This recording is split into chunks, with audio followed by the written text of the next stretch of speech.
After being fired 100 times, I became a billionaire. I was born in a poor family and support myself on a monthly salary of 3,000 yuan. However, it was because I accidentally discovered the secret between my supervisor and his female subordinate. Starting from the next day, the supervisor launched a series of unreasonable criticisms against me, trying to find various reasons to fire him. After a lot of torture, my supervisor finally fired me. However, just when I was feeling frustrated about my impending unemployment, this exciting challenge had just begun. Hi everyone, thanks for watching. Don't forget to subscribe to the channel, and if you like this story, please let me know in the comment section. I will update the next part.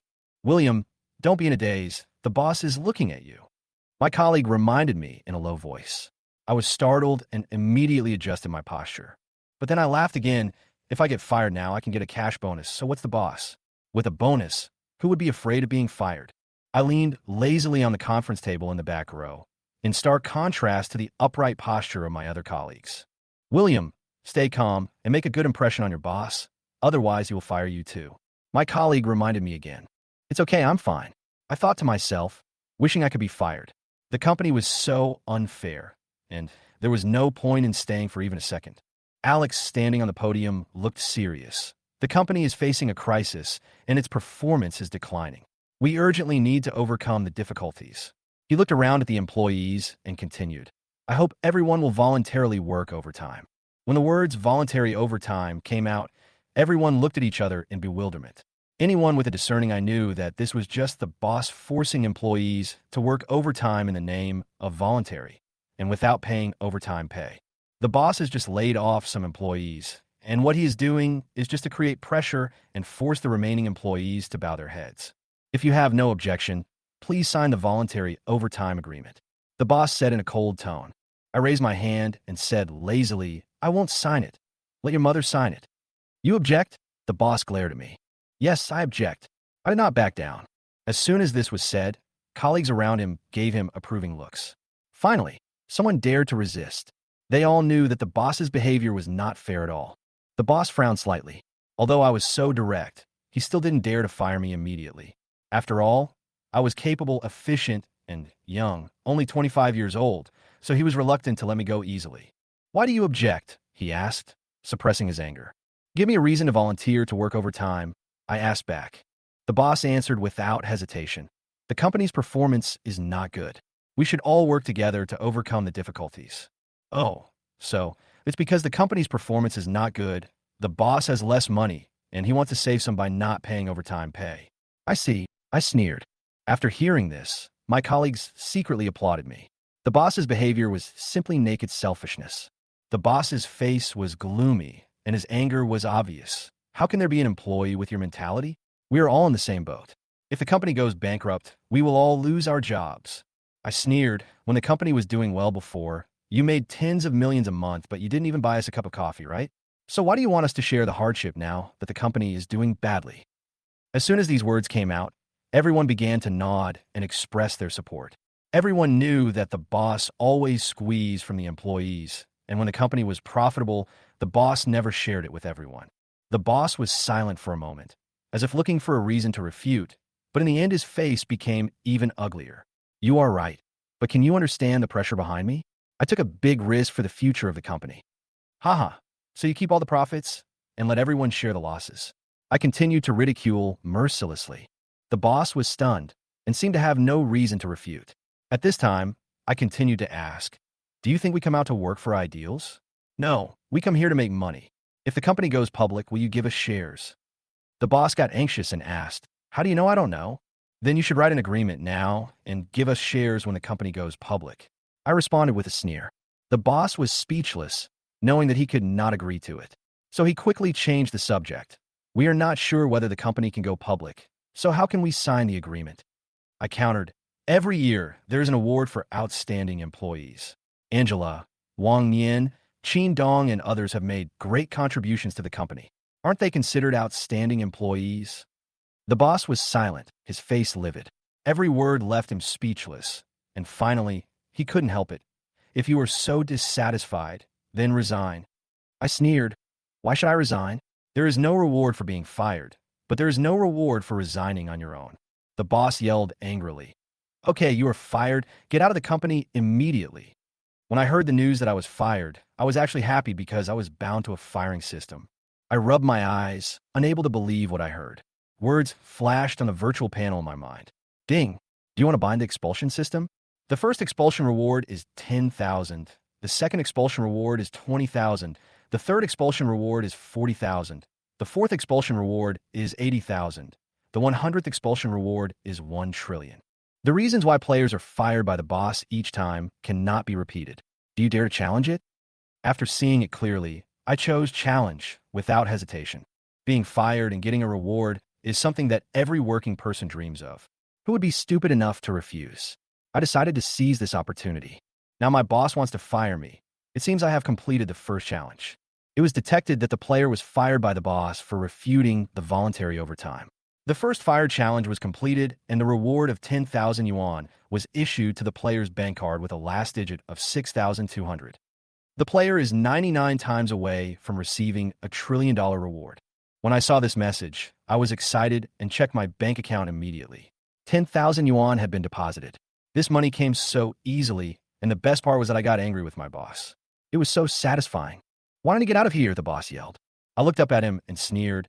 "If you want me to leave, first pay off my salary and then give me resignation compensation. I won't leave even if I pay less.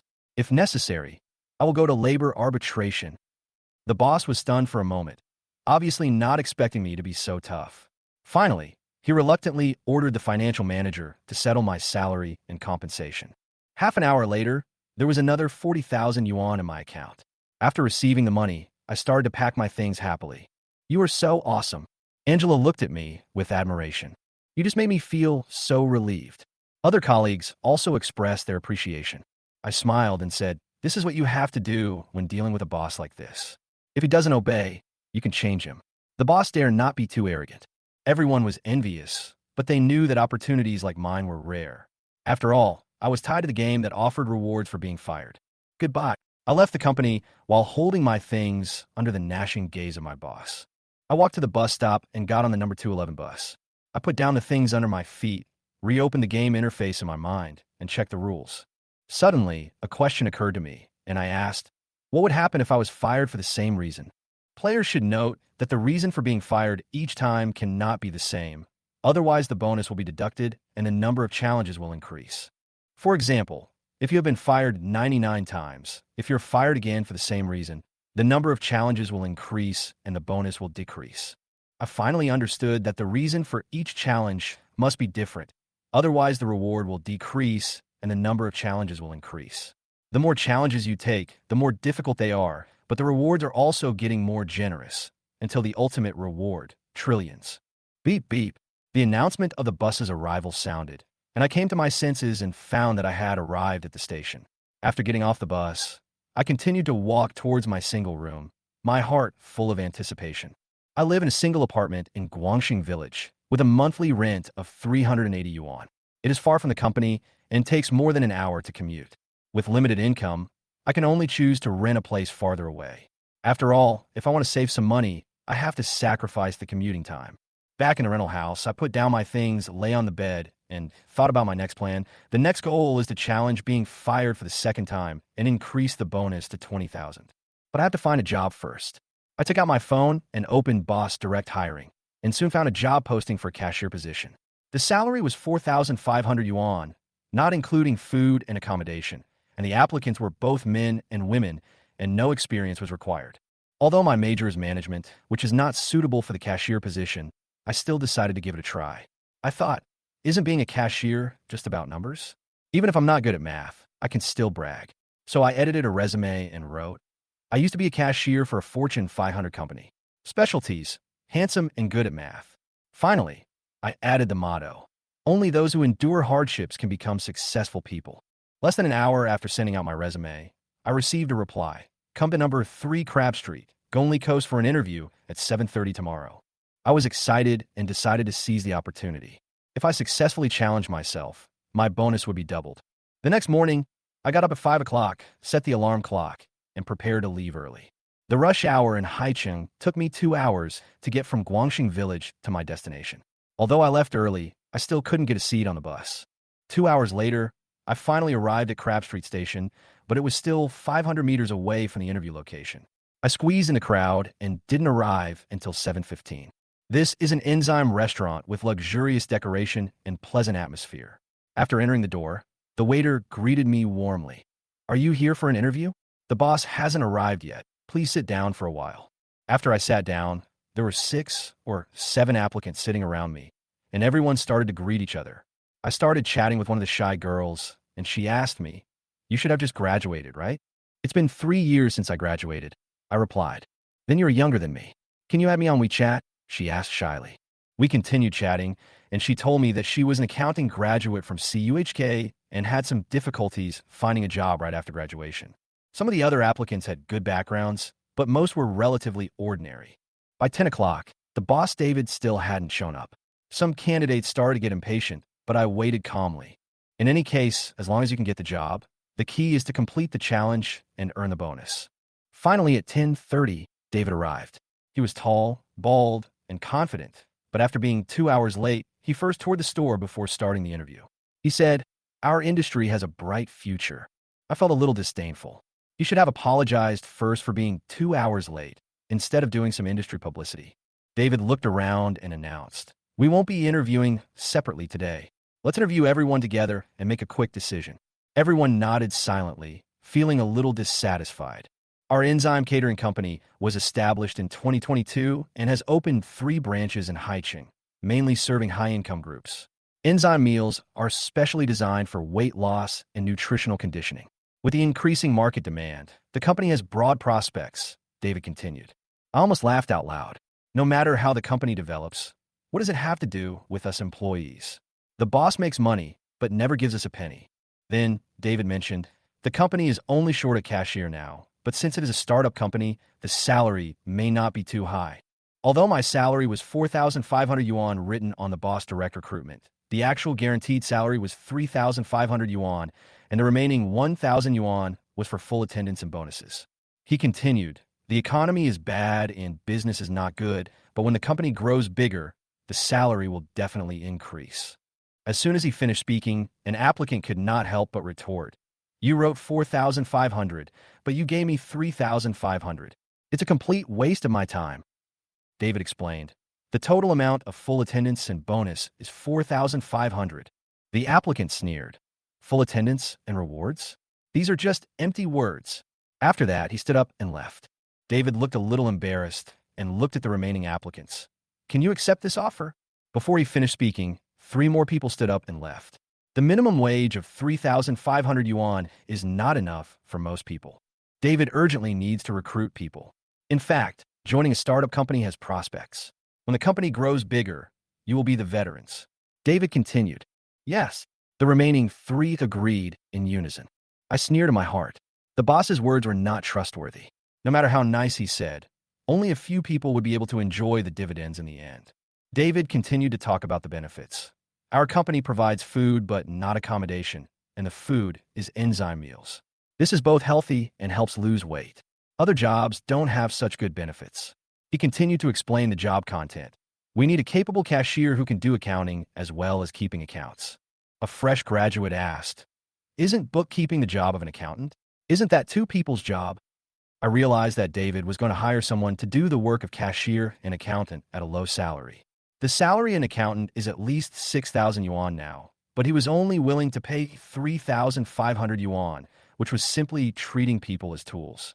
I smiled and looked at David. Although the salary is not high, it is not the salary that I value, but the prospects of this company.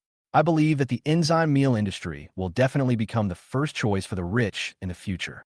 David's eyes lit up and he smiled with satisfaction. "Your name is William? Is this your resume?" "Yes, Mr. Wong. I changed jobs in order to enter an industry with development potential," I replied. David looked at my resume and was surprised. "You graduated from Handong University? You worked as a cashier in a Fortune 500 company or 10-cent group. These companies are very powerful. Why did you quit?" I smiled and replied, "Those companies are indeed strong, but there is no room for promotion. So I quit and want to find a startup company." David was obviously very satisfied with my resume and felt that I was exactly the talent he needed. "Being a cashier is no problem, but can you do accounting and file taxes?" he asked. Of course. I responded with a smile. David nodded approvingly. I can see that you are a math genius. I need someone like you. I said with a bit of self-mockery. If my grades were better, I might have been admitted to Tsinghua University or Peking University. I challenged him. Why don't we compete to see who can save the company more money? David smiled and said, Actually, there's no need to do the accounting. Your conversation makes me feel that you are a talented person who is not appreciated. Come to me. I guarantee that you will show your talents. I continued to pretend to be righteous and responded, Come on, let's compete in accounting. Another girl also plucked up the courage to say that she wanted to give it a try. Our company only needs a cashier and accountant. David smiled and shook his head. We can't hire anyone else now. This statement led to the elimination of other applicants. I was secretly unhappy about it, but I also knew that everything was under control. See you tomorrow at 7:30, David said. No problem, I agreed. This is just the beginning. The challenge has just begun. 2 hours later, I arrived at Crab Street. David was already waiting in the store. Seeing me coming, he came up to me and said, I will personally take you there today to let you know about the daily work of the company. I replied, No problem. I will try my best. In fact, I had long been fed up with David. He obviously wanted to use me as a cow and horse. The work of cashier and accountant was tiring enough, and I had to do extra work. This boss was really scheming, wanted to spend the money of a cashier to do the work of 3 or 4 positions. He went on, You have to be at the company at 5 o'clock every day and then take an employee to the wholesale market to buy groceries. I was stunned. 5 o'clock? Buy groceries? I'm here to be a cashier. Why do I have to buy groceries? David obviously treated me as a handyman. Then he asked, Can you do accounting, tax filing, etc.? I smiled and replied, Of course, don't you see my personal honors? He nodded. That's amazing, a math genius. I need people like you. I went on to say, if my overall grades were better, I could have been admitted to Peking University or Tsinghua University. The freshman next to me seemed a little surprised when he heard what I said. There is actually a competitor, like me, for the cashier position in a small company. David saw my confidence and said with a smile, You are very good. I am very satisfied. I suggested, How about we have a competition to see who can save more money for the company? Seeing the nervous expressions of the 2 graduates, I knew that I had scared them away. David looked at me and said, No need to do the accounting on site. I think you're a talented person who is not appreciated. I will let you show your talents in the future. He went on to introduce the company's buyers, who were actually people who rotated from among the store clerks. My main task was to take them to buy food, and they occasionally acted as buyers. David saved the cost of buyers in this way. Next, David took me to the wholesale market and introduced me to suppliers. Through these interactions, he made me appear to be the company's purchasing manager, although there was no actual position or salary, and I was just given a 300 yuan bonus. I knew in my heart that this was just his way of motivating me with promises of the future. At the wholesale market, I greeted the supplier, Mr. Wu. Mr. Wu, I will be responsible for handing over to you from now on. Mr. Wu responded with a smile. Manager William, the customer is God. I have to treat you. David was very satisfied with me and felt that I was very capable and could quickly establish relationships with suppliers. William, you did a good job today. I'll leave these things to you in the future, he praised me. But I know that there is no real reward behind these compliments. David kept drawing blueprints for the future and said he would give me shares when the company went public. To me, these words meant nothing, and my boss was just trying to use the uncertainty of the future to force me to continue working for free. In the afternoon, David arranged more work for me and asked me to go to 3 branches every day to work as a cashier and accountant. Although each store was dozens of kilometers away and the commute was long and tiring, he did not reimburse my commuting expenses. There is no overtime pay for overtime work, and the responsibilities are heavy, but there is no real reward. The next day, I woke up early to get ready for work. The breakfast shop on the street was not open yet, and the bus was not running, so I had to take a taxi. The driver charged me 70 yuan for the long journey. Although there was no traffic jam, I felt bad about the money. The daily commuting expenses kept increasing, and the expenses were getting bigger and bigger. Although these costs made me feel stressed, my goal was clear: to make a quick decision, complete the challenge within a week, and get a reward of 20,000 yuan. As the number of challenges increases, the bonus will gradually increase. Today, I decided to use lack of accounting expertise as the challenge element and try to use this reason to get David to fire me. 2 hours later, I arrived at Crab Street. David was already waiting for me in the store. I will personally guide you today and teach you the daily work, he said with a smile. I replied, no problem. I will try my best. However, I had already developed a dislike for him. From his words, I could tell that he wanted to treat me like a beast of burden. Being a cashier and accountant was tiring enough, but I had to do other chores. The boss wanted to use the money of a cashier to make me do the work of 3 positions. He arranged for me to arrive at the company at 5 o'clock every day and take the employees to the wholesale market to buy vegetables. I was stunned. 5 o'clock? Buy vegetables? I'm here to be a cashier. Why do I have to buy vegetables? David didn't care and continued to ask, is being a cashier okay? Do you know how to do accounting and tax filing? I smiled and replied, of course, don't you see my personal honor? He nodded. Mathematical genius. I need people like you. The fresh graduate next to me was obviously surprised when he heard what I said. A small company cashier position actually had a competitor like me. What's even more outrageous is that I didn't care about the salary and only wanted to build an empire with the boss. David looked at me and smiled. I am very satisfied with you. Very good, I suggested. How about we have a competition to see who can save more money for the company? Seeing the nervous expressions of the fresh graduates, I knew they were scared off. David was obviously impressed by me and immediately said, you don't have to do the accounting on site. I think you're a talented person who is not appreciated. I will give you more opportunities. Then, David introduced the position of buyer in the company, which was actually rotated among the store employees. I was assigned to take them to the wholesale market, and they occasionally served as buyers. David saved the cost of buyers in this way. He took me to the wholesale market and introduced me to suppliers. I was seemingly promoted to purchasing manager, but in fact there was no actual position or salary, just a bonus of 300 yuan. I knew that he was motivating me with future promises. At the market, I greeted the supplier, Mr. Wu. Mr. Wu, I will be responsible for handing over to you from now on. Mr. Wu responded with a smile. Manager William, customers are God. I have to treat you. David saw that I could quickly establish a relationship with the supplier and praised me with satisfaction. William, you did a good job today. I will leave these things to you in the future. But I knew that these compliments had no real rewards. David had been drawing a blueprint for the future, saying that he would give me shares when the company went public. But I understand that this is just using the uncertainty of the future to force me to give. In the afternoon, David arranged for me to work as a cashier and accountant in 3 branches every day. Although each store was dozens of kilometers away, the commute was long and exhausting. He did not reimburse my commuting expenses. There was no overtime pay for overtime work, and the responsibility was heavy, but there was no substantial reward. I woke up early to get ready for work. The breakfast shops on the street were not open yet, and the buses were not running, so I had to take a taxi. The driver charged me 70 yuan. Although there was no traffic jam, I felt a little sorry for the money. The daily commuting expenses continued to increase, and the expenses were getting bigger and bigger.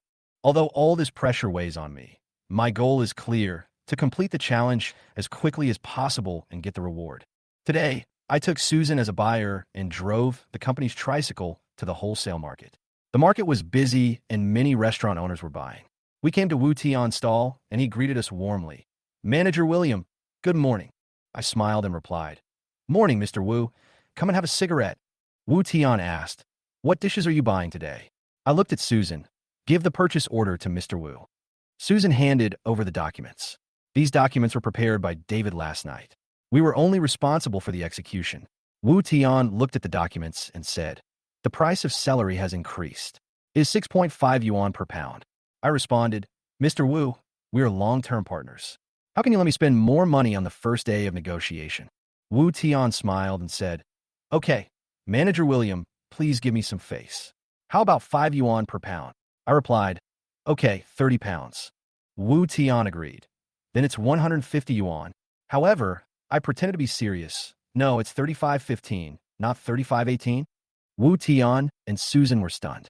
Susan whispered, William, 5 yuan a pound, 30 pounds is 150. Not 180. I said confidently, I ranked first in mathematics in elementary school, first in junior high school, first in high school, and sixth in the world in college. How could I be wrong? Susan was speechless and thought, is this really a cashier accountant? Wu Tian corrected me with a smile. 35.15, Manager William, you are wrong. I insisted, 3,518. Wu Tian finally smiled and took out a calculator. Yes, 3518. Susan was shocked. It turned out that there was something fishy going on. Wu Tian began to hint that I was taking kickbacks and secretly gave me some money when I gave him the purchase order. I immediately responded, Mr. Wu, do you think I am that kind of person? I would take kickbacks. I looked at the purchase order carefully and found that the price was inflated. Wu Tian saw that I was angry, so he quickly apologized and stuffed a piece of money into Susan's pocket. Everyone who sees it gets a share. Susan, you know what I mean. Susan took it with a smile. I know what I mean. I drove in dissatisfaction, cursing in my heart. Why is the kickback so complicated? But Wu Tian did save some money for the company in this way and was able to establish good relationships with suppliers. William, 3518, that's amazing. Susan looked at me admiringly. Shut up. I answered irritably. In fact, I was originally planning to be fired by David through the purchase error, but Wu Tian's clever operation surprised me a little. Now, I not only have to deal with David, but also have to face these troubles. Susan and I returned to the store. It was already 7:30. The employees were busy unloading the goods. I quickly went into the office to handle the accounts. At 8:30, David arrived and asked Susan with a smile, How is William doing? Susan praised me. The vegetables he bought are very fresh and the prices are very favorable. David frowned slightly. This price is a bit high. Susan explained the original price for celery was $8, but William negotiated it down to $6, and the others got $7.6. David was satisfied after hearing this. I see. William is quite capable. I was busy filling out the purchase record form. Although the form was not standard, it was more like a diary. I bought celery at 5:30 this afternoon, 6 yuan per caddy, 30 caddies, with a total cost of 180 yuan. 2 hours later, I completed the 6,000-word purchase summary form. David walked into the office, and I handed him the bill. Mr. Wong, today's bill is done. He smiled and said, I won't look at it. I trust you. As a cashier for Tencent and a Fortune 500 company, there must be no problem with the accounts. I insisted, please take a look. David obviously didn't want to look at it. Well, I'll take a look later, just put it on the table. He patted my shoulder and encouraged me. You've worked hard. Remember to drink water before you leave. I left the store and took the bus to the next one. I was expecting David to see my bill and criticize me or even fire me, but my phone didn't ring. Apparently, he hadn't seen my bill. In fact, Susan has recommended my ability, and David trusts me completely. After arriving at the new store, I greeted the staff, and the atmosphere was harmonious. I hope to prove that I'm not only a management professional, but also an employee who can handle multiple positions. I stayed in the second store for more than 2 hours, continuing to fill out the bills in a diary-like style. By the time I finished the work, it was already 10 o'clock in the evening. I felt tired, but knew that as long as I did a good job, the effort would be worth it. At this time, David came to the branch and saw me getting ready to leave work. So he asked, How is your work? Are you adapting? I pretended to be happy and said, Although I am busy, I am very satisfied. I have witnessed the growth of the company with my own eyes. Everything is worth it. David smiled and patted my shoulder. If all employees can have this mentality, the company's future will definitely get better and better. I continued to pretend to be serious. You have to be passionate about what you do and love this job. When the company develops, the boss will naturally reward you. David was very satisfied after hearing this. If every employee is like you, the company will surely prosper in the future. I asked, Mr. Wong, are you satisfied with my bill? He smiled and responded, I saw it, and I'm quite satisfied. You can do it.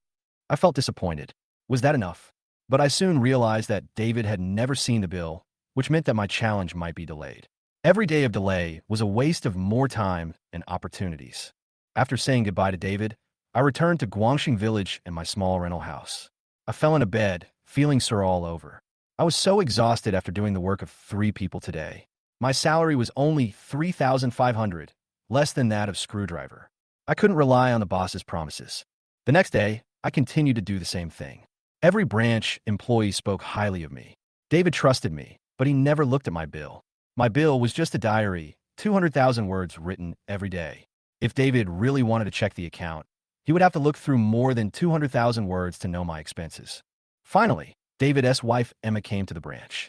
He introduced me enthusiastically. Emma shook my hand and said, It is a great blessing for the company to have an employee like you. David agreed. William is our Xiao He.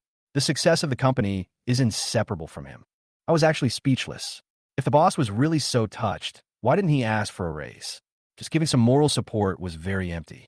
However, in order not to destroy my image, I did not refute, but just smiled and said, "You are too much praise. There are many good horses, but few good horse trainers. You are my good horse trainers, and I am willing to do my best to grow with the company, never give up, and never feel tired." I'm very touched. This is the quality that every worker should have. Emma nodded in praise, and David also nodded with satisfaction. "Madam, if there's nothing else, I have to go to the next store to do today's accounts," I said with a smile. "I'm here today to do the general ledger. Please come with me," Emma said with a smile. Every month, Emma would come to check the general ledger to see the profit and loss situation. She was the financial controller of the company. Hearing this, I was excited. I finally had the opportunity to complete the second challenge, to see how the couple would react after seeing my diary statement. "Then I will risk my life for you today. Boss and boss lady, please," I said respectfully. Emma whispered to David, "This employee you hired is really good. He has good eloquence and high emotional intelligence." Of course, I interviewed no less than 200 people before I chose this position, David responded in a low voice with pride. We entered the office, and Emma looked at me and said, "Take out all the accounts for this month. Let me see them." I was full of anticipation and immediately took out all the bills. Emma took a look and was a little surprised when she saw the dense text at first glance, but also a little impressed. "Not bad." I said okay. David agreed with a smile. Emma almost fainted when she looked at the bill. She said, "Not bad," which made me completely upset. This is not a bill. It's just writing a diary. I was completely torn. It seemed that I had met my challenge nemesis. Emma looked at me and said approvingly, "I really admire William's attitude. He actually recorded the details of every day's purchases in the form of a diary. Other cashiers and accountants would never do that." "Wow, William actually writes a work diary? You didn't mention this to me before." David seemed very surprised, as if this was a pleasant surprise. I was about to explain, but Emma asked directly, "William, where is the purchase list?" "Madam, this is the purchase list," I said proudly. "Is this the ledger you made?" Emma asked in confusion. "Yes. I record in detail every day what time I purchased the goods, how much I bought, who I talked to, and what the boss's expression was." I continued to explain. "Look, other cashiers and accountants wouldn't be so meticulous. Only someone as responsible as me would do this. This is unique in our industry." Emma looked at me and began to doubt whether this was really the way a professional cashier would act. She glanced at David secretly and asked, "Is this really the employee you praise every day?" David finally couldn't help it and whispered, "William, stop making trouble. Hurry up and get the general ledger out. The boss lady is going to summarize the business situation." "I'm really not kidding. This is how I do my accounting," I said firmly. David searched the bill on the table for a long time, and the table was in a mess, but he still couldn't find the so-called formal bill. Emma frowned.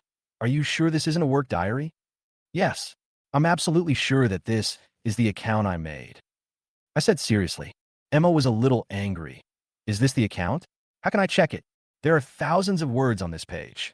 Look with your eyes." I remained serious. David covered his head, very angry. What kind of cashier and accountant did I hire? "Mr. Wong, are you not satisfied with my professional ability?" I raised my eyebrows and hit back directly. David took a deep breath and said, "What do you think? If you're not satisfied, you can fire me," I said bluntly. "But I have devoted all my efforts to the company in these 13 days. Emma asked angrily. "Then tell me, how can I check the accounts of a diary of more than 20 pages? Don't you know how to read? Just look down and do the math and you'll know." I continued to pretend to be serious and answered, "Not only can you know how much money you spent, but you can also see the boss's expression when we bargained. Checking the accounts is like being there." Emma's heart began to waver. She actually felt as if she had really returned to the market when she saw these words, and felt the immersive feeling. However, David couldn't help himself. "You are good at math and have won many awards, right? You can't even make a table." I quietly waited for him to fire me. "You said you worked as a cashier in a Fortune 500 company and also in Tencent. Is this your level?" he questioned. "Sorry, those two resumes are fabricated," I said lightly. David was stunned. "Fabricated?" I responded bluntly. "What's the matter? If I really worked as a cashier in a Fortune 500 company, you would be crazy to spend 3,500 yuan to recruit me." David was silent for a while and finally said, "You are not suitable to be a cashier, so you don't need to come today. I was delighted. Could it be that I had completed the second challenge? You fired me? I asked. David nodded. You are not suitable to be a cashier. I responded calmly. No problem. Settle the wages and we will write it off. Emma looked at me and finally settled my salary reluctantly. I received the dismissal notice and finally breathed a sigh of relief. I was happy when I left the company. It is detected that the player was fired by his boss due to his lack of professional knowledge of cashier accounting. Complete the second challenge and be rewarded with 20,000 yuan. The system prompt sounded. 2 hours later, I returned to Guangxing Village and my rented cabin. I fell on the bed, wondering what to do next. I picked up my phone and prepared to continue looking for a job. After all, as the number of challenges increased, the bonuses became more and more generous. As long as I was fast enough, buying a car or a house would not be a problem. Although this time the expulsion took a bit longer, I originally thought it would be done in a week, but it ended up taking 13 days. Fortunately, everything went according to the plan I set, and I finally completed the second challenge successfully. However, the reason for this dismissal was really simple. I did not have the accounting expertise as a cashier, so my dismissal was really realistic. Before I opened Boss Direct Hiring, I transferred 40,000 yuan to my family because my sister was going to college and the tuition fee was more than 10,000 yuan, and my parents were farmers and didn't make much money. I believe they're very worried about the tuition fees, but they are too embarrassed to ask me for money. As soon as I transferred the money, my father called me via video. I saw my father in the video. His face was full of wrinkles, his dark face was full of traces of time, a typical image of farmer, and I couldn't help but feel sad. William, why did you transfer 40,000 yuan to your family? Asked his father, Chen Si-hai. I smiled and replied, Dad, this is my savings. September 1st is coming soon. My daughter is going to college. She has to pay the tuition, right? The father sighed. Dad has money and is ready. You save some money and find a girlfriend. You're not young anymore. You should start a family. I looked at the screen of my phone and asked, I have worked for the past 3 years and saved some money. It's time to share some of the pressure at home. By the way, is Mom okay? She went out to fertilize the lychee trees. There was a hint of relief in Father Chen Si-hai's voice. Hearing this, I felt a little warm in my heart. Dad, don't worry, I will do my best. I know that this 40,000 yuan means a lot to my family. If I can't send the tuition to my family in time, I may have to borrow money. The father's tone was gentle, but a little silent. In fact, I can't tell you even if I don't have money. I don't want to burden you. I know, Dad. Let's do this for now. I still have things to do. I felt guilty. Although our family was financially tight, my father was always so strong and never let us worry. Well, work hard, and don't forget to find a girlfriend. My father's tone remained unchanged, as if it was a wish he had wished for many years. Every time I talked to him on the phone, I would definitely mention this matter. I was speechless. My life was already so stressful, but my father was still urging me to find a girlfriend. Because of low wages and social pressure, I never thought about getting married or having a girlfriend, so when those girls asked to add me on WeChat, I didn't respond. Now, as the game in my mind gives me hope for financial freedom, I begin to look forward to the future. Maybe it's time to consider getting married and having children. After all, poverty is a vicious cycle that will only get worse if it continues from generation to generation. After I adjusted my mood, I opened Boss Direct Hiring and prepared to start looking for my third job. This time, I didn't set too many requirements. I just looked at whatever company offered me a job. The job advertisement of Haiching Game Original Company Limited caught my attention. Recruitment position, Office Administration Supervisor. Recruitment requirements, both men and women, bachelor degree or above, major in business administration. Work experience, 3 years or above relevant work experience. Salary, 6,000 yuan plus 5 insurances and 1 housing fund, excluding food and accommodation. Working hours, 9 to 5. Work location, 35th floor, Haiching Building, Xiangzhou Coast, Haicheng. I took a look and started to make up my resume without hesitation. Name, William. Age, 25. Education, Bachelor of Business Administration, Handong University. Work experience, Assistant to the General Manager of a Fortune 500 company, Director of the Program Development Office of Tencent Group. Achievements and honors, President of the Junior High School, and College Student Unions, first place in the college debate competition. I'm not worried about my resume. After all, many companies can't verify these things. As long as it looks reasonable and can handle the interview comfortably, It should be fine as long as it's not too exaggerated. Personal skills, strong organizational skills, 99-star Game King level. Hobbies, voluntary overtime, playing games, reading, making friends. Personal philosophy, work hard to break through the siege for the company and never quit. Motto, only those who endure hardships can become the best. This resume is in line with my background and major, and I don't know how to use what elements of this job to get fired. So, I will submit my resume first, and then I will look for opportunities after I'm hired. Soon, Haiching Game Company responded to me and asked me to come to the company for an interview at 9 o'clock the next morning. The next morning at 7 o'clock, I got up, washed, dressed, went downstairs, took the bus, and arrived at the door of Xiangzhou Coast Company at around 8 o'clock. Although it was not open yet, I saw that the lights in one office were on. Is someone working overtime? I wondered to myself whether this company was a bloody factory. The lighted room is the boss office, and the person sitting inside is the company's founder, Yuki. She is the typical aloof female CEO, with perfect looks and temperament, and deep eyes, as if she can see through everything. Yuki came to the company early to observe all the applicants for the day. She had very high requirements for the office administrator she was going to recruit, who had to have good character, outstanding ability, calm and decisive, and handsome. So she screened hundreds of people, but still couldn't find the right candidate. In fact, her interview process is also unique. When each job applicant arrives at the company's door, she will intentionally or unintentionally drop some toilet paper to see what the quality of these job applicants is. This kind of observation has been started a long time ago. When I walked to the entrance of the company, I saw a few pieces of toilet paper thrown next to the bench. It was too untidy. The surrounding corridor was clean and tidy, but these pieces of toilet paper looked particularly abrupt. Although other employees came and went, no one dealt with these toilet papers. Is this quality? I said to myself, stood up and walked over, picked up the toilet paper with my feet, and put them into the trash can. I didn't expect that Yuki was watching all this through the surveillance camera. Seeing that I disposed of the toilet paper in time, her impression score of me unconsciously increased a few points. Soon, the company's door finally opened and employees began to come in. I was also called in and sat in the lobby waiting for the interview. Actually, I arrived a little early. I thought there would be a lot of traffic on Xiangzhou Coast Road, but I didn't expect there would be no traffic jam in the morning. I arrived at the company in an hour. While I was sitting there waiting, Yuki deliberately had the employees drop a few pieces of toilet paper at the company's door.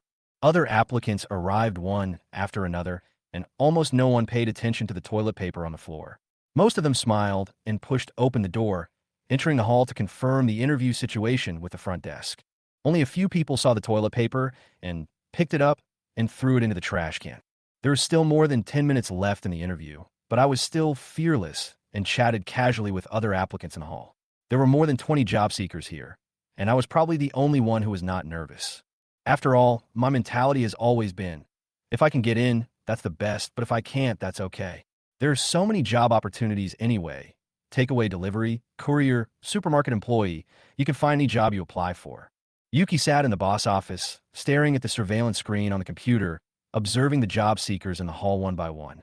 Seeing that I was not nervous at all and chatted with each job applicant for a while, she couldn't help but look at me with admiration. Being able to talk easily among strangers naturally means that one has extraordinary organizational and social skills. This is ability, Yuki whispered to himself, then looked at the assistant beside him. Next level. Understood, Mr. Chu. The female assistant responded immediately. In fact, all the applicants don't know that their interview started from the moment they walked into the company's door. Now, it is the second round of testing, and there is no formal interviewer in this round of testing. I was happily chatting with a bald man when suddenly a scream broke the silence in the hall. Then, the scene became extremely chaotic. Everyone stood up and looked inside curiously. I saw a young lady in a professional skirt holding her legs that were burned red and screaming in pain. The water boiler next to her was overturned, and hot water was constantly flowing and steaming. "Someone is burned," someone in the crowd shouted. Some applicants came forward to check, while others stood by and watched. Seeing this, I immediately ran over, helped the injured girl up, and shouted, "Don't panic. Call 120. Call 120. It's more practical to send her to the hospital now." One of the applicants quickly retorted, "Yes, it's faster to send him to the hospital." Yuki's female assistant also agreed. I quickly comforted the young lady and took out my phone to look up emergency treatment methods for burns. Don't worry. Give me 3 seconds to check how to deal with it. What are you still investigating? The person is injured like this, the assistant shouted impatiently. I continued to concentrate on finding a solution, saying as I worked, the more panicked, the more confused I get. The burned girl looked at me in pain and whispered, "Handsome guy, it hurts so much. What should I do?" Soon, I found some first aid treatment steps. Let's go to the toilet first and use running water to cool the wound. Let's go. Don't mess around. Sending him to the hospital is the most important thing. The older bald man still insisted. I ignored him, picked up the injured girl, and ran to the bathroom. Send her to the hospital?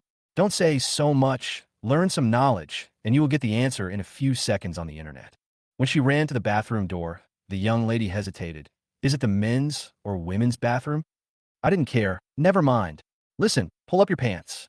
I carried her directly into the women's room, put her next to the sink, turned on the cold tap to cool down her injured part. At this time, Yuki stood quietly in the crowd, watching all this without interrupting. Many people were watching and discussing. Many people suggested that he should be sent to the hospital immediately, but a few people agreed with my approach. You are soaking the wound in cold water now. What effect will it have? Yuki's female assistant asked doubtfully. If you don't understand, learn more. Cold water can lower the temperature of the wound within 15 to 30 minutes and prevent the injury from getting worse. If you send the patient to the hospital, the temperature cannot be controlled on the way, which will worsen the injury. Do you understand? I explained calmly.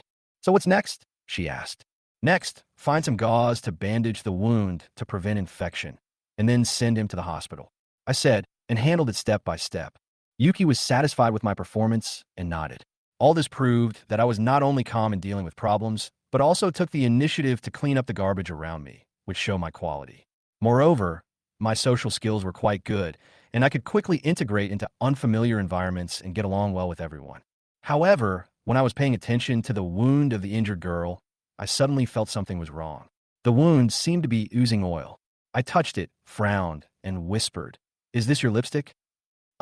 You have such a keen eye for observation," the young lady responded with a chuckle. I was shocked. The wound was fake. It was painted with lipstick, and it was oily lipstick. Water couldn't wash it off. When water was washed on, it looked like oil and formed water droplets. "What are you doing?" I asked in confusion. Yuki's female assistant smiled and said, "This is part of the interview. Congratulations, you passed." What? I suddenly felt like I had taken 100 points of damage. It turned out that all this was part of the interview. I just couldn't understand it. This was such a weird way. I had never expected to encounter such a situation. The other candidates were also stunned, especially those who were standing by and watching. They were all confused by this scene. However, it is clear that this company seems to attach great importance to character and emergency response capabilities. Yuki glanced at all the applicants and said calmly, "Those who just picked up tissues and participated in the rescue will stay, and the rest will be eliminated." All of a sudden, there were only 6 applicants left, and except for me, everyone else seemed to be under great pressure. All 6 of them suggested going to the doctor. They did not have a systematic understanding of how to deal with burns, but relied on common sense intuition. If you are injured, you need to go to the doctor. Only I, William, looked up how to deal with the problem first, and then took action. Because of this, I was ahead of other applicants. At least, Yuki had a much better impression of me.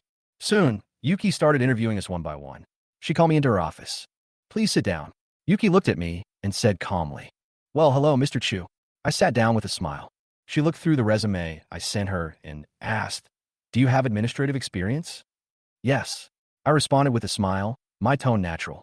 She nodded and continued to ask, "What is your dream?" "I'm just an ordinary person who wants to get a promotion, a raise, and a stable life." I didn't hide anything and was straightforward. I work from 9 to 5, but sometimes I have to work overtime, and I get double pay for overtime. I may also have to go on business trips. Is this acceptable to you?" Yuki said with a sharp look in his eyes. "No problem." I didn't expect this company to be so humane with a 9 to 5 schedule and overtime compensation. It's rare to find such a preferential company. What's more, the boss is very beautiful. Although she has a temperament that keeps people away from her, her beauty cannot be ignored. She added, "However, I have a bad temper. If you do something wrong or I am not satisfied, I will scold you. Can you accept it?" "Yes. You deserve to be criticized if you don't do well." "You're welcome." I agreed without hesitation. I just wanted to get the job as soon as possible. No matter what she said, I would just join first, then go to work at 9 tomorrow. Yuki stood up. Mr. Chu, I have a question. You look so young. How can you open such a big company? You must have at least 100 employees, right? Can you tell me your age? I couldn't help but ask curiously. Yuki's face turned cold instantly. This is not related to work. Don't ask again. I'm only reminding you once. Understand. I secretly laughed in my heart. I finally found an opportunity to be fired. After all, she looked like a typical aloof boss. If an employee harassed her, how could she let him go easily? This opportunity is so rare that I may never see it again. After all, other bosses may not have the same personality as her, nor are they as beautiful as her and worth teasing. But now, I can't be presumptuous. I have to wait until I sign the employment contract. Otherwise, if she decides not to hire me now, it will be a waste of time. Soon, Yuki asked her assistant Ava to handle my onboarding procedures. Ava took me to the company. First, we signed an employment contract, then made a work badge and arranged a desk for me. After I officially joined the company, I became the office administrator of the company. My job tasks included arranging the work of programmers and urging them to complete their tasks.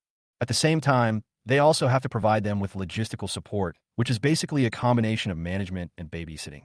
Originally, the company's administrative director was a programmer, but Yuki was worried that the programmer would eventually take the entire team with him, so she hired a layman to take the position. After completing the onboarding formalities, Ava began to emphasize the precautions to me. William, remember, Yuki doesn't like others to ask about her private affairs, nor does she want others to pay attention to her family background. Don't ask about anything that is not work-related. Why is the boss so aloof? Shouldn't he build a better relationship with his employees? I was a little confused. It's like this in other companies, but not here. Yuki provides very good benefits to its employees. The salary is 6,000 yuan, plus 5 insurances and 1 fund, as well as various team-building activities. This is the best treatment in Haiching. Ava explained patiently. Will the boss participate in team building? I asked. Ava shook her head. The boss won't participate in team building. Team building is organized by the manager. The boss only provides the funds. Okay, so how old is the boss? I couldn't help but feel curious. Ava frowned. Didn't I just tell you? Don't ask about your boss's private affairs, or you'll be fired. Seeing that she was not willing to talk about this topic, I changed the topic. Sister Sue, I will treat you to a midnight snack. I am just a little curious and want to know the basic situation of the boss. I'm not sure about it. Ava whispered in my ear. The boss is 26 years old. Wow, her skin looks like she's only 18 years old. Is she married? I became even more curious. The boss has high standards and won't marry easily. Ava rolled her eyes. Oh, so, is she an older leftover woman? I joked with a smile. Don't say that, the boss won't like it. Ava reminded me in a low voice. I smiled and asked, does she have a husband? Ava frowned again. The boss is not married and doesn't have a husband. Don't ask such questions anymore. I had no choice but to give up and then added her WeChat and got to know my colleagues in the new department out of curiosity. Hello, my name is William. I've just joined the office as an administrative supervisor. Please take care of me in the future. Thank God, Director William. Please take good care of me. Hello, I'm Naruto. Director William. Please take care of me. I quickly got along well with my colleagues in the department and became closer to them. In the afternoon, I left the company. After all, today was not the official working time yet, but tomorrow. So, I returned to Guangxing Village, ready to have a good rest and get ready for work tomorrow. At night, Ava sent me a message. Where are you? Didn't you say you would treat me to a midnight snack? Sister Sue, here are 100 yuan. I'll treat you to crayfish. I have something to do tonight, so I'll treat you next time. I quickly replied. Ava immediately responded. Do you think I can't afford crayfish? I was a little embarrassed. Ava then sent a smiley face. Come out. Let's improve the relationship between colleagues and have a drink. Are you afraid that I will eat you? I really have something to do, and it's almost 12 o'clock now. Will your husband feel at ease if you come out? I don't want him to misunderstand. I joked. Fuck you. I'm an old leftover woman. She was a little angry. Okay, I'm so sleepy, good night. I ended the conversation helplessly. I didn't expect Ava to be so proactive. A 30-year-old woman is really as fierce as a wolf. Although I don't know her real age, judging from her figure, she should be 30 years old. She is a typical girl next door, the type that many men like. But I'm not a casual person. If I were an unreliable man, I would have become a sea king long ago. There's so many women who ask me for my WeChat and ask me out. After hanging up Ava's message, I lay on the bed and began to think about how to harass my female boss in a civilized manner so that she would fire me. I have never done this before. After all, I am not a disgusting person. After thinking for a long time, I still had no idea how to get this beautiful boss to fire me without breaking the law. After all, this is also a challenge for a gentleman. As I lay there thinking, I finally felt sleepy and fell asleep. The next day, I got up as usual, washed, dressed, and took bus number 211 to the company. When I arrived at the company, there was still more than 20 minutes before the working time. I sat down at my desk and noticed that some employees from other companies did not clock in immediately for some reason. Instead, they sat on the benches in the corridor of the company building. Some were taking pictures with their mobile phones or even live streaming, with their eyes fixed on the elevator entrance. Judging from the briefcases they were wearing, they were obviously here for work. I thought to myself, do people nowadays start part-time jobs before even going to work? But I didn't meddle in other people's business. I just sat on my workstation and observed quietly. Whenever a colleague walks in, I will greet him, her politely, and add him, her on WeChat. This not only facilitates work, but also helps to build a closer relationship with my colleagues. Soon, Yuki walked in. She was wearing a white professional suit, looking extremely cool and radiating a cold and noble temperament. Her eyes were as deep as a pool, and her aura made people afraid to approach her. Although she was stunningly beautiful, her aura that kept people at a distance seemed to tell everyone, "Don't bother me." I finally understood that those men sitting in the corridor were here to watch their boss. Looking at their eyes, it seemed that even their breathing became lighter. Yuki entered the company. Everyone sat up straighter, but they felt an invisible pressure in their hearts. Everyone greeted her respectfully. "Mr. Chu, good morning." Everyone's tone revealed respect for her. Yuki barely glanced at these people, nodded slightly expressionlessly, and then walked in her office. Her eyes were still cold, and I couldn't detect any emotion in them. To me, she was like an autistic person who was not very good at communicating with others. I smiled and said to her, "Mr. Chu, good morning. The white suit you are wearing today looks really nice."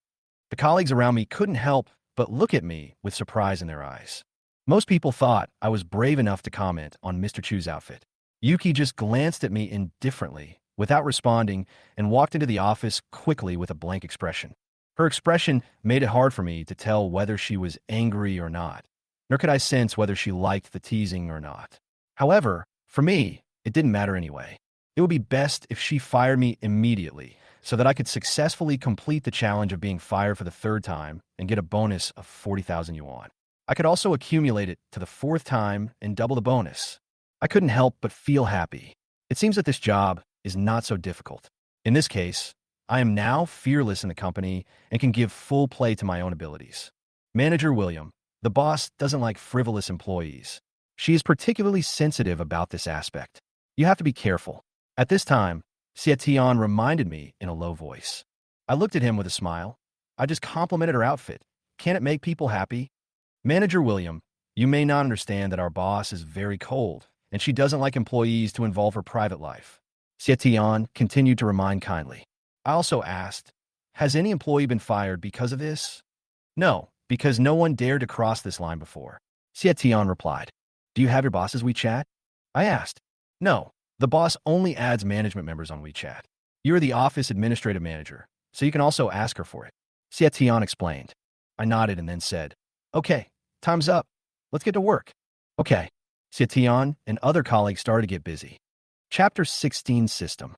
William's first day working here, and his main task was to adapt to and understand the place. First, William looked at the office rules set by the previous administrator. Employees cannot be late, cannot leave early, and cannot go to the bathroom more than 3 times during work. Toilet time should not exceed 5 minutes. Otherwise, everyone will be fined. A fine of 100 yuan will be imposed for each violation. See these old-fashioned rules. William changed all of them without even thinking about it. Because in William's opinion, the more old-fashioned a company is, the more likely its employees will slack off. Instead of letting them slack off secretly, it is better to let them rest openly, work when they should work, and rest when they should rest. As the office administrator of the company, Yuki leaves all management to William. Therefore, William has the right to reenact these work rules. Yuki wants to see is work efficiency and results. As for how William can improve employees' work efficiency and results, the boss actually doesn't care much. Soon, William held a short meeting for all the employees in the office, of course, those under his jurisdiction. William looked at all the employees and said, I just read the work rules left by the previous administrative director, and I don't think they are reasonable. All the employees looked at William in confusion. These are the first three things a new official should do upon taking office. I don't know where these three fires will burn. William said very seriously, it is actually unreasonable to impose fines for violations, so all the rules left by the previous administrative director will be abolished, and there will be no fines in the future. Also, there will be no fines for being late for work or leaving early. As long as it is reasonable, you can be late for work or leave early. Hearing this, all the employees asked, what is reasonable lateness and early departure? William smiled and said, let's talk about being late first. For example, if our company suddenly has a lot of tasks and needs to work overtime, we can be late the next day. The second is leaving early, which is also very simple. If you can finish the workload I arrange every day ahead of time, you can leave early. It's nothing. All the employees became excited when they heard this. If you can leave early after completing the task for the day, this is a very enlightened management method. It is also the best way to manage each other without wasting time. William continued, also, if you want to go to the bathroom or smoke on the way to work, feel free to go, but there is a prerequisite. You must finish your workload before leaving work, and the workload will be the same as before. I won't arrange more for you. Thank you, Manager William. Manager William's management style is amazing and so humane. All the employees shouted excitedly. Yuki was sitting in the boss's office, looking at the surveillance on the computer screen and listening to the sound coming from the computer's small speaker, and couldn't help but fall in a deep thought. This is the first time Yuki has met this type of administrative manager in all the time she has been running the company.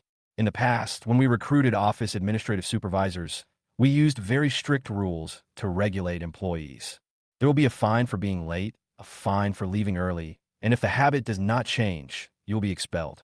Once employees adapt to these strict rules, they will formulate stricter rules, which will become stricter step by step and improve the efficiency of employees step by step.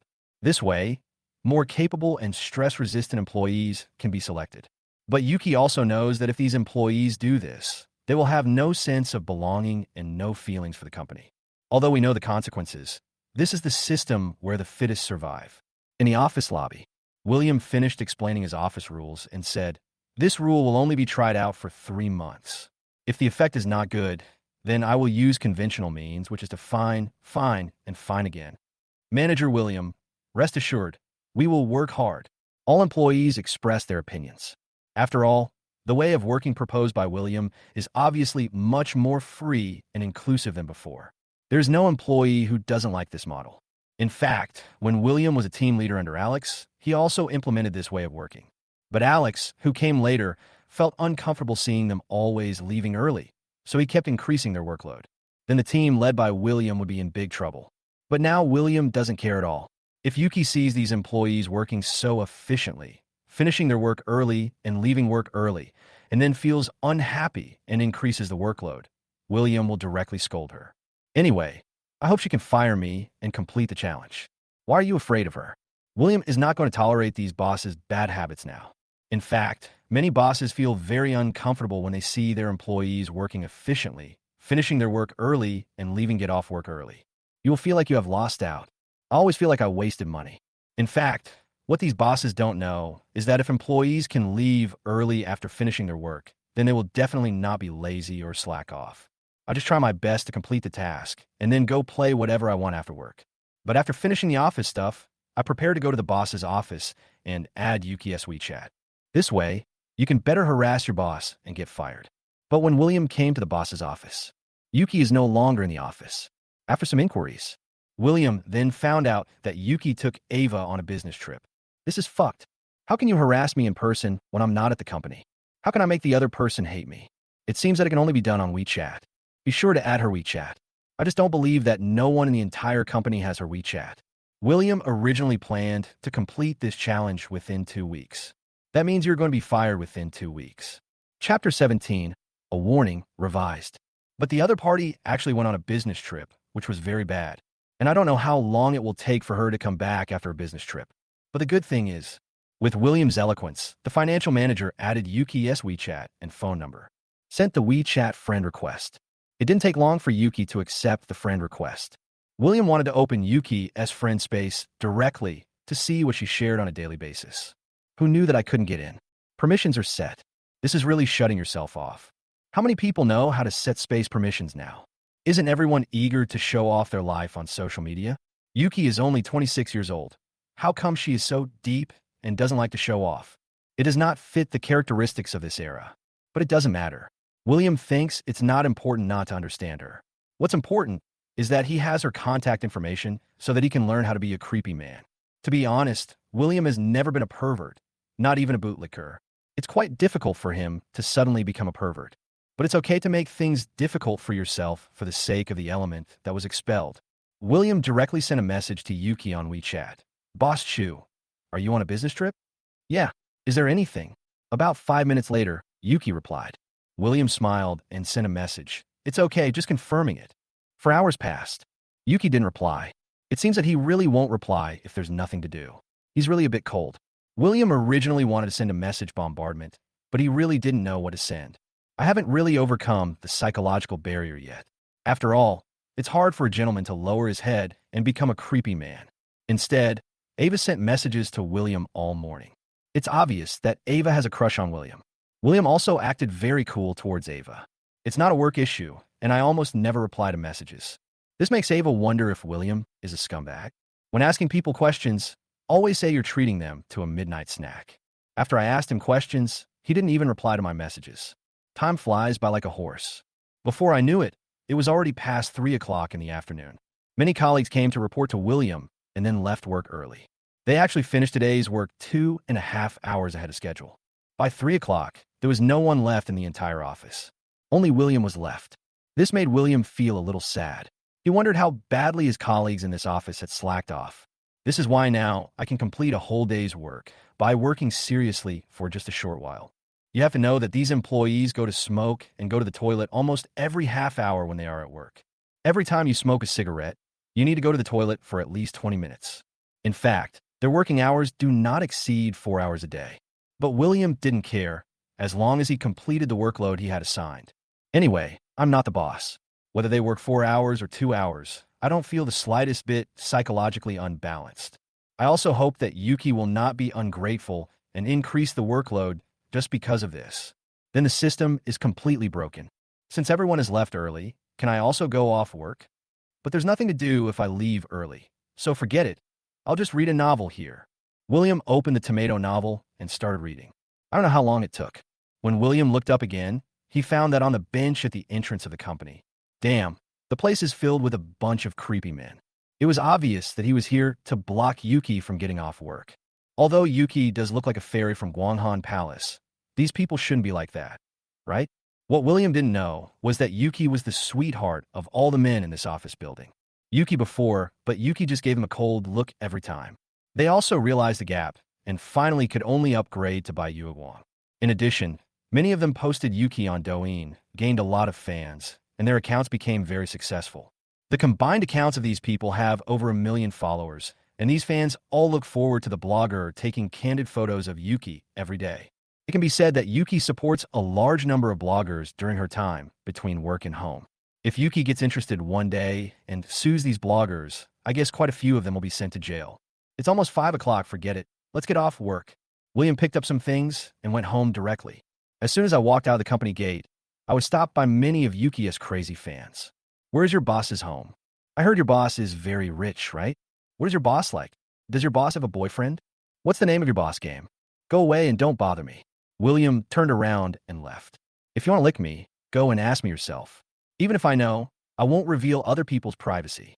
Soon William took the 211 bus downstairs of the company and returned to his rental house in Guangxing Village. After returning to the rental house, I cooked my own meal. After eating, I sent and replied to messages with other friends. The time came to around 11 o'clock in the evening. I wanted to lie down and rest, but suddenly I remembered that I hadn't bothered my boss yet. How can I sleep? I always have to talk to her before going to bed. It is definitely beneficial to complete the challenge of being fired. William took out his phone, found Yuki's WeChat account, and typed a message with a smile. Boss Chu, after a busy day, go to bed early. Good night. Finish sending this message. William looked at it. He felt uncomfortable. Isn't this a warm-hearted statement that ranks after dogs? How does this look like a vulgar man? Don't creepy guys always ask people if they're lonely at night? Come out for a midnight snack, and uncle will take you to see the fluorescent goldfish. But William really couldn't do such a vulgar thing. The best you can do is stand behind the dog and be a warm-hearted man. That should be enough. For a female boss who is so aloof, if you say good night to her for no reason, I guess she will be instantly offended. Isn't it just to get fired? I really can't go against my conscience. I really can't be a wretched man. William slapped his forehead. I think this element is unique, but really difficult to do. At this time, in the presidential suite of a five-star hotel, Yuki was wearing a suspender pajamas, sitting in front of the computer, playing Black Myth, and listening to the ding-dong sound of WeChat messages coming from her mobile phone. The original action of attacking the boss was delayed for a few seconds. I picked up my phone and checked the WeChat messages. After all, if you run a company or business, you must read and reply to WeChat messages in a timely manner. Maybe the company has some urgent matters that need my help. But when Yuki saw that it was sent by William, and it was a message that had nothing to do with work, she immediately frowned. Because no employee ever dared to send her any messages outside of work. I didn't expect that this newly hired administrative director would send me messages other than work-related information twice. Yuki directly wrote a message. Don't send messages other than work, warning once. Ava, who was next to Yuki, obviously also saw William's message and understood something in her heart. It turns out that William is not interested in me, but has set his sights on Yuki. He has a really big appetite. He also said that no matter how much he was forced to come out for a midnight snack last night, he refused to come out. Yuki glanced at Ava and said, "Talk to William and tell him to focus on his work." Okay.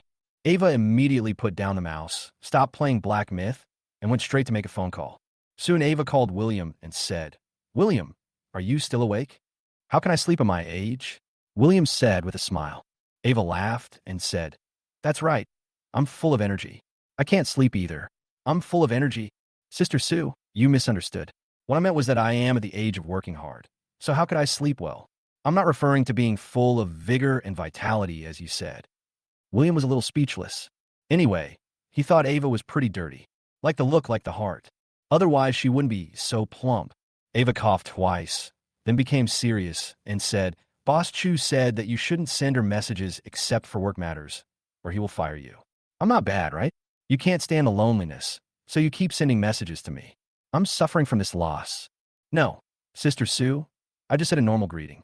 I just want to build a better relationship with the boss so that I could do my job better. Please don't call me a creep, okay? William couldn't stand being labeled a creep by others. Chapter 18, Going to Work. Ava nodded and said, "I believe you. After all, I'm just a hormone. I can't even ask you out for a midnight snack. What bad intentions can you have?" "That's good to know," William said. Ava hung up the phone and went back to the room again. Ow! Yuki stared at the screen and kept typing on the keyboard. The monkey on the screen was typing on the boss frantically. Ava looked at Yuki respectfully and said, "I believe he didn't mean it. He just wanted to have a good colleague relationship with you. From what I've observed, he's a cheerful and enthusiastic person. It's normal for him to say a considerate good night to you now. But I don't need it." Yuki continued playing the game. Ava nodded and said, "I've told him. Maybe he won't. But seriously, Mr. Chu, you only have me as a friend. You're a little too introverted. It may not be a good idea to manage the company like this. Don't I give full authority to the executive director, the general manager, and others to manage the company? I don't ask any questions. I only look at the results," said Yuki. Ava nodded again and said, "The previous administrative director almost took away the entire team, so we still have to build good relationships with the employees. You were right just now. I have autism and am not good at chatting with strangers," Yuki said expressionlessly. Ava smiled and said, "My own employees are not strangers. They're strangers to me," Yuki said. But at this moment, Yuki's WeChat rang again. Yuki picked it up and saw that it was William S. again. The message read, "Boss Chu, good night, good night, good night, good night, good night. Do you have to reply to me?" Looking at this message, Yuki frowned and asked Ava, "What does it mean? Maybe William feels disrespected, and this is a way of fighting back." Ava guessed. Yuki was stunned for a moment and said, "What should I do?" Yuki had never encountered such a thing before, and no one had ever dared to disobey her. Whether it was the nanny or the housekeeper or even her half-brother, everyone was very respectful to her. Even when she went to school before, she was accompanied by a female bodyguard, and her classmates did not dare to approach her or disobey her. Of course, she didn't get along with any of her classmates, and there was no communication or social interaction between them. Even the aristocratic school she attended was invested and opened by her father. It depends on who dares to tease the school director's daughter.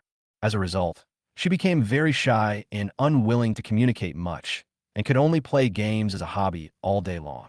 I'm 26 years old, and I've never been in a relationship. Of course, her family also introduced her to some super rich second generations who were well matched with her. But she doesn't like any of them, and the other party doesn't like her either. Those super rich second generations completely lost interest in her after she gave them the cold shoulder a few times. For example, when super rich second generations send her messages or call her, she almost always ignores them. Don't even think about asking her out to a bar or a high-end place. She wasn't going at all. In this case, there's no point in having a relationship. Ava thought for a moment and said, I'd better not say anything. Just handle it as you wish. Fired. Yuki blurted out. This was her first thought. Ava nodded and said, then you can fire him. But I personally feel that he is actually quite capable at work. If he can stay, he will definitely be able to help you manage the entire company. Yuki hummed twice softly, then continued playing the game. No one knows what she is thinking. This way. William saw that Yuki hadn't replied. He went on TikTok and searched how to get fired for harassing a female boss in a civilized manner. I found a lot of videos at once, but many of them are acting and don't look real at first glance. There was only one thing that was very real, and that was a buddy who applied for a job, got the job, and went to work the next day. When he saw the beautiful proprietress, the first thing he said was to call her flower girl. Then the boss fired him directly. This method works. If you call Yuki a flower girl, you will probably be fired by Yuki in minutes, or even be punished. Although this method is really feasible, William thought about it and decided not to use it, because this was a way of shouting that was disrespectful to the women here. There's a strong sense of historical guilt. Even if I can't complete this challenge, I won't use this idea. Don't ask why. The only reason is that I love my country. After thinking about it, William decided to look in his best buddy's WeChat group to see if there was any way to get the beautiful boss fired without being a creep. Soon, William sent a message to his best friend group. I want to change companies recently, but I don't want to resign. I want the beautiful boss to fire me. Brothers, do you have any ideas? In an instant, William's best friends were blown away. Buddy 1, isn't this easy? I saw a video on TikTok where someone called his boss wife a flower girl on his first day at work and was fired instantly. You can try it. Buddy 2, actually, I think, William, you can retreat to advance and pursue your boss. If you succeed, you will be with a rich woman. If you fail, you will be fired. Whether you succeed or fail, you will win. Buddy 3, yes, this method is feasible, but William, can you please send us a photo of your boss? Only by seeing what she looks like can we know what to do. Don't tell me. I actually took a photo of her personnel list. This is it. You guys can give me some advice. Without being a creepy guy, you could still make her feel harassed and fire me. William uploaded the personnel list of his colleague that he had taken a photo of before. The guys in the group were all silent when they saw this, because they suspected William was in Versailles. Being able to work under the spell of such a beautiful boss is like saving the galaxy in the previous life. Is there anyone who wants to fire the other party? If this isn't Versailles, what is it? Buddy 1, your boss is stunningly beautiful. Even stunningly beautiful is not enough to describe her beauty. Tell me the name of your company. I don't want money. I just want to see her every day. Come on, this girl is quite cold, aloof, and a little autistic. William posted his opinion. Buddy 2, even if she is a high-level amputee with only a head left, I don't mind. What the hell are you showing off to us in Versailles? Don't be unable to move your legs when you see a beautiful woman, okay? William was really speechless. What's the difference between him and those creepy guys outside the company? Buddy 3, if you don't want to chase her, then let us. We are willing to spend all our money on her. Isn't she 10,000 times more beautiful than any star on TV? This is the most beautiful female I have ever seen. What bunch of pigs, forget it, just go to sleep. William typed this sentence and left the group of close friends. He decided to find a solution on his own. There was no conversation that night, and time passed in a flash. Day 2. William went to the company as usual. Yuki's fans still gathered in front of the company. But William has gotten used to it. He just thinks it's a bit exaggerated. Isn't she just beautiful? So what? No longer paying attention to these things, William devoted himself to his work. Handle the company's affairs in order. And I get along better and better with my colleagues in the company. These colleagues also like William more and more. Because William gave them the most important sense of relaxation. It's a feeling of relaxation. This kind of words will never appear in other companies with other management ideas.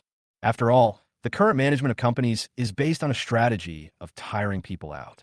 Employees have no time to think, no time to entertain themselves, and even less time to interact with society. In this way, employees are enslaved. If you don't have time to think and don't have time to interact with society, you won't have too many thoughts. Then you can work hard in the company with peace of mind. William has established a high reputation in the company. Colleagues throughout the company also highly recognize his management and leadership. The company's efficiency has been much higher these 2 days than before. The results are also much better than before. This also gave William a lot of management experience. Chapter 19 Blacklist. If it weren't for this challenge, William would not have dared to implement the management he imagined so casually. After all, if you're not careful, you might be fired. And it's a company with such good salary and benefits. There will be more or less a sense of regret and timidity. In fact, on the second day, Yuki also asked Ava to ask the company's management about William's management capabilities. Those managers unanimously recognized William's abilities. William works hard at his job, but Harris is his boss at his job. William was free. He immediately sent a message to Yuki. Boss Chu, when will you be back from your business trip? Yuki replied in a split second. Tomorrow. Anything. William continued to post. Mr. Chu, you have worked hard. Please take more rest. An hour passed, and Yuki didn't reply. William continued to post when he had time. Mr. Chu, the weather is hot. Please avoid the heat and drink more water. 2 hours passed, and Yuki still didn't reply. William was free again and continued to send. Boss Chu, why don't you reply to the message? Didn't something happen? Are you done yet? Yuki finally replied. William continued to send. Boss Chu, what's wrong? Yuki sent back a few more symbols. Yuki over there doesn't understand. Is this the only way for elite management to have a good relationship with the boss? Yuki thought about it all night last night and felt that she should change a little and build better relationships with the company's management and employees. Otherwise, it would be like last time when the entire team was almost poached by the administrative director. But William was harassing her so much that Yuki couldn't stand it anymore. It's just endless posting. Just post whenever you have time. And the tone made it seem as if I was very familiar with him. Although they both sounded concerned, it was obvious that they were not familiar with each other at all. Aren't you embarrassed? Yuki, am embarrassed. William saw that Yuki didn't reply, so he continued to send messages. What happened? The weather is so hot now. I just want to care about what happened. Second warning, don't send messages other than work. Yuki replied. If Yuki hadn't heard that William's management of the company was very good and he had gotten along well with all the colleagues in the company's efficiency and results would have been significantly improved. Yuki wanted to fire William right away because she felt that William was harassing her. Although reason told her that employees did not dare to harass their bosses, perhaps she was really autistic and did not know how to socialize, so she felt that she was being harassed. In fact, even Yuki herself doesn't know whether this is harassment or normal social interaction. Anyway, Yuki doesn't have normal social skills, so she couldn't tell the difference. William heard Yuki say that this was the second warning. He was immediately excited. He thought that if he harassed Yuki again, he would be fired. That would be great. William excitedly sent another message. Boss, what did I do wrong? Which employee is willing to serve you and ask about your well-being? Isn't what I have done enough? It's fine if you don't feel grateful or appreciate me, but what kind of warning do you have? What kind of warning do you have? There. Yuki was completely stunned when she saw William's message. For a moment, I felt angry and complicated. William provoked an emotional response in her that she had never experienced before. She had never experienced this before.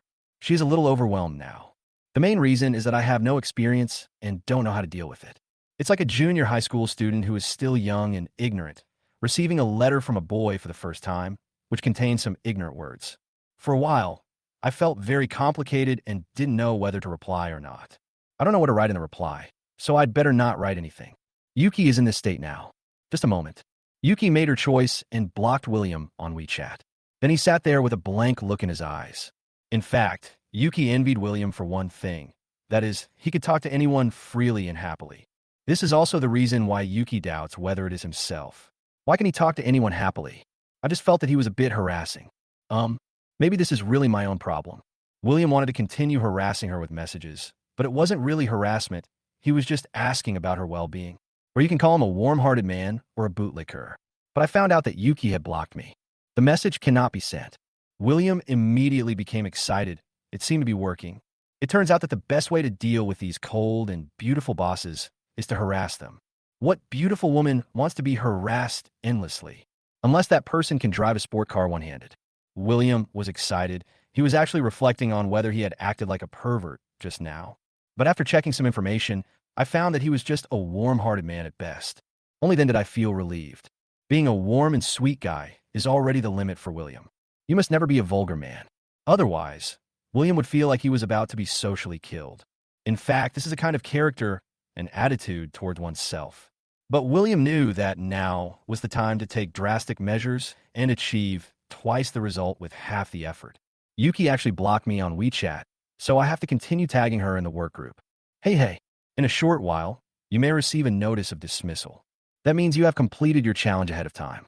There's no time to lose. William directly opened the employee work group. Yuki is also in this group, and she's also the group owner. As the administrative director, William is naturally also the manager of the group. Just added it yesterday, but he was promoted to group management. Normally, people in this group are silent and lurking. I will only post here if the company has some tasks or something. They will also come out and say a few words. William directly tagged Yuki in the group. Boss Chu, I just asked about our well-being and tried to bring us closer as colleagues, but you blocked me on WeChat? What the hell? As William sent these words in the group, suddenly, all the fish in the group exploded. All the employees in the company showed up, but most of them just looked confused and clueless. Then he started to eat melon quietly. Yuki did not show up. I don't know if he didn't see it, or if he saw it, but was too embarrassed to respond. After all, he is a bit autistic, so it is normal that he dares not respond in public. William continued, although you, Yuki, are really beautiful, I'm not a wretched man. You may really be narcissistic. I just hope you can quickly remove me from the blacklist and not affect my work report in the company. All the employees in the group were secretly shocked. They didn't expect that the boss had blocked William. Chapter 20. Practice more. I really want to know what happened between the two of them. Many colleagues sent private WeChat messages to William to ask what happened. William did not reply to them privately, but replied directly to them in the group. Nothing. I just said something to Ms. Chu that showed my care for her hard work and asked her to take precautions against the heat. Then she blocked me. How can there be such a boss? Don't other companies and other bosses all like to care about their employees? Is there any management who knows that the boss is on a business trip and doesn't send a few messages to ask about his well-being? Then when the boss comes back, won't he fire those management who didn't even ask about his well-being? As William continued to add fuel to the fire in the group, a magical scene appeared. Yuki removed William's WeChat from the blacklist and also sent a message to William. Sorry, I accidentally blacklisted you on WeChat. Don't post in the group anymore. William saw the message from Yuki. He laughed. It seemed that this woman was also paying attention to the work group, and she gave in. This is not a good sign. Shouldn't this woman be fired right away at this time? Why is it different from what I imagined? I'm teaching you how to get along with your colleagues. How do you become a boss? Can you be a boss? William directly put his face in the WeChat and started talking. Yuki thought for a long time before replying, No. If you don't know how to do it, learn more. If you are not good at it, practice more. William continued to attack, close to the opponent. After about 5 minutes, Yuki replied with one word, yeah. This left William speechless. How come such a cool and aloof boss seemed to have changed his style? But at this time, many colleagues sent messages to William. Thank God, Manager William, hurry up and apologize to President Chu. Anyone who has worked in this company for a long time knows that President Chu is not good at communication and has a cold and aloof personality. She thinks it is unnecessary and will not reply to anyone who sends her a message. She really is not targeting you. Huang Mei, Manager William, calm down. Our CEO, Chu, is like this. She also put me on the blacklist because I cared about her. Later, I found out that CEO Chu hates others paying too much attention to her. Calm down. Wang Dong, Manager William, our company has very good treatment. Although CEO Chu is difficult to get along with, she's a very nice person. She never deducts the hard-earned money of her employees. She also provides good benefits during holidays. Please forgive her. She didn't mean it. William watched as many employees privately sent messages to mediate. It was also a bit unexpected. I didn't expect these employees to play both sides. It is obvious that neither side wants to offend and neither side wants to lose. I just want everything to be fine between myself and Yuki. However, it can also be seen from the side that these employees are actually very tolerant of Yuki and love Yuki quite a lot. Although I can't say a word to Yuki about daily life. But this does not affect their love for Yuki, the white moonlight boss. After all, there are very few bosses who honestly provide benefits and salaries to their employees. William did not reply to these colleagues one by one, but directly posted a screenshot of the apology message Yuki sent to him in the group. And also sent a message, "It's okay. President Chu pulled me out and gave me a sincere apology." Yuki, who was so aloof, would apologize to William. This really caught everyone by surprise, because in their mindset, Yuki would never do such a thing. However, Yuki has never had such conflicts with his employees. Because she doesn't interact with her employees, there will be no conflicts in her life. But this also shocked all the employees, who thought William was pretty awesome. William was the only one who felt puzzled, because it was different from the script he had imagined. He felt that it was easy to make a cold and arrogant girl look down on him and fire him. If you say a few frivolous words, the other party will probably be completely unable to bear it. But I miscalculated. After a day's work, William walked out of the company. He felt a sense of danger coming towards him. Yuki's fans, standing at the company gate, were looking at William with murderous eyes. I don't know who leaked the news. Let these people know about the feud between him and Yuki. William was also a little speechless. Then William took the bus back. I returned to my doghouse, washed up, and ignored everything else, and just watched some anime. It was already past 11 o'clock in the evening when I finished watching the anime. William sent another goodnight message to Yuki. Then he fell asleep. But Yuki never sent him a goodnight message until the next day at work. Yuki finally came back with Ava. William saw Yuki. He immediately praised her. "Boss Chu, today's beige Chanel dress really suits you. You look like a fairy. If you can smile, you will be really beautiful." Yuki looked at William expressionlessly, then nodded slightly, walked into the office without saying anything. But other colleagues in the office looked at William with envy and shock, because they found that William really spoke freely in front of Yuki. No escrúpulos. Say whatever you want to say. In fact, all the male colleagues in the office more or less regard Yuki as the most sacred white moonlight in their lives. And it's the kind that I don't dare let the other person know. Because everyone in the office knows that Yuki has a powerful background. Ordinary people should stop dreaming of being a toad eating a white swan. So in their eyes, Yuki can be admired from afar, but not touched. William doesn't care about all this. His goal is to make Yuki impatient and fire him. William even made special preparations on his way to work. Chapter 21 continue. That is, when William was on his way to work, he specially bought some grass jelly, brought it to the company, and treated everyone to some. In fact, treating everyone to some was just an excuse. In fact, it was deliberately used to harass Yuki and add fuel to the fire. Because he knew that Yuki was a loner and had some social anxiety.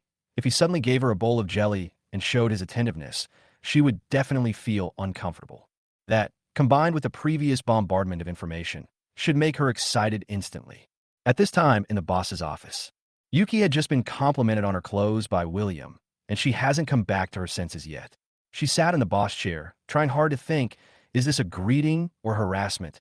She really couldn't tell whether William was teasing or praising her. In the past, only her father dared to say such praise or even teasing. No one else has said it. So William made her feel very special. But at this moment, the door of the boss's office was pushed open by William. William carried a bowl of jelly, walked up to Yuki, and said with a smile, "Good morning, Mr. Chu." "Yeah, good morning." Yuki looked at William expressionlessly, feeling complicated inside. William, however, held a bowl of grass jelly, handed it to Yuki with a smile, and said, "It's hot now. I'll treat everyone in the company to grass jelly, and of course the boss can't be left out." Glass jelly. Yuki frowned. Because she had never eaten grass agar-agar, this was not the most important thing.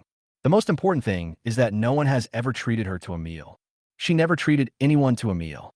As a super rich second generation, she doesn't have many normal friends. Yuki looked at the jelly grass and said, "I won't eat it. This is a great way to relieve summer heat." William said to Yuki. Yuki didn't know how to respond and remained silent. "Mr. Chu, you should at least say thank you even if you don't want to eat, right?" William said. "Yuki, thank you. You can get out if you're fine." William took the bowl of grass jelly, and walked out of the boss's office. Yuki stared at William's back, not knowing what he was thinking. William returns to his workstation. Eat the jelly grass first. Then think back to Yuki's performance just now. I noticed that Yuki had an impatient look on her face and also felt like she was caught off guard. Probably offended. This time she might get fired. However, other colleagues in the company laughed when they saw William was turned down. They thought the new administrative director still didn't understand Mr. Chu. How could Mr. Chu possibly accept such courtesy from you? The more this happened, the more disgusted Mr. Chu became.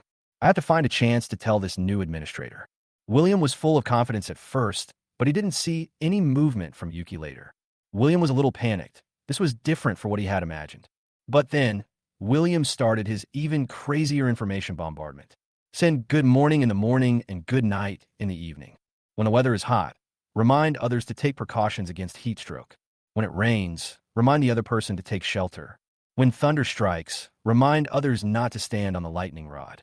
When eating, remind the other person to be aware of the heat. Drink water and remind the other person not to talk, as it may cause choking. Play games to remind the other party to pay attention to the boss. The first time I see someone at work, I always compliment them on their outfit. When I see this after get off work, I remind others to pay more attention to safety on the road. Yuki didn't respond at first, but gradually she started to hum. Although I only replied with I felt the situation was not optimistic. Yuki was getting used to all this. I am slowly getting used to William, the talkative administrative director. William also became the first employee in the entire company to get involved in Yuki's life. In fact, this also makes everyone in the company envious. Because in everyone's opinion, William and Yuki seemed to have a good relationship. Only William knew that Yuki was actually still keeping relatively silent. It was just his one-sided civilized harassment. At most, she had started to get used to it. But this is not a good sign either. Time passes quickly. William has been in Yuki's company for 14 days. The situation became very difficult. To harass Yuki in a civilized manner has completely failed. Yuki has adapted to all kinds of civilized harassment from me. And now if you send her a goodnight message, she will reply with a good night very quickly and politely. The two of them are a bit like an online couple saying good night to each other. Another thing is that Yuki highly recognizes William's management ability. William has been regarded as an important person in this company. They were even prepared to propose that William be promoted to the position of general manager of the company. Because in these 14 days, William has made great progress in improving Yuki's company's efficiency and results. That's not all. The most important thing is that he sorted out all the relationships among colleagues in the company. Now all the employees in this company are very united and harmonious. In order to get off work early, all employees work together without any of the small tricks they had in the past. The whole company is very friendly. The company culture is 1,000 or 10,000 times better than before. Of course, the main reason why William could achieve such results is that Yuki really delegated power and let these managers show their talents. If it were any other company, even if William had such talent, he would have no room to display it. The second thing is that Yuki really promotes employees based on their abilities. As long as you have the ability, you will be promoted. So she has discussed with Ava for a long time and is planning to remove the position of general manager and promote William to the position. William was demoted from the original general manager to the position of administrative director. William also received the news. Of course, Ava told him. Ava still missed him and asked him out for midnight snack every day. But William always rejected him. William knew he was going to be promoted to general manager. His first reaction was happiness. I feel that my study of business administration and my college education were not in vain. My parents and I have finally made something of ourselves. But when I think about it, being a general manager, the salary is only more than 10,000 yuan a month, which is useless. Even if there is room for growth, the upper limit for a general manager is only a few million per year. How can the bonus for being kicked out of a challenge be so awesome? So William decided to take drastic measures. Chapter 22. 14 days to develop habits for your boss, revised. Civilized harassment is not allowed. Then he started to send Yuki crazy messages asking her out for midnight snacks and movies. This should work. And this shouldn't be considered obscene behavior. Love between man and woman. It's normal to pursue someone you like, right? I did this just to get fired.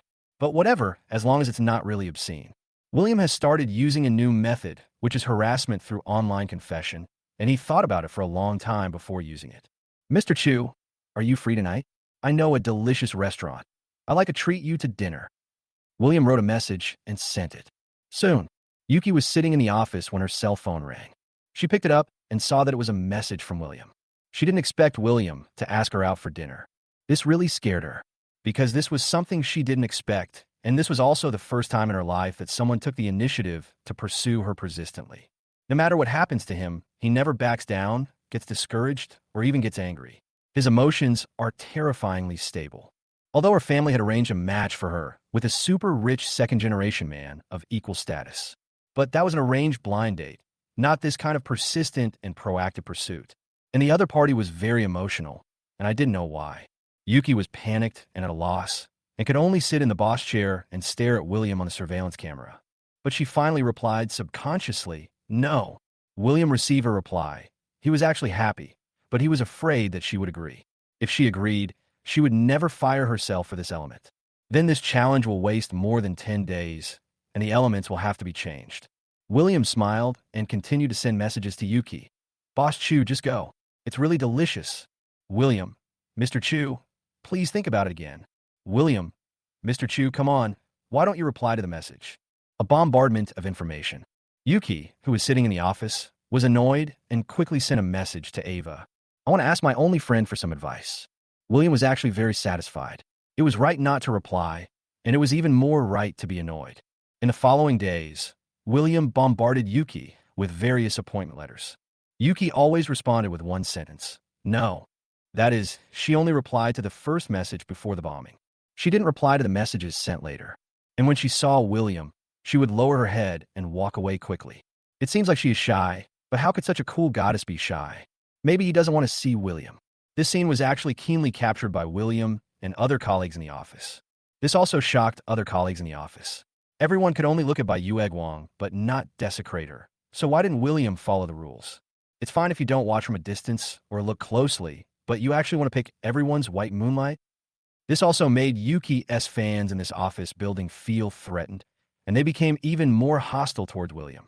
But everyone was just a spectator and was envious and jealous. If asked to go on stage, they didn't dare and could only watch William perform. At this time, William was very excited and felt that he was getting closer and closer to successfully completing the challenge. Once it reaches the critical point, Yuki will definitely fire herself without any hesitation. If it were me, no matter how good the workability of the sticky person was, I would still get rid of him. William used this method for another 3 days. Yuki is now hiding from him like a mouse hiding from a cat.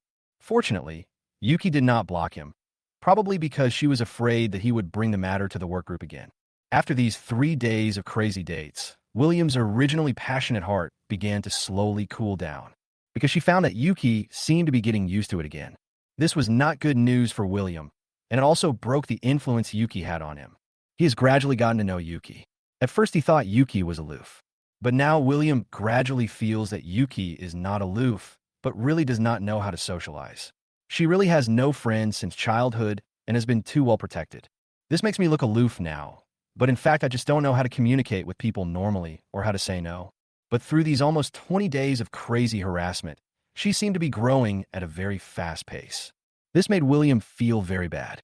He thought he would really catch up with her in the end, otherwise he would become a joke. Although Yuki is extremely beautiful, my original goal was not to pursue her. William sat at his workstation, thought for a long time, and felt that he had to upgrade. I plan to send the information about Yuki to the work group so that all colleagues in the company will know. How will Yuki handle this situation? Will I panic and fire myself for a while? Thinking of this, William directly sent the message to Yuki to the group. Boss Chu, this is the 231st message I sent you to invite you to dinner. I am sincere enough, right? If you don't agree, I will. I really have no choice. This message was sent to the work group. All my colleagues were stunned. It's confirmed. The administrative director, William, is actually chasing the boss. They have even attacked the work group. This? Yuki, who was sitting in the office, was also confused. She thought someone had sent a document to the group and wanted to review it, but she didn't know it was a message from William asking her out. Yuki immediately lost her composure and sent a message to William. Why are you posting this information in the work group? Sorry, I sent it to the wrong person. I originally wanted to send it to you, but I accidentally sent it to the group, which affected the majestic image of President Chu in the minds of all employees. It's my fault. In order to make up for this mistake, I will accept any punishment from President Chu. William sent this message excitedly, hinting that Yuki should fire herself. Yuki did not reply to William's message, but sent a message in the group. This is a work group. No messages other than work are allowed. After waiting and waiting, but not receiving any notice of dismissal, William was actually getting really anxious. It doesn't make sense. With Yuki's personality, how could she tolerate this? Have you not thought it through yet? If you're still struggling, I will wait. William waited for 2 days. For 2 days, Yuki seemed to have forgotten about the incident. There was no punishment and no action taken. On the contrary, the news of promoting William to general manager has been confirmed. It has been announced. When I go to work tomorrow, I will interact with my colleagues as the general manager. However, when colleagues throughout the company learned that William was going to be promoted to general manager, they all celebrated. After all, the sense of relaxation that William brings to all his colleagues is truly popular. William was not interested in being promoted to general manager. Instead, after much thought, he decided to have the final showdown tomorrow. In front of all the employees in the company, he would confess his feelings to Yuki and force her to fire him. She would either become his girlfriend or be fired. Chapter 23. Direct confession, forcing the emperor to abdicate. It's just that she has character flaws. I heard that she has never had any friends since she was a child. Having a girlfriend like this may not be as happy as you imagine. But then again, Yuki is a blank slate when it comes to relationships, so if I could be that pen, it's not impossible to consider it. If you have the patience, you can also draw what you want on the white paper. After making up his mind, William first placed a large order for flowers from a group, spending several $1,000s. Then the delivery address was set directly at the company. Then I washed up in the rental house and went to the company. Arrive at the company and wait for the rider to deliver the flowers. William, who was sitting in the company, was actually a little puzzled and a little emotional. Obviously, this challenge is to clean up the workplace and rectify the boss anger against the boss. Now, this is such a bloody drama, and I have become a dog licker. Damn it. However, this element can only be used once, so that you will not go from confronting the boss to licking the boss in the future. Soon, 7 or 8 riders delivered flowers. These flowers are in bulk, cheap in bulk, and William needs lots of flowers. He wanted to place a heart-shaped flower arrangement in a large circle of I love you candles in the company lobby.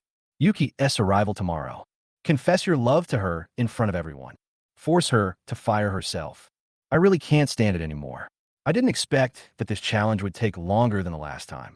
Without some extreme methods, it might take 3 months to complete this challenge. Not to mention being fired, my position was getting higher and higher. About 3 hours later, William finally arranged a heart shape of flowers and installed the candles. It looks like a large-scale romantic social death scene, but there is nothing to mourn. The purpose is not to really pursue Yuki. He just used all this to embarrass her and force her to either fire him or agree. With her level of social innocence, she would probably choose one of her 2 answers. After arranging all this, William did not return to the rental house. Instead, he lay directly in Yuki's office. There is a pink designer sofa in Yuki's office. Usually, only Yuki and Ava sit there. No one else dared to sit, and they were not allowed to sit. William didn't care about that. He smelled Yuki's body fragrance left on the pink sofa and slowly fell asleep. Fuck, so obscene. Until the alarm goes off. William got up in a daze. I looked at the time, and it was already 8 o'clock in the morning. Looking outside the company again, there were hundreds of Yuki's fans gathered there, and they were all looking at the array of flowers inside with curiosity. William really does have a little bit of contempt for these Yuki fans. They are real. No matter is windy, rainy, thundering, or a typhoon, they are always the most punctual and never absent. I go to school more punctually than when I was in school. All I can say is that Yuki's looks are too lethal to them. If it were William, he wouldn't do this every day. Instead, he would just chase her if he liked her, regardless of anything else. Try your best to catch up. Can't catch up? Then just give up. Directly stop being a fan. Don't waste time on yourself, and don't torture yourself. But William didn't want to meddle in other people's business. Challenge was the most important thing, and making money was a man's first goal. I can't wait any longer. My colleagues will come to work soon. So he sat down in his own romantic love flower formation, waiting for Yuki to come and give her a big social death. As time goes by 1 minute and 1 second, many colleagues came to the company and were shocked when they saw William's action. They were also confused. Are you really going to confess to your boss? This is too crazy. Yuki's cold and aloof personality It's not suitable for her to confess in public like this, right? This is the first reaction of all colleagues who know Yuki. William actually took advantage of her cold and aloof personality and deliberately embarrassed her in public in order to lead her to choose to fire him.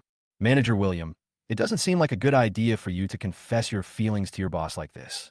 I think you should confess your feelings to her in private. Otherwise, if you fail, you won't be able to save face. Setion kindly reminded William, because these colleagues are truly submissive to William. William laughed and said, "It's okay. If we don't go crazy, we will all be old." Manager William, actually our boss is aloof and cold, and she doesn't like crowds. So, I still think you should confess your feelings in private when you are alone, then your chances of success will be higher. If you confess your feelings in public, even if she really likes you, she won't agree. Wang Yin also kindly advised, just when everyone was persuading William. Yuki and Ava walked in from the company entrance side by side. When I saw William sitting in the middle of the heart-shaped flower formation, I was stunned for a moment. Did I come to the wrong place? This is a company, not the entrance of a university girls' dormitory. Yuki frowned, looked at William and asked, "What are you doing?" "This is the company." Chapter 24, complete the challenge again. Boss Chu, when I first saw you, I felt that you were the only one for me. After spending these days together, I can't help myself. Please give me a quick death. Either agree to be my girlfriend or fire me. Let me stop torturing myself by watching you every day. William said was carefully crafted. Very instructive. Fire or agree. Ava also frowned at William and said, "Hurry up, it's not appropriate here. Don't talk, Yuki, just give me a quick death." William forced. Yuki's chest kept rising and falling, and she was obviously angry. She said coldly, "Okay, then you are fired. Clean up this place." "Oh, going around in circles, going around in circles, going around in circles. Write me a written notice of dismissal." William was ecstatic. This was the third time he had directly completed the challenge of being fired, and it was exactly the same as he had planned. He was fired for harassing his female boss. However, everyone at the scene breathed a sigh of relief. Their white moonlight was still so sacred. It was not cheated by the bad guy. Otherwise, we would be sad and regretful for the rest of our lives. After all, seeing your beloved being taken away by someone else will leave an emotional trauma. Yuki glanced at Ava and said, "Write him a written notice of dismissal." "Mr. Chu." Ava wanted to say something. Yuki interrupted Ava and said, "Right, Mr. Chu." Ava seemed to still want to say something. Yuki's face was cold, and he interrupted Ava and said, "Right, Mr. Chu." Ava seemed to have to say. Yuki frowned and stared at Ava, then said angrily, "You say it." "Boss Chu, what's the reason for the dismissal notice?" "Ava, are you going to let me speak?" Yuki said without thinking. "Harassing the female boss." "Okay."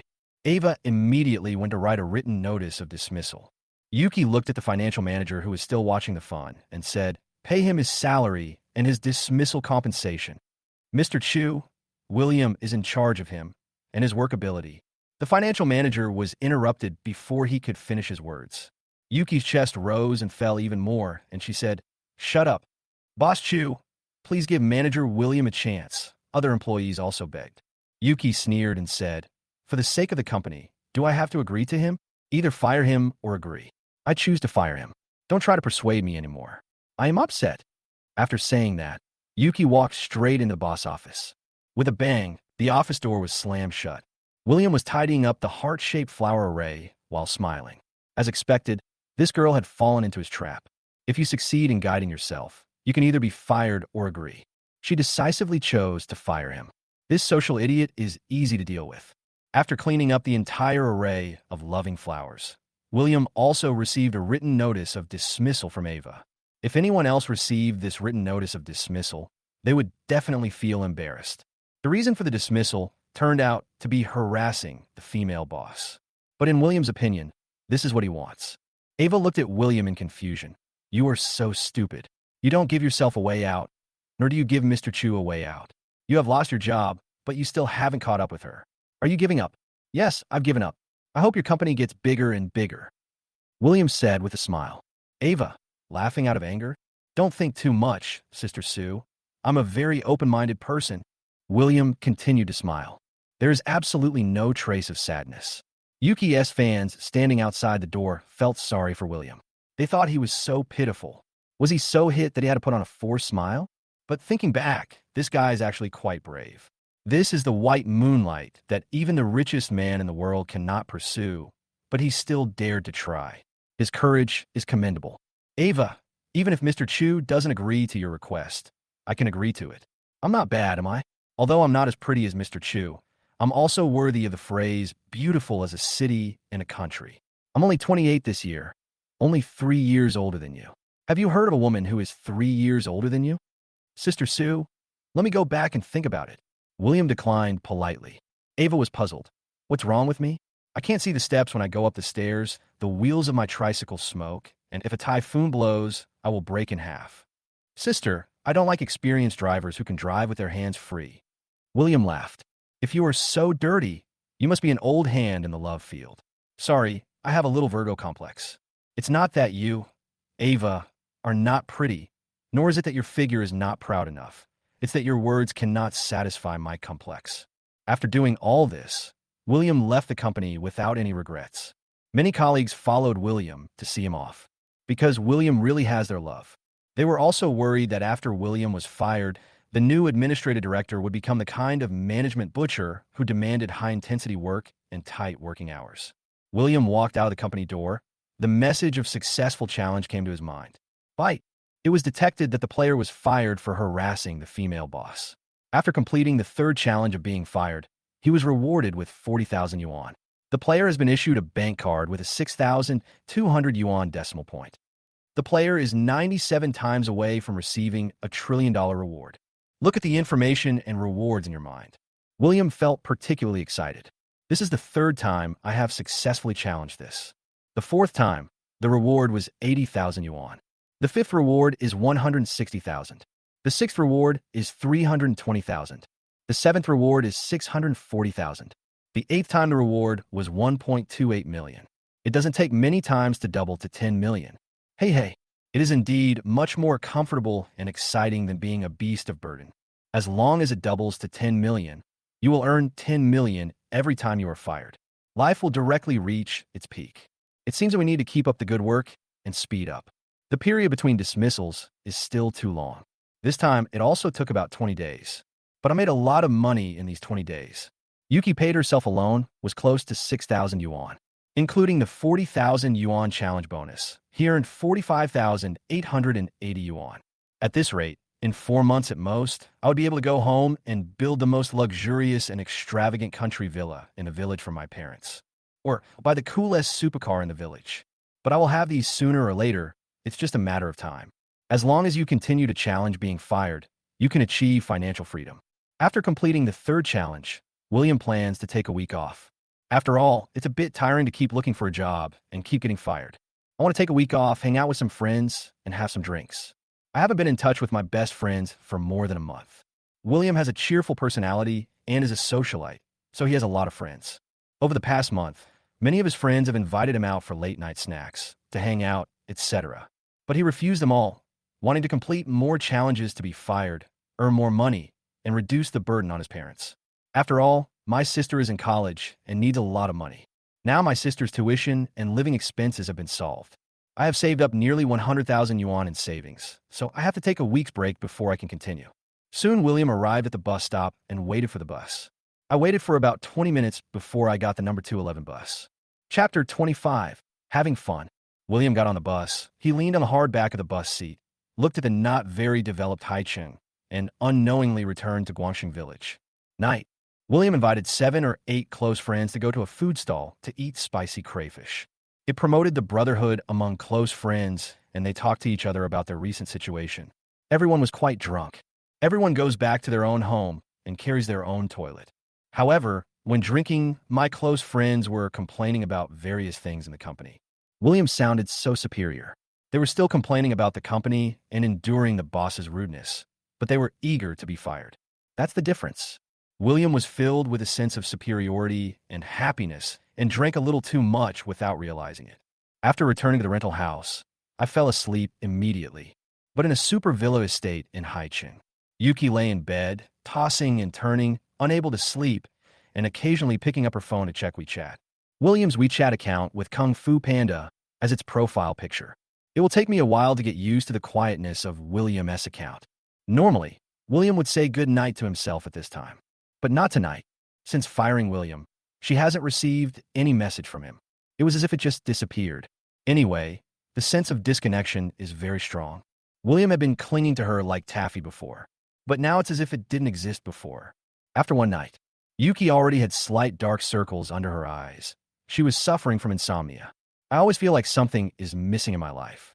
Originally, there were no ups and downs in her life, but the appearance of William brought ups and downs to her life. William's departure turned her ups and downs into a straight line again. Washed up, I tidied up my appearance. And no makeup. Yuki doesn't know how to put on makeup, and she never wears it. Get all done. She walked out of the room. The nannies and servants outside greeted Yuki very respectfully when they saw her. Yuki was in a very low mood. She didn't even look at these people. She walked out of the villa and got into her global limited edition pink Lamborghini supercar. Go to the company listlessly. William's previous workstation on the surveillance screen. But the workstation was empty.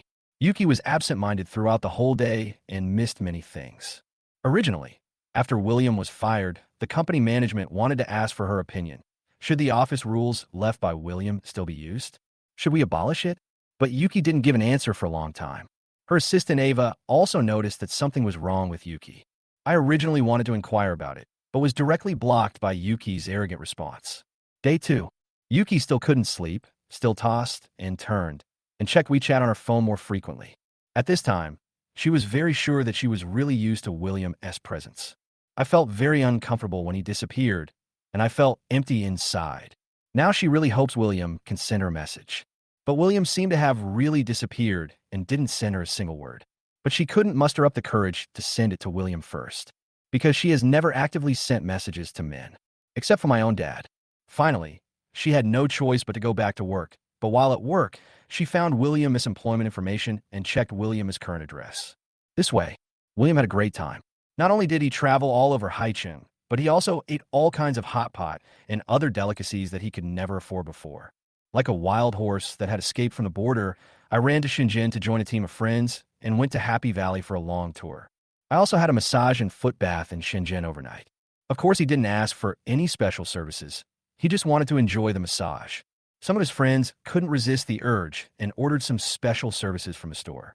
After playing for 2 or 3 days, William planned to sing some karaoke with his friends and classmates in Shenzhen and then return to Haicheng to complete the challenge of being expelled. Just when William was singing happily, she received several messages from Yuki on WeChat. It was not until William left the KTV and took a taxi back to the hotel that he found Yuki's message. Yuki, I'm sorry, I shouldn't have fired you.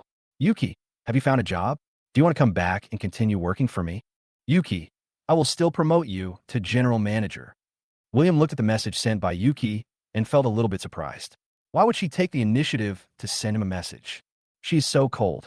Could it be that there were management problems after I left her company? Not really. Just keep doing it your way. There's nothing wrong with that. At most, some people who really take advantage of this system to mess things up will be fired.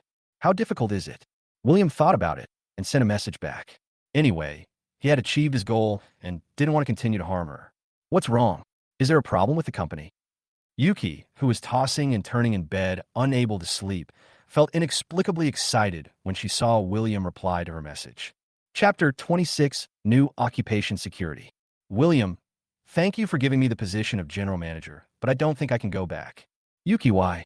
William, the reasons are too complicated, and some of them are inconvenient to talk about. Yuki, did my rejection hurt you? I'm sorry, I don't know how to deal with it. William, not really. You're a very good boss. Your company will grow bigger and bigger. Yuki, thank you for your recognition. William, I'm busy, okay? That's it. Yuki, good night. William was stunned when he saw the words, good night. What was going on? Say good night to yourself proactively. This is not right. Could it be that he has fallen in love with himself? William, out of politeness, also replied to him, good night. That's all I say, good night. Yuki slept soundly that night. The dark circles that accumulated over the past few days have faded a lot. The next day, William still hadn't gotten up. He received another message from Yuki. Yuki, what kind of job you want? Can I use my connections to introduce you to it? Yuki, what are your hobbies? I can help you find a related career. William opened his hazy eyes, feeling a little unbelievable. What happened? Where was his previous coolness? Why are you talking so much now? William replied, "No, I'm a person who easily offends a boss, so I'd better find one myself." Indeed, William is looking for a job now just to be fired by his boss, which will definitely offend his boss. So don't harm others. Yukio, an hour later. Yuki, the sun is so strong today. Be careful to avoid the heat. William? William, thanks for your concern. Yuki, are you still mad at me? William, I'm very open-minded.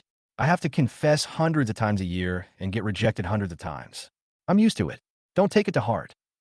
Yuki, envy. William. Yuki, I've always wanted to learn to be brave, but I just can't. Is there any book you can recommend to me? William, isn't it embarrassing to be rejected hundreds of times a year? Yuki, no, it proves that you are brave, brave enough to pursue, brave enough to be yourself. William, you can do it too. Yuki, I can't do that. William, is the company so idle now? Yuki, well, I'm busy. William then discovered that Yuki seemed to have become much more cheerful. After finishing the chat with Yuki, William started the boss direct attack again. Looking for a fourth job. Take on the fourth challenge. After all, if this challenge is successful, the direct reward will be 80,000, plus the previous savings of around 100,000. That's close to 180,000. With 180,000 yuan, you could buy a pretty good car. In the future, the problem of commuting to work can be easily solved. Soon, William saw when he entered Boss Direct Recruitment was the recruitment advertisement for Haiqing Plaza. Haiqing Square. Job position, security guard. Recruitment requirements, good-looking, junior high school education or above, age 18 to 60. Working system, 8 hours a day, divided into standing guard and patrol post, 2 days off a month. Salary, fixed salary of 3,800, accommodation included, but not food. Application address, Haiqing Square, Gonli Coast. Looking at the recruitment advertisement, William did not hesitate at all. He directly opened the poster's chat interface and sent a message. Hello, are you hiring security guards? The other party quickly replied, yes, are you interested? William, yes, I want to apply. The other party, have you worked as a security guard before? William, yes, I have on construction sites and in other large shopping malls. The other person, okay, age and education? William, 25 years old, graduated from Handong University, black belt in Taekwondo. The other party, okay, before 7:30 tomorrow, you come to the security department of Gonli Coast Haiqing Plaza for an interview. If you pass, you can go to work directly. William, thank you. After talking with the other party, William was very happy that he had found a job for his fourth challenge, being a security guard. However, I don't know what element can make the other party expel him. I have to look for it slowly after I go to work on site. But you must never be fired for lack of workability. Again, you cannot be fired for the most common reasons that bosses use to fire employees. Otherwise, the subsequent challenges will become increasingly difficult. Day 2. William arrived at the Haiqing Square Security Department before 7:30. As soon as I arrived, I was noticed by the security manager.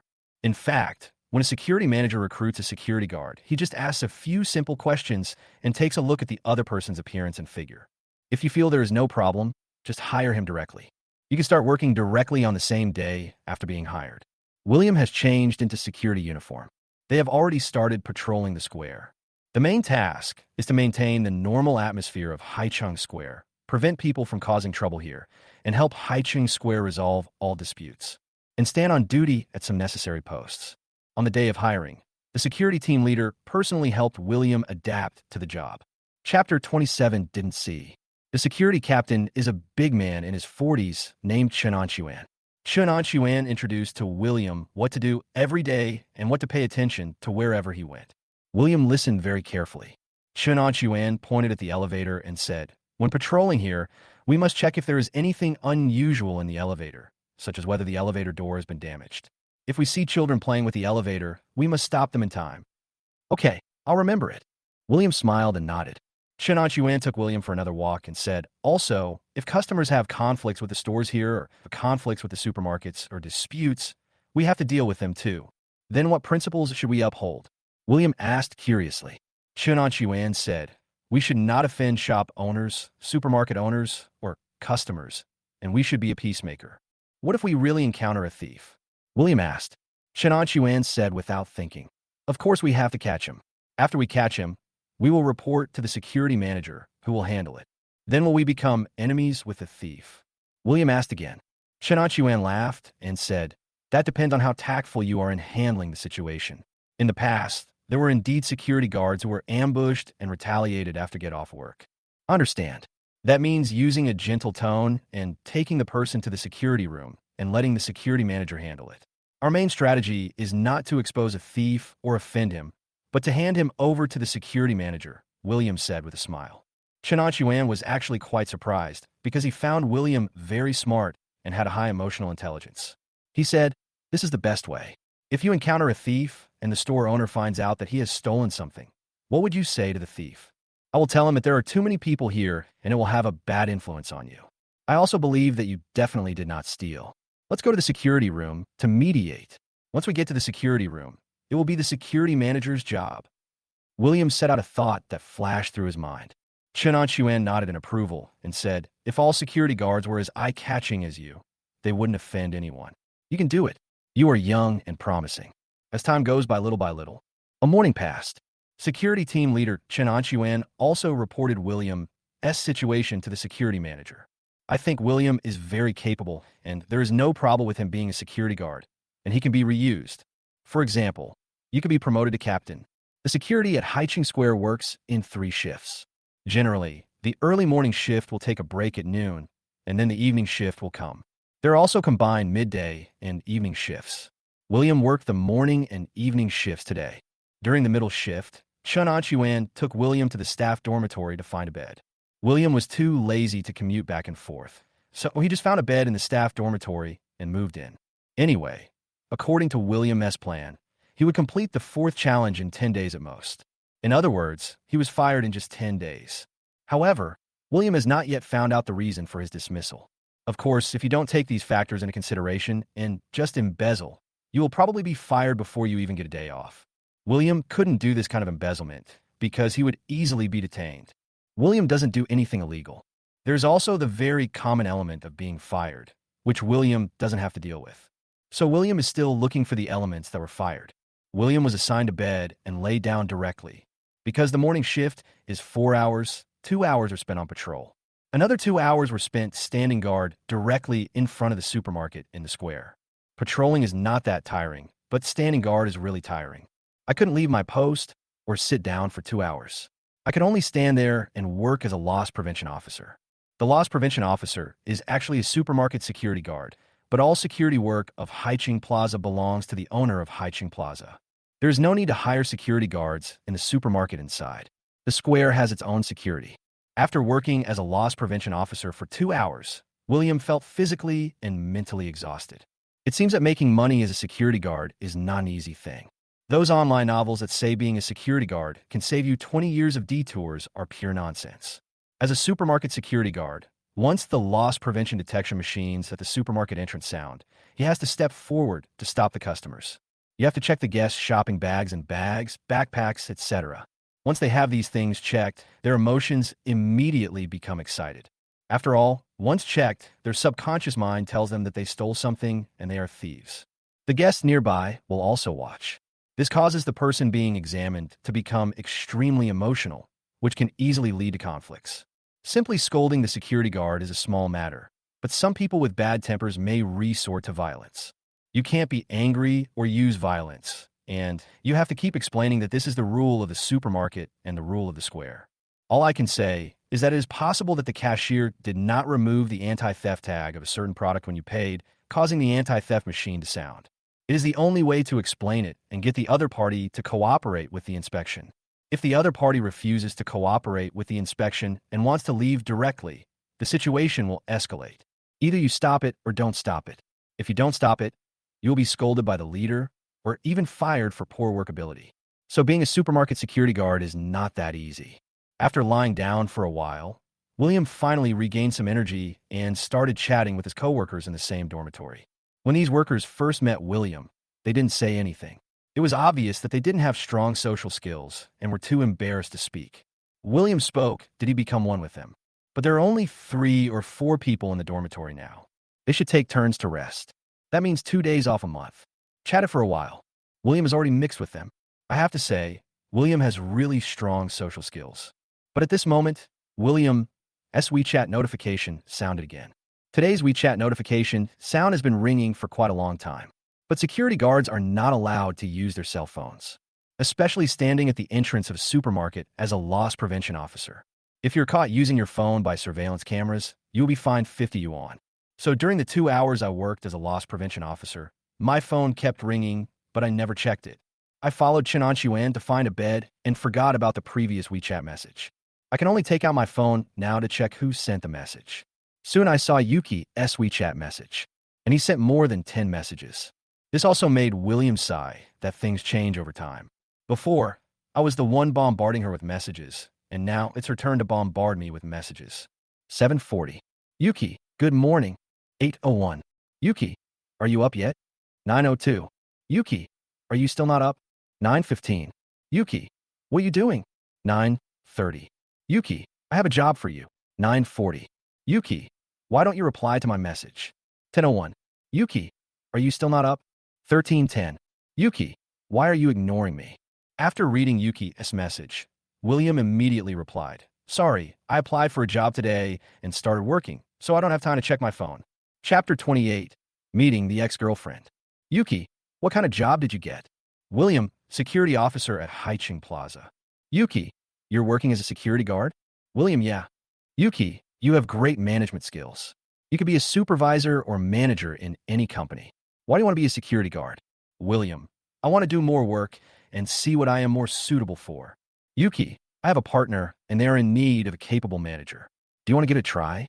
William, no, I'm already employed. I think being a security guard is not bad. Thank you for your concern. Yuki, you're welcome, we're friends. William, you consider me a friend? Yuki, aren't we friends? William didn't expect that Yuki, who was so aloof and cold, actually treated him as a friend. William, a friend. Yuki, friend. Time flies. During the night shift, William was directly assigned to work as a loss prevention officer at the supermarket entrance. This time it's even more excessive. I worked as a loss prevention officer for 4 hours during the night shift. That means you have to stand at the supermarket entrance for 4 hours. William, who was not used to standing still, felt that this was hell on earth. After standing for more than an hour, my feet were numb. Fortunately, I am standing here, and I can occasionally go out and push a shopping cart back. After all, supermarket regulations prohibit customers from pushing shopping carts out. At most, they would push the cart to the supermarket entrance and take the items away. Then the security guard on duty can push the shopping cart back and put it away. This is the only reason William has to move around. But at this moment, William saw an acquaintance, someone so familiar that he could tell what kind of person she looked like even after she put on her clothes. This person is William's first love in college, Miao Huiman. When she graduated from college, Miao Huiman broke up with William on the grounds that she was young and ignorant. Later, William realized that Miao Huiman had really grown up and started to consider financial issues. Knowing that William's family was very poor, they were very tactful and did not add any pressure to William. Choose to break up. William was quite sad at the time and was still asking the reason. William directly if he could give her 380,000 yuan as a gift, if he could buy a house in Guangzhou, Shanghai, or Shenzhen with full payment, or if he could buy several Olympic cars connected in circles. Audi. William was simply silenced. Buying cattle and horses, I just entered the society, 3.8 yuan so I can only accept the breakup with pleasure. I just didn't expect that after 3 years of breaking up and blocking each other on phone and WeChat, we would eventually meet by chance in this supermarket. William looked at Miao Huiman, who had fair skin and beautiful looks, wearing a white professional dress and tapping high heels. William, who was standing at the supermarket exit in a security uniform. They both looked at each other. Each of them has an active mind. Miao Huiman spoke first. William, long time no see. Are you a security guard now? Miao Huiman? Yes. She avoided 20 years of detour and became a security guard. William said with a smile. There was no change on Miao Huiman's face, but she looked down on William from the bottom of her heart. She was glad that she broke up with him right after graduating from school. What future could a young man have who came to work as a security guard? In her heart, she was scorning William, but on the surface, Miao Huiman remained calm and said, Then we will be colleagues from now on. Do you work here too? William asked. Miao Huiman nodded and said, I am the store manager of this supermarket. I manage this large supermarket. You are the loss prevention officer on duty for us, and you are also under my jurisdiction. Then I have to call you Mr. Miao? William said. Meow Huimin smiled and said, "Everyone calls me President Meow, so you can call me President Meow too. However, please don't mention our past. I don't want my colleagues to know. That never happened to us." William was actually quite calm inside. "Once we separate, we become strangers." Meow Huimin nodded and said, "Yes, that never happened to us. Since you work under me, I can help you. I'll talk to your manager and transfer you to patrol. It won't be so hard this way." "Then I have to thank you," William said with a smile. Meow Huimin shook her head and said, "You have already repaid me in advance. Nothing happened between us." "I understand." William really understood. She just didn't want others to know that her ex-boyfriend was a security guard. "I find this embarrassing. There is nothing wrong with this. After all, she has become the manager of a large supermarket and is considered capable. But it doesn't matter. I'm just here to complete the challenge. I don't really want to be a security guard here. At most, it will take 10 days or half a month, and then I will leave here. I will never see her again, and she will never see me again." In fact, Meow Huimin is more about showing off her sense of superiority, which can be regarded as a kind of charity out of pity. But what Meow Huimin didn't know was that William was now bound to the challenge of being kicked out of the game, and the ultimate reward could reach trillions. She and I are no longer from the same world. Even if she were the manager of tens of thousands of large supermarkets around the world, she would not earn more wealth than William. What's so superior about it? William looked at Meow Huimin with a condescending look as she walked into the office while inspecting other employees. But at this time, a stall selling thermos cups in the supermarket exit corridor was in the process of switching off and on business hours. A pretty boy stared at William and shouted confidently, "William, Tapindino Zhangguanggang." William turned his head to look at this handsome boy who looked like a young man from a distance, but had shifty eyes when he looked closer. He felt a little surprised because this was his childhood playmate, Magnus. Although they were childhood playmates and from the same village, they stopped playing together after primary school because they went to different schools. William was in number 1 middle school and Magnus was in number 6 middle school. His grades were so poor, so Magnus entered society after graduating from high school and failed to get into college. William was admitted to Eastern Han University and became one of the few college students in the village. "Ergu, are you working here too?" William asked curiously. Magnus nodded and said, "I'm a salesman at this stall. How come you're a security guard?" "I can't find a job, so I have to work as a security guard." William didn't want to think about the reason, but just said casually, "What does it matter?" Magnus heard that he couldn't find a job after graduating from college and was even worse off than himself. Having to work as a security guard, he immediately felt proud and said, "After work, I'll treat you to a barbecue." When fellow villagers meet, their eyes are filled with tears. Okay, William didn't care. But the next moment, Magnus secretly took a photo of William working as a security guard and posted it on WeChat and QQ Space. "The college students in our village can only work as security guards. Sai, this society is hard to describe. When fellow villagers meet, they shoot each other in the back." Magnus looked at William and said, "William, do you know? Your ex-girlfriend, Meow Huimin, has become the store manager of this large supermarket. And I heard that she has become the mistress of the owner of Haiqing Plaza. It is because of this identity that she was able to become the store manager of this large supermarket. This is no longer a secret." "What? Meow Huimin became someone's mistress?" William was a little shocked. I never expected things would turn out like this. Although he knew that Meow Huimin had always wanted to move up, he did not expect her to do so in this way. Magnus was quite happy when he saw William's expression was different. After all, he was happy when others were unhappy. Magnus looked at William and said, "I also heard that he broke up with you because he went home with you and saw your shabby house and thought your family was poor." Magnus continued, "But later I heard that she broke up with you because she met this boss. I don't know which one is true. I don't know why she broke up with me, but it's all in the past. Let's not talk about it." William looked at Magnus and said speechlessly, "William, look, that's Mr. Zhang. Meow Huimin is his mistress now." Magnus excitedly introduced to William a big Mediterranean man who was walking towards them. William was actually a little curious and looked at Mr. Zhang. Seeing this plain-looking Mr. Zhang, I felt mixed emotions. It seems that if a woman wants to climb up the social ladder, she has to endure a lot of suffering. Mr. Zhang's full name is Zhang Quanbang.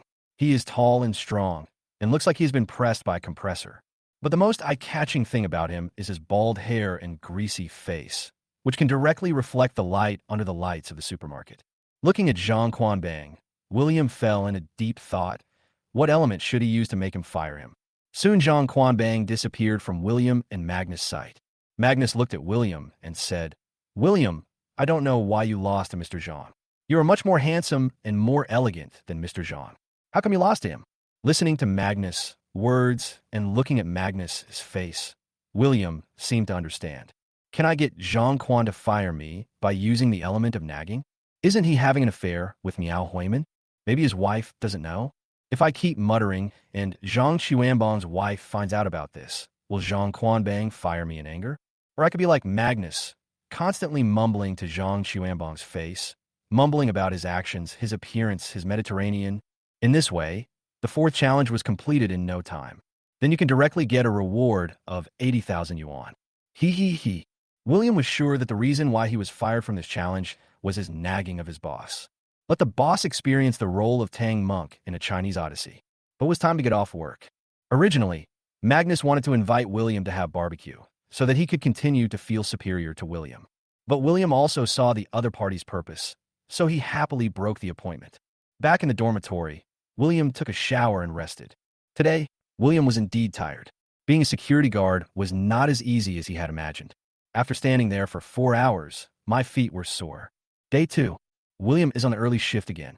And once again, he was assigned to stand guard at the supermarket entrance as a loss prevention officer. I just don't know who spread the news. Many colleagues came over to gossip and asked if William was the store manager's ex-boyfriend. That is Miao Huimin's ex-boyfriend. This made William a little puzzled. Who spread this matter? But William could guess that it must be Magnus, the idiot. It's just that the news spread a little too fast. Almost all the staff in Haiqing Plaza knew about this matter. This also made Miao Huimin a little angry. Chapter 30, Seeing an Acquaintance, revised. Miao Huimin was directing the work in the supermarket and would look at William from time to time. It was obvious that he was very dissatisfied with William. But William was not at all nervous. Instead, he felt as if he could go with the flow. Now that Miao Huimin is dissatisfied, can he propose to his lover, Mr. Zhang, that he be fired? Then I don't have to do anything to complete the 4th expulsion challenge. This is all thanks to Magnus. After all, after completing the 4th challenge, the reward will be 80,000. There are only 96 challenges left to get 1 trillion. After finishing her work, Miao Huimin walked towards William. He walked in front of William. His face was very ugly, stared at William, and said, How did you spread what happened between us? I didn't. William denied it directly. Miao Huimin frowned and said, If it wasn't you who spread it, who else could it be? Why should I spread it? William asked. Miao Huimin said without thinking, I feel unbalanced. I feel that I'm already a store manager, but you can only be a security guard. You have no more achievements than this. Fortunately, I understood it early and broke up with you. If I married you, would you support me by being a security guard? You can't even buy me a lipstick. Okay, let's stop talking about these things. Times have changed, and things and people are no longer the same. William really didn't want to have anything to do with her anymore. Miao Huimin, did you find out from somewhere that I'm the store manager here, and you came here to be a security guard? Do you think you still have a chance? Don't you think it's childish? You really misunderstood, William said a little angrily. Miao Huimin continued to sarcastically say, Misunderstanding, I still don't understand you. You won't turn back until you hit the wall. I am really done with you. Please don't bother me anymore. Just at this time, Zhang Quanbang and a large group of senior executives from Haiqing Square came in, surrounding the two people. Moreover, Zhang Quan's gang and this large group of senior officials all looked servile and submissive. In addition, the customers coming and going, as well as the employees in various positions in the plaza, all turned their eyes to the person they were surrounding. There were even many male customers who stared with their eyes wide open. Even when their girlfriends or wives pinched them, they didn't feel any pain. This also made William very curious. Who were they surrounding? It can actually make so many men stare at it with their eyes wide open and forget everything else. Finally, William was surrounded by Zhang Quan's gang and saw clearly who the woman who made everyone stare at her in amazement was. It turned out to be my boss at my previous company, Yuki. What a coincidence. Ava was with her. Should I ask her now or not? I can't come up with an idea for a while. I say I am familiar with her, but actually I am not. I say I'm not familiar with her, but now she bombards me with messages every day. I never thought that when we met again, she would encounter my own ugly deeds. At this time, Miao Huimin saw Zhang Quanbang coming over and waved with a smile. She became more confident and scolded William. You really make me hate you. How can you be worthy of me? Yuki and Ava also saw William and heard the conversation between Miao Huimin and William. Yuki, Ava, and a group of people walked towards William. Zhang Quanbang introduced Yuki. This is the manager of our supermarket. Miao Huimin, President Miao. Miao Huimin looked at Yuki with a smile, took 2 steps forward, stretched out her hand with a smile, and said respectfully, "You are the investor, Mr. Chu, right? Nice to meet you." "Hello, Mr. Miao." Yuki shook hands with Miao Huimin and asked, "What were you talking about with the security guard just now?" "Huh? Mr. Chu, are you interested in this?" Miao Huimin was very surprised, because as far as she knew, this princess of Haiqing seemed to be very cold and aloof, and had no interest in anything other than business. "Why did you become interested in this?" Yuki respectfully, "It's nothing, I just had a boyfriend in college when I was young and ignorant, and we broke up later. It's been 3 years since this happened, and I don't know how he knew I worked here. Then he deliberately came here to work as a security guard and spread the story between him and me throughout Haiqing Square. I guess he was not convinced in his heart, or he couldn't let me go, so he wanted to pester me in this way. This kind of person is actually very hateful. We are all women, so we should all understand, right?" When Zhang Quanbang heard Miao Huimin say this, he immediately frowned and looked at William with a certain anger in his eyes. After all, she was Zhang Quan's underground mistress. How could someone dare to poach her, especially a small security guard? "Isn't this courting death?" William burst out laughing and said, "You are really good at making a scene for yourself, aren't you? If I hadn't run into you here by chance, I would have completely forgotten about you. Huh, I've been dating you for 4 years in college, and I still don't understand you? We are not from the same world. You have been a security guard for 3 years, and you still can't afford to buy me a set of cosmetics, even if you don't eat or drink. Do you understand?" Miao Huimin didn't give William any face at all. Because Zhang Quanbang is here now, she has to show her ruthlessness toward William. Otherwise, Zhang Quan would misunderstand that her old relationship with William had rekindled. The other senior executives who were watching also sneered at William and looked at him coldly. William was directly isolated here, and everyone looked down upon him. This made William very uncomfortable.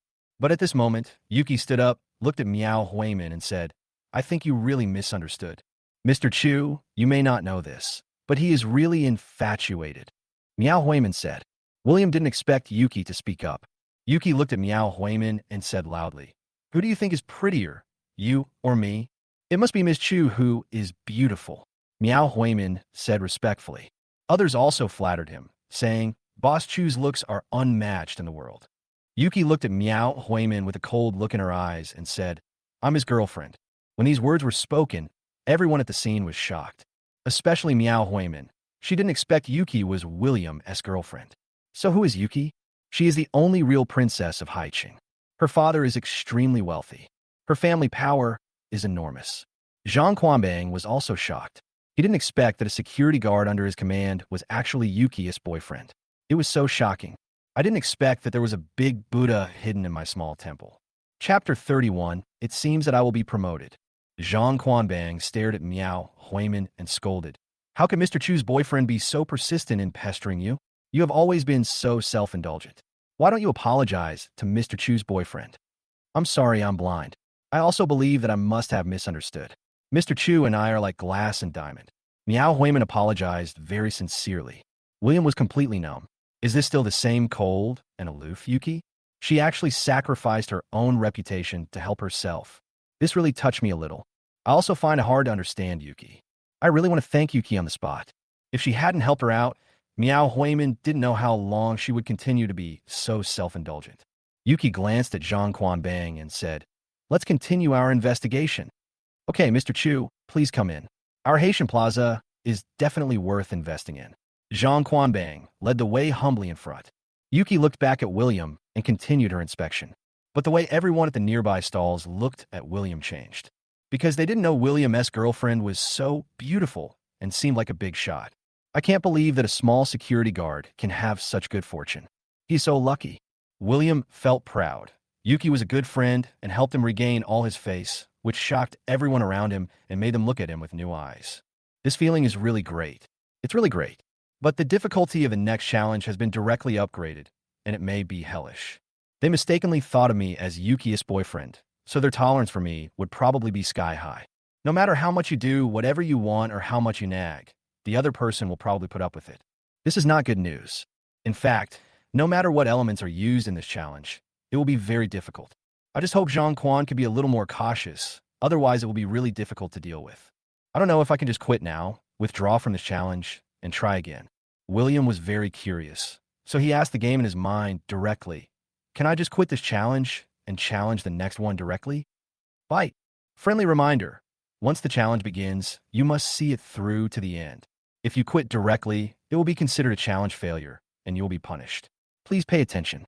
Looking at the information in his mind, William knew that once he started the challenge, he could not stop it unless he failed.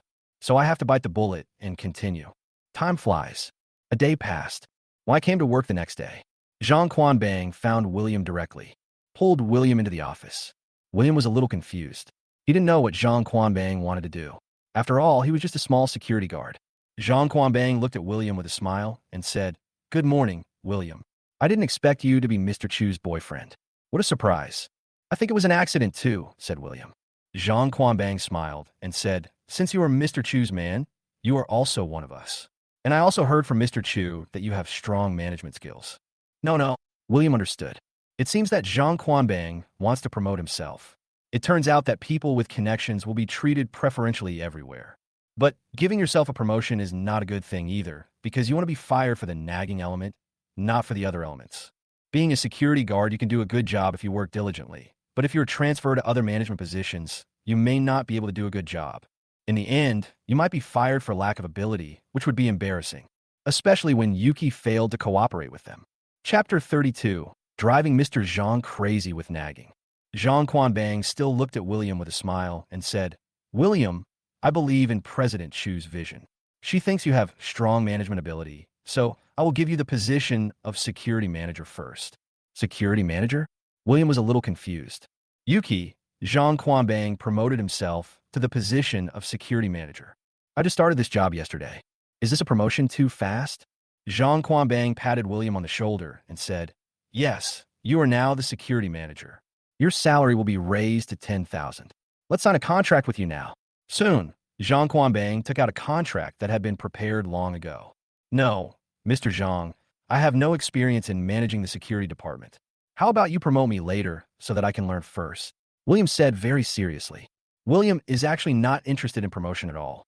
Jean Quan Bang thought about it and said with a smile, "That makes sense, but I can ask the previous general manager to guide you. It should be no problem." "Really, there's no need to rush. I can't do it. I'd rather be a security guard first. Thank you very much for your promotion."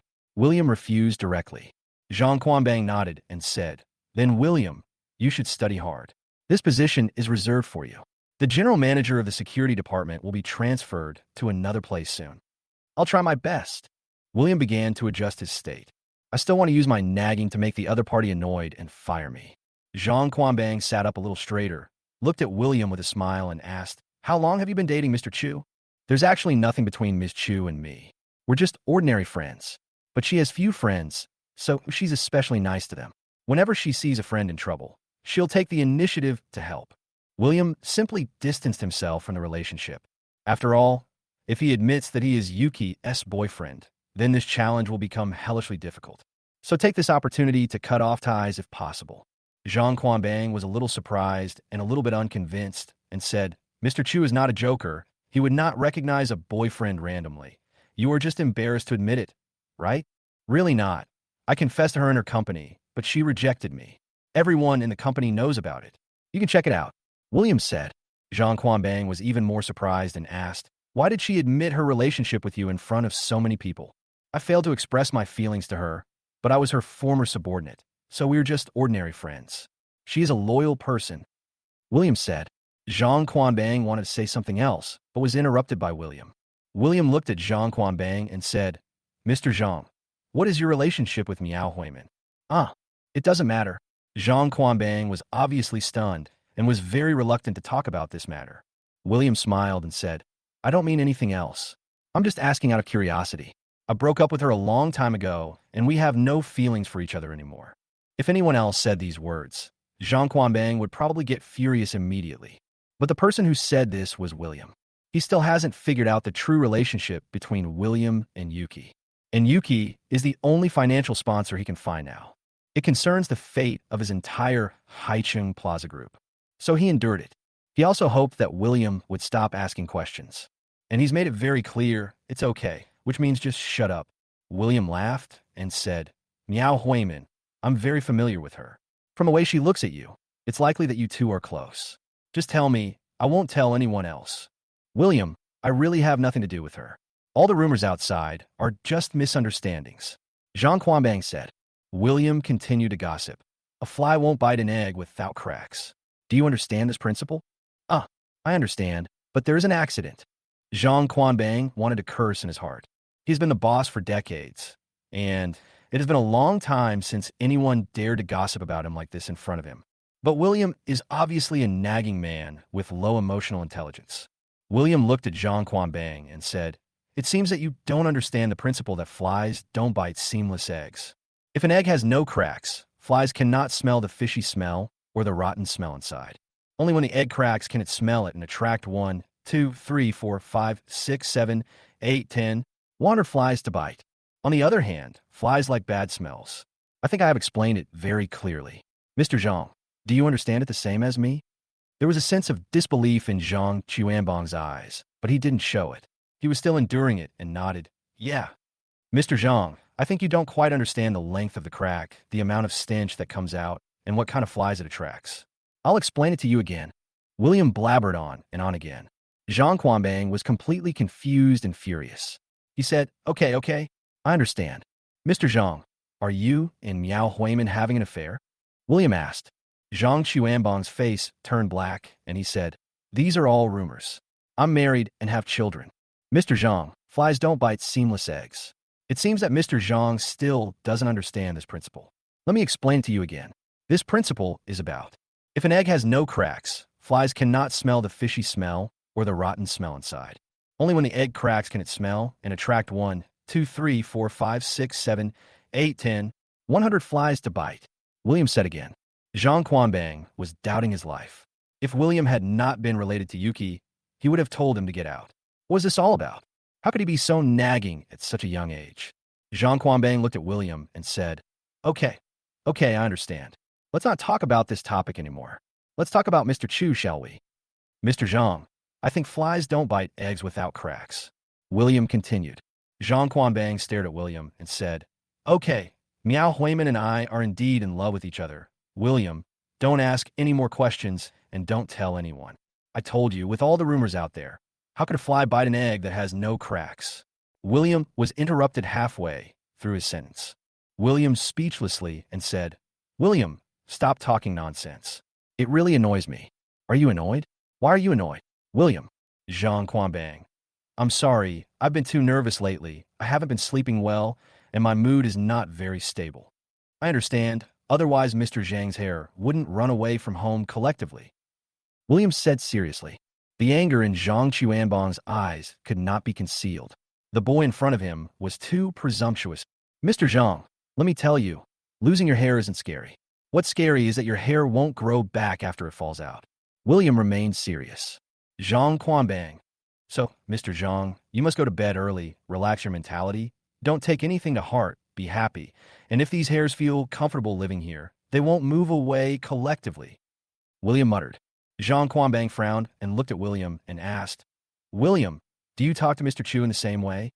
Yes, Mr. Zhang, don't worry about it. Losing hair is not really scary. What's scary is that it won't grow back after it falls out. You have to listen to me and don't change the subject. William warned seriously. Zhang Quanbang was filled with rage, but he didn't dare to vent it. After all, he hadn't figured out where this guy in front of him came from. If the guy in front of her didn't have some background, Yuki would never admit in public that she was his girlfriend. Chapter 33, The Boss Collapses. Zhang Quanbang suppressed his inner anger, looked at William, and said, Okay, I will pay more attention. Mr. Zhang, what's the point of paying more attention? You have to execute. Execution is the first step to solve the problem. No matter how much you pay attention, if you don't execute and take action, your hair will still fall out. Mr. Zhang, I suggest you go to bed early, be happy, don't worry about things, and smile often so that you can stay young and not have bald spots. Look at you, your bald spots can be used as a mirror. William advised. Zhang Quanbang nodded and said, I'll do it. Okay, can you tell me about President Chu? Look, You're angry. You didn't listen. Be happy. Be cheerful. Smile often. Stay young. Don't get angry. Don't get angry. Don't get angry. Alas, why don't you listen? William muttered. Zhang Quanbang gritted his teeth and said, William, can we not talk about the hair anymore? William almost laughed out loud in his heart, but his expression was still serious, and he said, Mr. Zhang, running away won't solve the problem. When we encounter a problem, we solve it. It's just like losing hair, right? What's so terrible about losing your hair? The terrible thing is that your hair will never grow back after it falls out. That's the problem.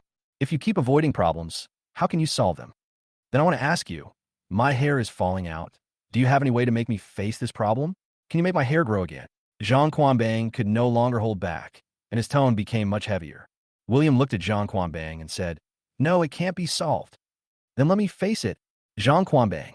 William said seriously, No, what I meant just now was that you should have a correct attitude toward the problem, not that your hair should grow again. You misunderstood. William, can you please stop talking about these issues? Zhang Quanbang asked, suppressing his anger. William looked at Zhang Quanbang and said, Why are you avoiding problems again? If you encounter a problem, solve it. Avoiding a problem will not solve it. You can't avoid solving a problem. This is something that all primary school students know and that primary school teachers teach you. Do you know that? Let me calm down. Zhang Quanbang completely collapsed and grabbed his few remaining hair. William continued to press on. Mr. Zhang, look at you. You are still avoiding the problem. I can't stand it. Zhang Quanbang turned around and rushed out of the office. William sighed, alas. When Zhang Quanbang heard the wailing sounds behind him, he began to doubt his life.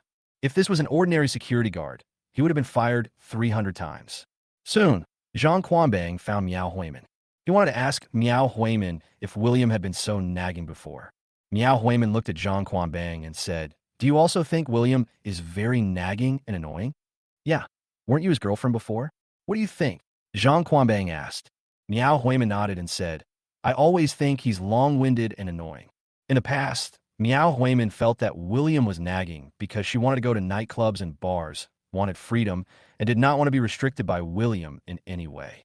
So every time William said something, she thought he was nagging, and just a look from him made her feel annoyed. It's actually different from the trouble caused by Zhang Quanbang. But Zhang Quanbang didn't understand and thought William was really like that. This also made him very curious. Why did Yuki like William with such a personality? This has become an unsolved mystery in Zhang Quanbang's heart.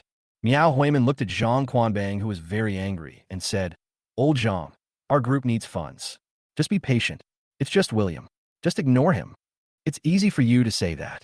You have no idea how annoying he is. Zhang Quanbang was a little scared. William's humming and chanting there made my head almost explode. In particular, hair loss is not scary. What is scary is that you can't fix it again after losing it. How the hell could he say such infuriating words so casually? Miao Huimin looked at Zhang Quanbang and said, Old Zhang, what you said is bullshit. I have been with him for 4 years. I can tolerate it, but you can't? Gojin was able to sleep on firewood and taste gall, endure humiliation, and eat shit. Are his words as smelly as shit? It's not as smelly as shit, but I would rather eat shit. Zhang Quanbang is actually still unable to calm down. But now only Yuki can help him, and Yuki is obviously very protective of William. So you have to eat this shit whether it tastes good or not. Just at this moment, Zhang Quanbang's cell phone rang. Pick it up and take a look. I found out it was Ava calling. Zhang Quanbang immediately adjusted his state and answered the call respectfully. Hello, President Su. Hello, Mr. Zhang. Ava said with a smile. Zhang Quanbang asked respectfully, What can I do for you, Mr. Su? Nothing. I just want to ask you a favor. Ava said over there.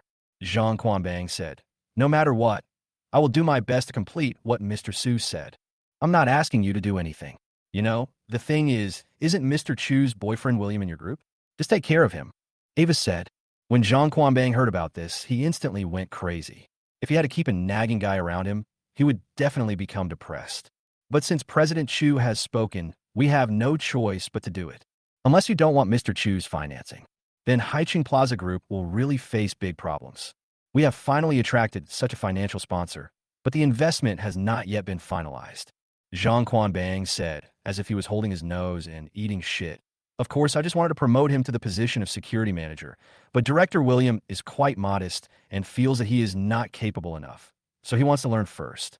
However, I will always give this position to him and let him start as security manager first. Don't worry, Mr. Zhang. William has a high emotional intelligence and good management skills. He can quickly get along with others wherever he goes. He can do it, Ava said confidently. Zhang Quanbang was doubting his life. The Tang monk in A Chinese Odyssey was not so long-winded and his emotional intelligence was not so low. Is this also called high emotional intelligence? Are you kidding me?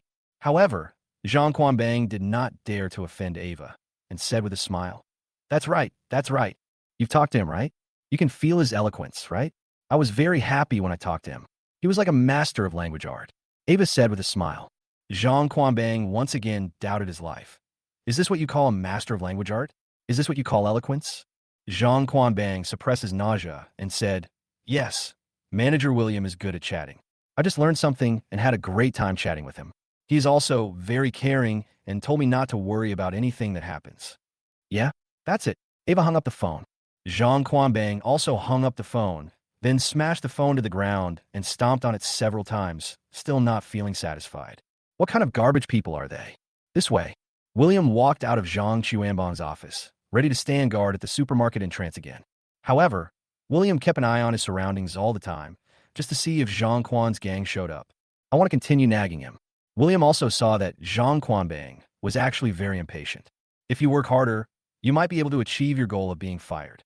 Just as William was looking around, Magnus, who was standing at a stall not far from William, looked at William with a changed look.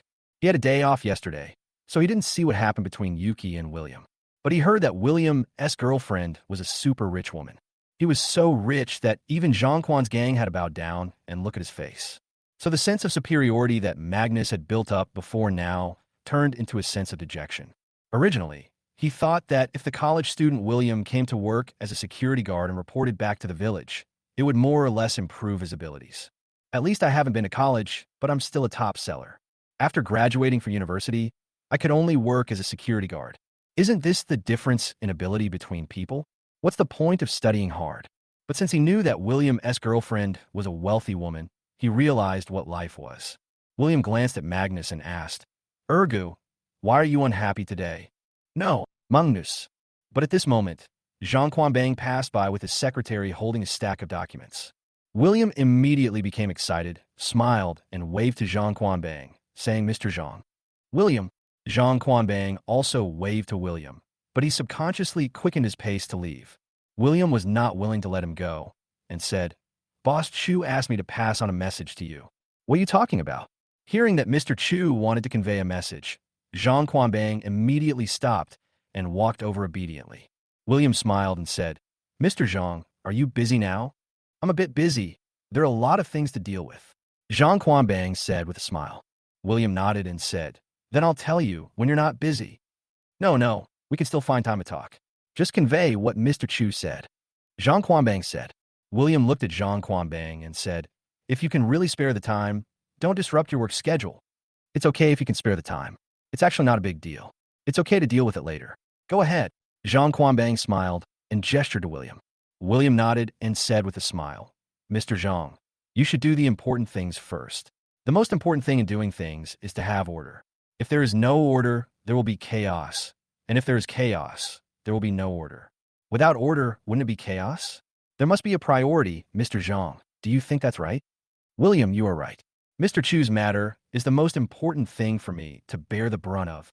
Zhang Quanbang was about to vomit blood again, because he found that William started mumbling again, repeating the same thing over and over again. William looked at Zhang Quanbang and said, Mr. Zhang, I still have to remind you. Remind me of what? Zhang Chuanbang's heart trembled. Could it be that something went wrong with President Chu? William looked at Zhang Quanbang very seriously and said, Don't take everything to heart. I've known you for less than 2 days, and I've noticed that you're so impatient. Calm down and be peaceful. Hair loss is really not scary. What's scary is that it won't grow back after it falls out. So you have to face the problem and don't avoid it. Zhang Quanbang even had the urge to stab someone. Chapter 34, Still Hair.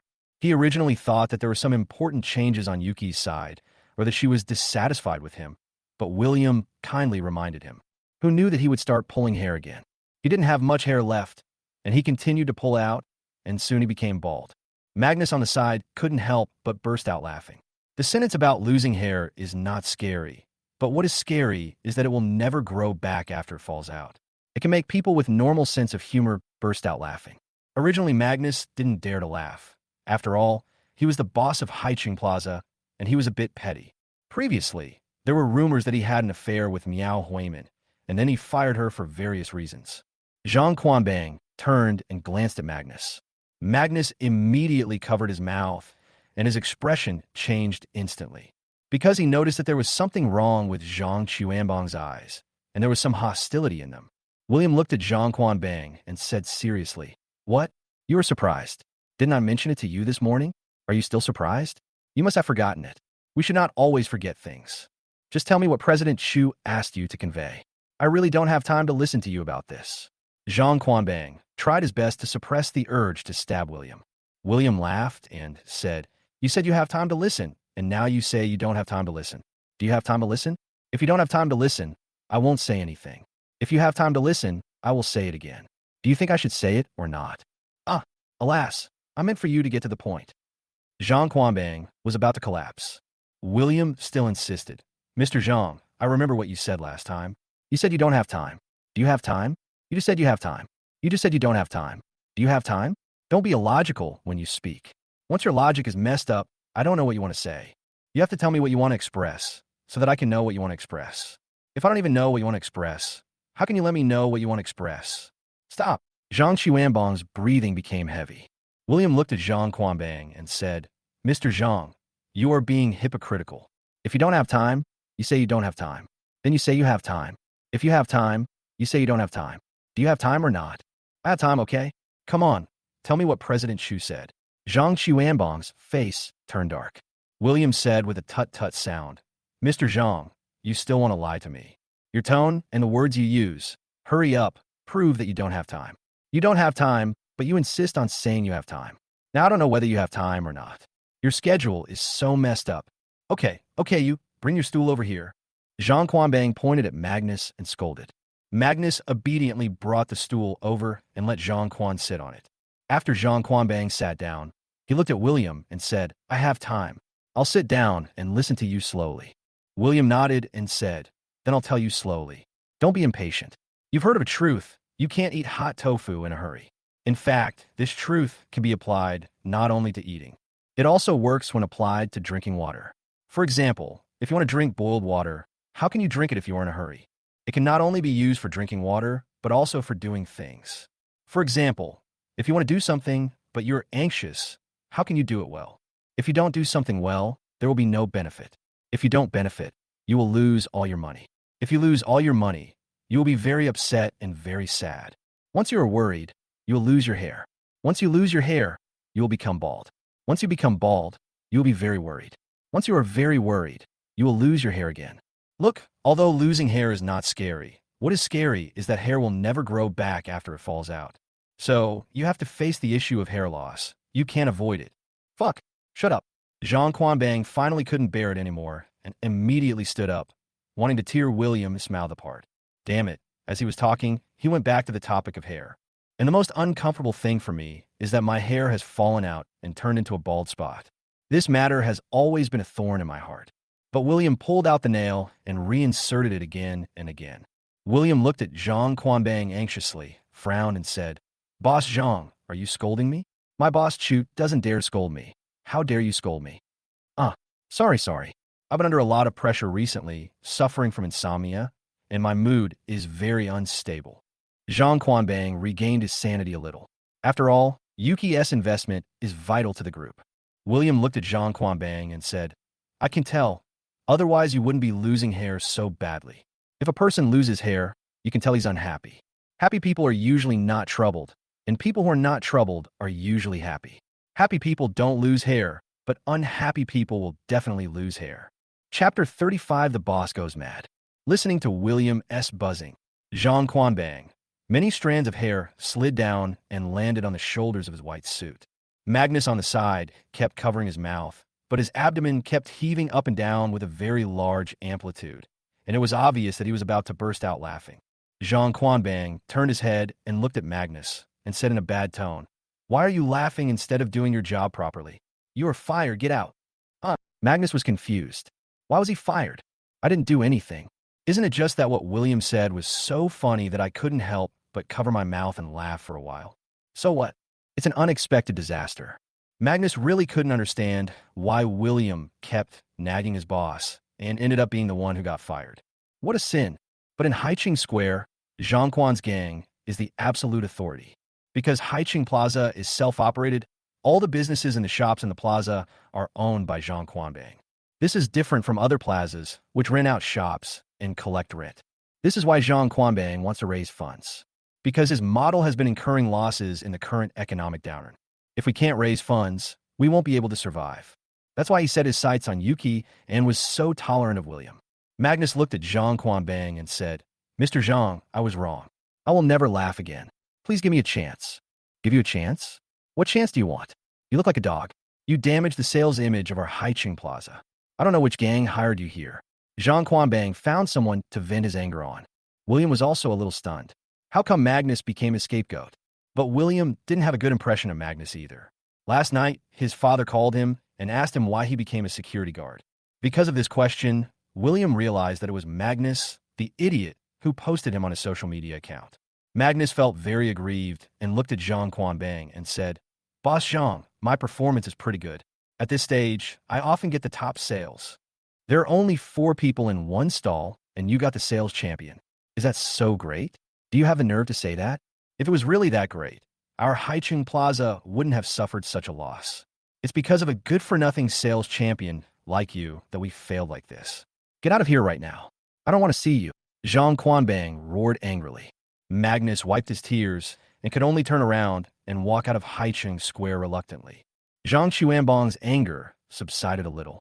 William looked at Zhang Quanbang and said, "Boss Zhang, why are you so angry again? How much hair will you lose?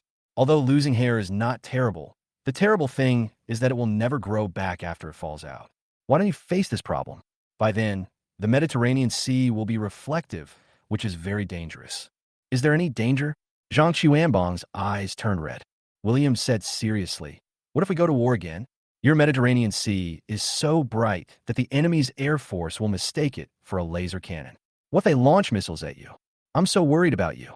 William, the look in Zhang Xuanbang's eyes was already very obvious, but he was still enduring, and he had reached his limit. He couldn't understand why William was so talkative. It doesn't sound like something a normal person would say at all. Not only was he nagging and mumbling, his words were extremely insulting, but his expression made it seem like he was speaking normally. William looked at Zhang Quanbang and said, "Boss Zhang, just say whatever you want to say. If you hold in like this, you'll get yourself hurt. Can you say less? Can you tell me what President Chu said? As long as you tell me the next sentence, you can take whatever you want in this square with both hands. It's all free." Zhang Quanbang completely collapsed. William nodded and said, "Mr. Chu said that he doesn't want to invest in Mr. Zhang. Mr. Zhang's Haicheng Plaza model can't make money." Did she really say that? Zhang Quanbang was stunned. Didn't even care about William. All his attention was focused on Yuki's words. William ran to the mitai counter next door and started to take mitai. He ran over with 7 or 8 bottles of mitai and looked at Zhang Quanbang, who was still in deep thought. He said, "Mr. Zhang, I'll just take these mitai. I don't want anything else. Fuck, Yuki doesn't invest in me. You are shit, and you made me tolerate you for a whole day. Who the hell are you? You keep nagging me. Are you crazy? Should I give you a free ride?" Zhang Quanbang finally exploded. William laughed and said, "I thought we were close friends regardless of age difference and had endless topics to talk about. But it turns out that we are not. I am leaving. Get out." Zhang Quanbang cursed. William still smiled and said, "Did you fire me? Do I have to wait until the new year to fire you?" Zhang Quanbang roared angrily. William was delighted and said, "Then give me a written notice of dismissal." "Okay." Zhang Quanbang immediately dialed the number of the Human Resources Department. Soon, someone from the Human Resources Department brought a written notice of dismissal. The written dismissal notice stated that William was mumbling and mentally abnormal. William was delighted when he received the written notice of dismissal. This time, he completed the challenge very quickly, and it was very satisfying. He also got the bonus of 80,000 yuan. The prize for the next challenge will be 160,000. Zhang Quanbang saw William still holding 6 or 7 bottles of matai, and said, "Put down all the matai and get out of here." "Mr. Zhang, you told me to take whatever I want. I have the video to prove it." William laughed. Zhang Quanbang frowned and stared at William and said, "I have tolerated you for a long time. If Yuki hadn't wanted to invest in us, I would not be named Zhang if I didn't break your legs." "Mr. Zhang, actually, Yuki didn't say she wouldn't invest in you. I just said that casually to lie to you. If she didn't invest in you, Ava would call you directly instead of me telling you." William told the truth. It is true that Yuki never said that she would not invest, nor did she ask William to pass the message to Zhang Quanbang. It was purely a shady trick that William thought of, which was to make the other party think that Yuki would not invest anymore and would no longer tolerate him. Just at this moment, Zhang Chuanbang's cell phone rang. "Pick it up and take a look. I found out it was Ava calling." Zhang Quanbang felt very complicated and quickly picked up the phone and said, "Hello, Mr. Su." "Hello, Mr. Zhang. My boss, Mr. Chu, said that he will sign a contract with you tonight and invest 2 billion yuan in you. This will be considered as paving the way for William. Do you understand what our Mr. Chu means?" Ava said. Zhang Quanbang was stunned, really stunned. He didn't expect Yuki to directly invest 2 billion yuan and invest it because of William. What should I do now? He fired William himself and scolded him harshly. "I originally wanted to find someone to beat him up and then throw him out of Haiqing Square." Zhang Quanbang said tremblingly into the phone. I. Chapter 36, Misunderstanding, Turning Point. "Don't you know what to do? How did you do it?" What it means is to let William use his abilities and work with you to improve Haiqing Square. Listen to William's suggestions. He is very smart and capable. Ava said over there. Zhang Quanbang nodded quickly and said, "I know. I will promote him to be the executive president. Don't worry. I absolutely trust him." "Okay, come to the Chu family manor tonight to sign the contract," Ava said and hung up. Zhang Quanbang felt very complicated. With a flattering smile on his face, he looked at William and said, "Manager William, the flood washed away the Dragon King Temple. I am ashamed. Do you like drinking matai? I have collected more than 200 bottles of aged matai. I will give them all to you. As long as you like them, we can be friends regardless of age. What's wrong? Yuki invested in you.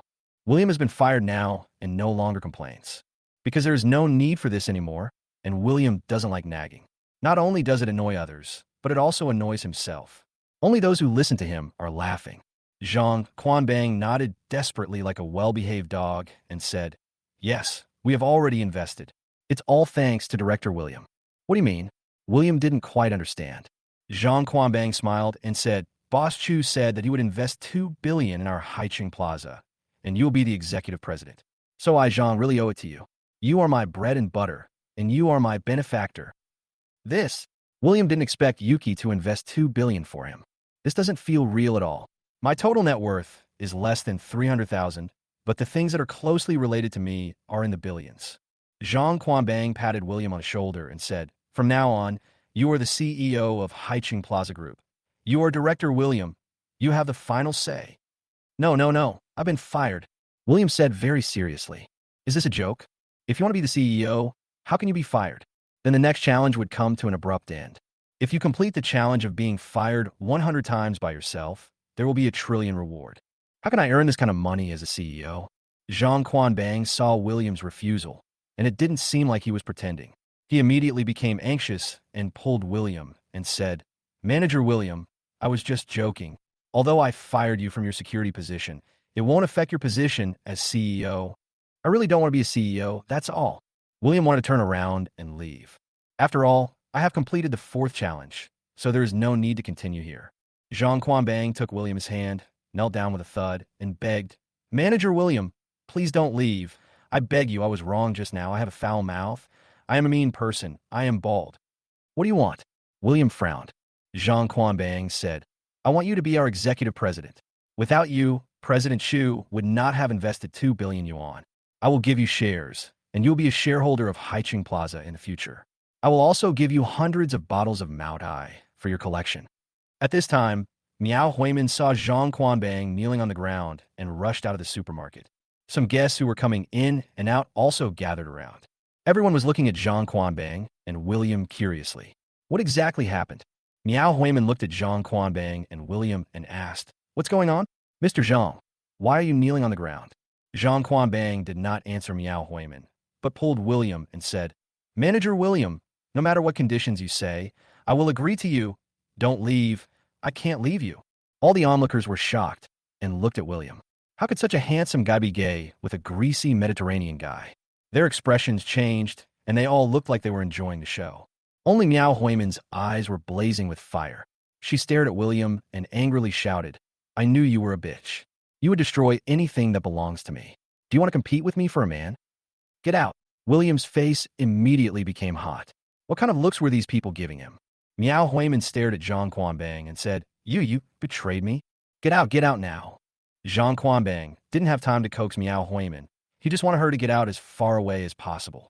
What time is it now? Don't you have any eyesight at all? Is this a love story? This is actually trying to hold back 2 billion investment. That's 2 billion. Miao Huiman brought the matter to a point of misunderstanding by everyone, and both Zhang Quanbang and William wanted to stab her. Okay, I'm leaving. Don't regret it, William. If you can't get me, you can snatch my man. And your Zhang Quan gang, you can kill both men and women. You guys are good. I'm leaving. Miao Huiman ran away very angrily. William looked at Zhang Quanbang and said, With her character and intelligence, wouldn't it be a loss if you let her manage the supermarket? We've been losing money. More than 10 million a year, said Zhang Quanbang. More and more people gathered around, and their looks became more and more strange. Some people even wanted to record the video with their cell phones. William immediately covered his face and shouted, Everyone has misunderstood. It's not what you think. We're just doing business. When many onlookers heard that it was a commercial activity, they all looked down on it. I've heard of women selling themselves, and I've heard of men selling themselves, but I've never heard of gays selling themselves. Fuck. The more you explain, the worse it gets. William immediately burst into swearing, because this made him feel embarrassed for a while. This is a huge misunderstanding. I guess it will be portrayed in an even darker light if it is posted online. So William immediately covered his head with his clothes. Don't let people take pictures of your face. Zhang Quanbang also felt that something was wrong, and he did not pull William aside, but kept explaining, What are you thinking? Because his girlfriend wants to invest 2 billion, and I offended him, so I knelt down and begged him for forgiveness. You think we're gay? Fuck. William wanted to turn around and run, but was stopped by Zhang Quanbang again. Manager William, please help me. Without this 2 billion investment, I will really go bankrupt. Zhang Quanbang said he would not let William escape no matter what. William said helplessly, Let's go to the office and talk. Okay, let's go to the office. Seeing that there was room for negotiation, Zhang Quanbang didn't care about other people's comments and pulled William to the office in a very flattering manner. Those who were watching cursed. What a hypocrite. And you still say it's not true. Do you like this topic? If you like it, please give me some free gifts. It's really discouraging to only pay 1 or 2 points a day. Now I update 3 times a day. Each chapter has 2,200 to 3,500 words. 3 chapters have about 6,000 to 10,000 words. I'm not a fast typer, so please support me. Chapter 37 about Yuki. In the office, Zhang Quanbang looked at William and said, Manager William, you can make the conditions. I will agree to them no matter what they are. I have no conditions. I only have one condition, which is that you let me go. I don't want to continue working in Haicheng Square. William said. Zhang Quanbang said with a sad face, If you don't work here anymore, President Chu will not invest. She invested for you, so please help me. Or I should talk to President Chu and ask her to continue investing. William was very persistent. Zhang Quanbang also found that William seemed very stubborn, so he could only think about it and said, Manager William, if President Chu is willing to invest in me, I will give you a commission. As long as she invests 2 billion, I will give you 5 million and my collection of Matai. I have collected more than 200 bottles of Matai, which is very valuable. I can also give you 3% of the shares of Haicheng Plaza Group. Okay, I'll talk to her, William said. Zhang Quanbang nodded gratefully and said, Manager William, then don't say that I fired you. Just say that you don't want to do this job anymore, okay? Okay, but I have to remind you to be nicer to your employees. Buy the 5 insurances and 1 fund. Also, don't make the probation period for security guards 3 months. Do security guards need a probation period? Even if they do, 1 week is enough. Don't be so greedy. William started to complain about Zhang Quanbang. Zhang Quanbang nodded quickly and said, Yes, it will definitely improve. Director William, thank you for your hard work, and I hope you will succeed soon. Okay, I'm leaving. William walked out of the office directly. The fourth challenge was completed relatively perfectly, and it seems that there was some extra money from the fourth challenge. At least the 8 bottles of Matai I am carrying are worth 3,200 yuan each. That is 25,600. If Yuki can achieve cooperation with Haichang Plaza, he can also get 5 million in commission in shares, as well as more than 200 bottles of Matai collected by Zhang Quanbang. That's a considerable sum of money. However, William will not sell out his conscience just to make money. Instead, he will seek Yuki's opinion and make things clear. If she thinks it's worth it, then he will invest. If she doesn't think it's worth it, then he won't invest. Although my current net worth is less than 300,000 yuan, the future is promising and I need to have my own vision. Soon, William left Haiching Square and went directly to the bus stop without returning to the staff dormitory to pick up his things. After all, there was nothing left in the staff dormitory, at most some daily necessities such as toothpaste, toothbrush, and towel. There is no need to pick it up again. Soon the car arrived, William got on, found an empty seat and sat down, took out a memo book and wrote down the reason for his dismissal this time. Otherwise, it would be nonsense to use the same element over and over again. However, William still opened the game panel in his mind and checked the information about the successful challenge. Because the elements written in the information of successful challenge are the most correct. It was detected that the player was fired by the boss for mumbling to the boss. The fourth challenge of being fired was completed and the reward was 80,000 yuan.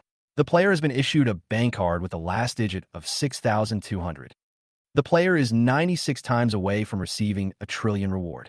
Looking at the elements given on the game panel and muttering to his boss, William wrote it down in the memo. This can prevent it from being forgotten and reused. Done all this, William opened his bank card app ending in 6,200 and checked whether his reward had arrived. I found that the balance had increased by 80,000 yuan. I feel relieved and excited inside. This is money earned through hard work. In the future, you can spend money with peace of mind and without any burden. Although I was playing this game of being fired challenge. But who can say that this is not a legitimate profession? The next time you are fired, which is the 5th challenge, you will be rewarded 160,000 as long as you complete it. One more time, and it will be 320,000. The bonuses are getting higher and higher. Although he helped Zhang Quan to get Yuki's 2 billion sponsorship, he could immediately become worth over 10 million by taking kickbacks. But this made William feel bad because he didn't like spending women's money. Because in William's opinion, this is no different from spending a woman's money. Yuki invested 2 billion in Zhang Quanbang for my sake. Then I owe Yuki a huge favor. William doesn't like to owe favors to such important people. Or maybe William simply doesn't like owing favors to others. Yuki helped William to get attention in front of Miao Huimin, and William has yet to repay the favor. William also wanted to return it. Also looking for opportunities. Let's not talk about Yuki. She has been very good to me. How could I cheat her for such a small amount of money? It's not like I don't have a chance to earn 10 million now, right? It is not difficult to earn 10 million by yourself. As long as you are fired more often, the doubled bonus will soon accumulate to 10 million. At that time, you will receive tens of millions of bonuses every time you are fired. Therefore, 10 million is not a sum that would make you lose your conscience. Soon, William returned to his rented house in Guangxing Village. Haven't been back for 2 days. But it's okay. Nothing has changed. There wasn't even any more dust. William lay on the bed and called Yuki directly, saying, "Boss Chu, what are you doing?" "Working in the company." Yuki said, "Over there." William smiled and said, "Are you free? I want to treat you to a meal later. I have something to talk to you about." "Okay," said Yuki. William thought for a moment and said, "Let's go to Fu Man Lu in Guangxing Village. I'll go reserve a seat. If you're free, come early. Then if I go over now, can I take Ava with me?" Yuki asked. William said, casually, "It doesn't matter whether you bring it or not, but let's not bring it." "Yeah." Yuki said. Chapter 38. Brother Dog wants to introduce a job. Soon, William went to Fu Man Lu to reserve a seat. However, Fu Man Lu has 3 floors in total, and the first floor seems to be rented out for someone's wedding today. The second and third floors are still open for business. William booked a seat on the second floor near the observation deck, waiting for Yuki to arrive. However, while waiting, William couldn't help but think about his relationship with Yuki. It seemed like they had taken a step forward, but he really had never thought about developing it into a boyfriend-girlfriend relationship. I can only say that Yuki's looks are truly unmatched. In the eyes of many people, as long as one's appearance is amazing enough, any personality trait can be considered unique. But William's ideas are completely different from theirs. William now has very high requirements for his partner. Not only must the person be pretty, but he or she must also have a good personality. Anyway, it's all about pursuing perfection. In William's opinion, Yuki is not perfect. It's not because of her appearance, but because of her character flaws. No matter how powerful Yuki's background is or how wealthy her family is, it is not something William considers. William doesn't care about background or money now, because he can have all these things as long as he completes the expulsion challenge game. Just as William was thinking, his cell phone suddenly rang. He picked it up and saw that it was Magnus, so he answered it without hesitation. William wanted to know why Magnus was looking for him. Magnus was fired by Zhang Quanbang today because he kept nagging Zhang Quanbang.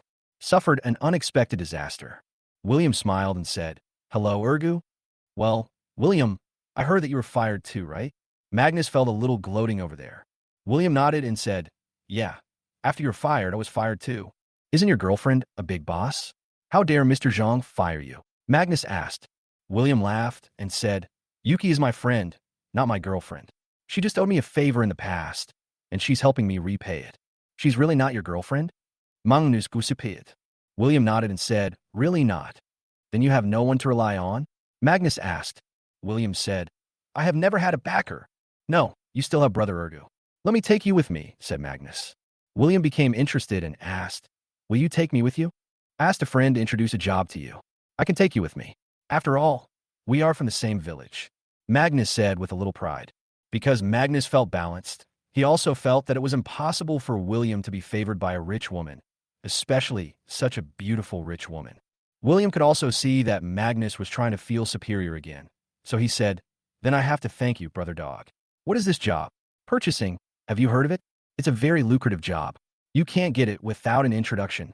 It all depends on acquaintances introducing acquaintances," Magnus said proudly. It is true that a company's purchasing department has very strict entry screening, and it is difficult to get in without a recommendation from an acquaintance. William said, "Then you must take me with you." "It's no problem for me to take you with me. I went home before and met your dad. Your dad asked me to take care of you. What's the future of being a security guard at such a young age? Follow me, and I will take you to eat and drink," Magnus said with a smile. William nodded and said, "Then I will do my best." But William, stop nagging. Say what you should say and don't say what you shouldn't say. Follow my eyes and act accordingly, Magnus said. William smiled and said, "Brother Go, the reason why I kept complaining to Mr. Zhang was because I was taking revenge on him. He stole my girlfriend." "That's right. That's what I told you. You weren't so nagging when you were a kid. So you did it on purpose?" Magnus said. William nodded and said, "Yes, it's not intentional." Who normally would say the same thing over and over again. "Then I'll be relieved. Follow Brother Go in the future. Brother Go will give you a bright future. Don't fantasize about being with a rich woman anymore. We all come from the countryside. The rich families will look down on us. You have to marry someone of equal status, understand?" Magnus continued, "I have 4 more years of social experience than you, so I can see things more clearly than you. I'm not as naive as you. Those rich ladies, even if they like you, will not marry you. Even if they want to marry you, their family won't agree. Even if their family is willing, you are just a live-in son-in-law. How can a man of your stature bow down to them?" William understood what Magnus was thinking as soon as he heard it. He was just saying the grapes were sour because he couldn't eat them, and this guy just wanted to be the big brother. But William didn't care. After all, Magnus wasn't a bad person, he just liked to show off. He couldn't stand others living better than him and had a strong sense of comparison. Just let him know that being a big brother is not that easy. Chapter 39. Installed. Request for free gifts. Número 39. William said, "Gogo has been in the society for 4 more years, so he knows more than me. Needless to say, what kind of people haven't I met, Brother Go? What kind of things haven't I encountered? Rich women have pursued me, but I didn't give them a chance." Magnus continued to brag. The fact is that when Magnus sees a rich woman, he tries his best to get close to her, but she ignores him. First of all, Magnus doesn't look handsome. Although his skin is pretty good, he looks like a pretty boy. But what does a rich woman need? What is needed is a dog's waist. Magnus has the word dog in his name. He does not have a dog waist. William smiled and said, "Luckily I met Brother Go, otherwise I would definitely suffer again. By the way, Brother Go, when will you start work?" "I'll take you to start work tomorrow. I'll talk to my friend later." "Don't worry, we're a lifelong friend," said Magnus. William asked, Where should I meet you tomorrow? Let's meet at the well shore tomorrow, said Magnus. William nodded and said, see you tomorrow. I still have something to take care of. Okay, see you tomorrow. Magnus also hung up the phone. William hung up the phone with a smile on his face. For this fifth challenge, he could get a ride and didn't have to look for a job himself. Magnus would take care of it. It also let Magnus know that being the big brother is not that easy. Although Magnus was not a particularly evil person, William did not like Magnus because of his character, actions, and character. Magnus dragged William to join the job was simply to show off his superiority in front of William and to brag about it when he returned to the village. If you bring college students with you, you will just be stepping on William to elevate yourself. William saw through this little trick at a glance. Just see through it, but don't say it out loud. And if he can find a job smoothly so that he can experience the hard work of his elder brother, wouldn't it be a pleasure? William sat in his seat, looked at the time, then looked out the window, and found that Yuki had not arrived yet, so he checked his WeChat space. I want to see if these friends have anything good to share recently. Also find out what these stupid friends are doing recently. William is a relatively cheerful and outgoing person, but because he was kicked out of the challenge game, he rarely interacts with these stupid friends. Soon, William opened his WeChat space. I immediately saw Magnus post, tomorrow is another journey. I will take the college students in the village to be buyers. As people from Willow Village, we should help each other. How can we work as security guards all day after graduating from college? Under this post, many people from Lushu Village liked it, and some commented asking for a recommendation. Magnus also responded one by one. I will take you guys out next time. I will take the college students out first. Don't worry, Uncle San. I will take care of your son. Wait until I have established myself. I can take care of college students, so don't say that your son only went to a technical school. William looked at what Magnus said and just laughed, thinking it was quite childish and boring. Was he just pretending? If you don't know, you might think that this brother Go has become a big boss out there, but this is just Magnus' personality. He likes to be the big brother and pretend to be a successful person. Although William had no problem with Magnus as pretense, he wanted to take a small revenge when he saw him pretending in front of him. Wouldn't it be good to let him know the complexity of the workplace? William exited WeChat space and looked out the window again. He didn't see Yuki coming yet, so he looked at the wedding banquet on the first floor with boredom. Looking at it this way, I discovered something interesting. Since they were college classmates, she served as the MC on stage. I never thought that a girl studying management would end up becoming an MC. William saw his classmate. He immediately stood up, went to the observation deck on the second floor, and waved to his female classmate. Li Qingyue, who was on the stage, also clearly noticed someone waving at her from the second floor. She looked up and saw William, then nodded slightly. William could only sit back in his seat and continue watching the fun while waiting for Yuki. About another 20 minutes passed. Yuki finally came. She walked down from her Lamborghini Global Limited Edition supercar and immediately became the focus of attention in the entire Fumanlu. Originally, Fumanlu was particularly lively today. After all, someone was holding a wedding banquet on the first floor. Yuki walked into Fumanlu, and the bride standing on the stage was suddenly overshadowed. No matter how beautiful the makeup is, or how dazzling the wedding dress is, it will still pale in comparison with the absolute beauty. Soon, Yuki walked through the first floor lobby in full view of everyone. But at this time, some men, thinking that Yuki was here to attend the wedding banquet, came up to her and started chatting her up. A confident man looked at Yuki and said, "You must be the bride's best friend, right? I'm the groom's best friend. Sit over here." Yuki didn't answer the confident man, nor did she even look at him, and went straight up the stairs. There were also many confident guys who wanted to come up and chat with her, but when they saw that Yuki was very cool and ignored them completely, they gave up the idea. Soon, Yuki walked to the second floor of Fumanlu, looked around, and saw William. He walked over with a blushing look. "Hurry up and sit down. Order whatever you want to eat." William invited Yuki to sit down. Yuki seemed very enthusiastic when she sent messages to William on WeChat. When she actually met William in person, she was still very withdrawn. Or it's unnatural, and he speaks very little.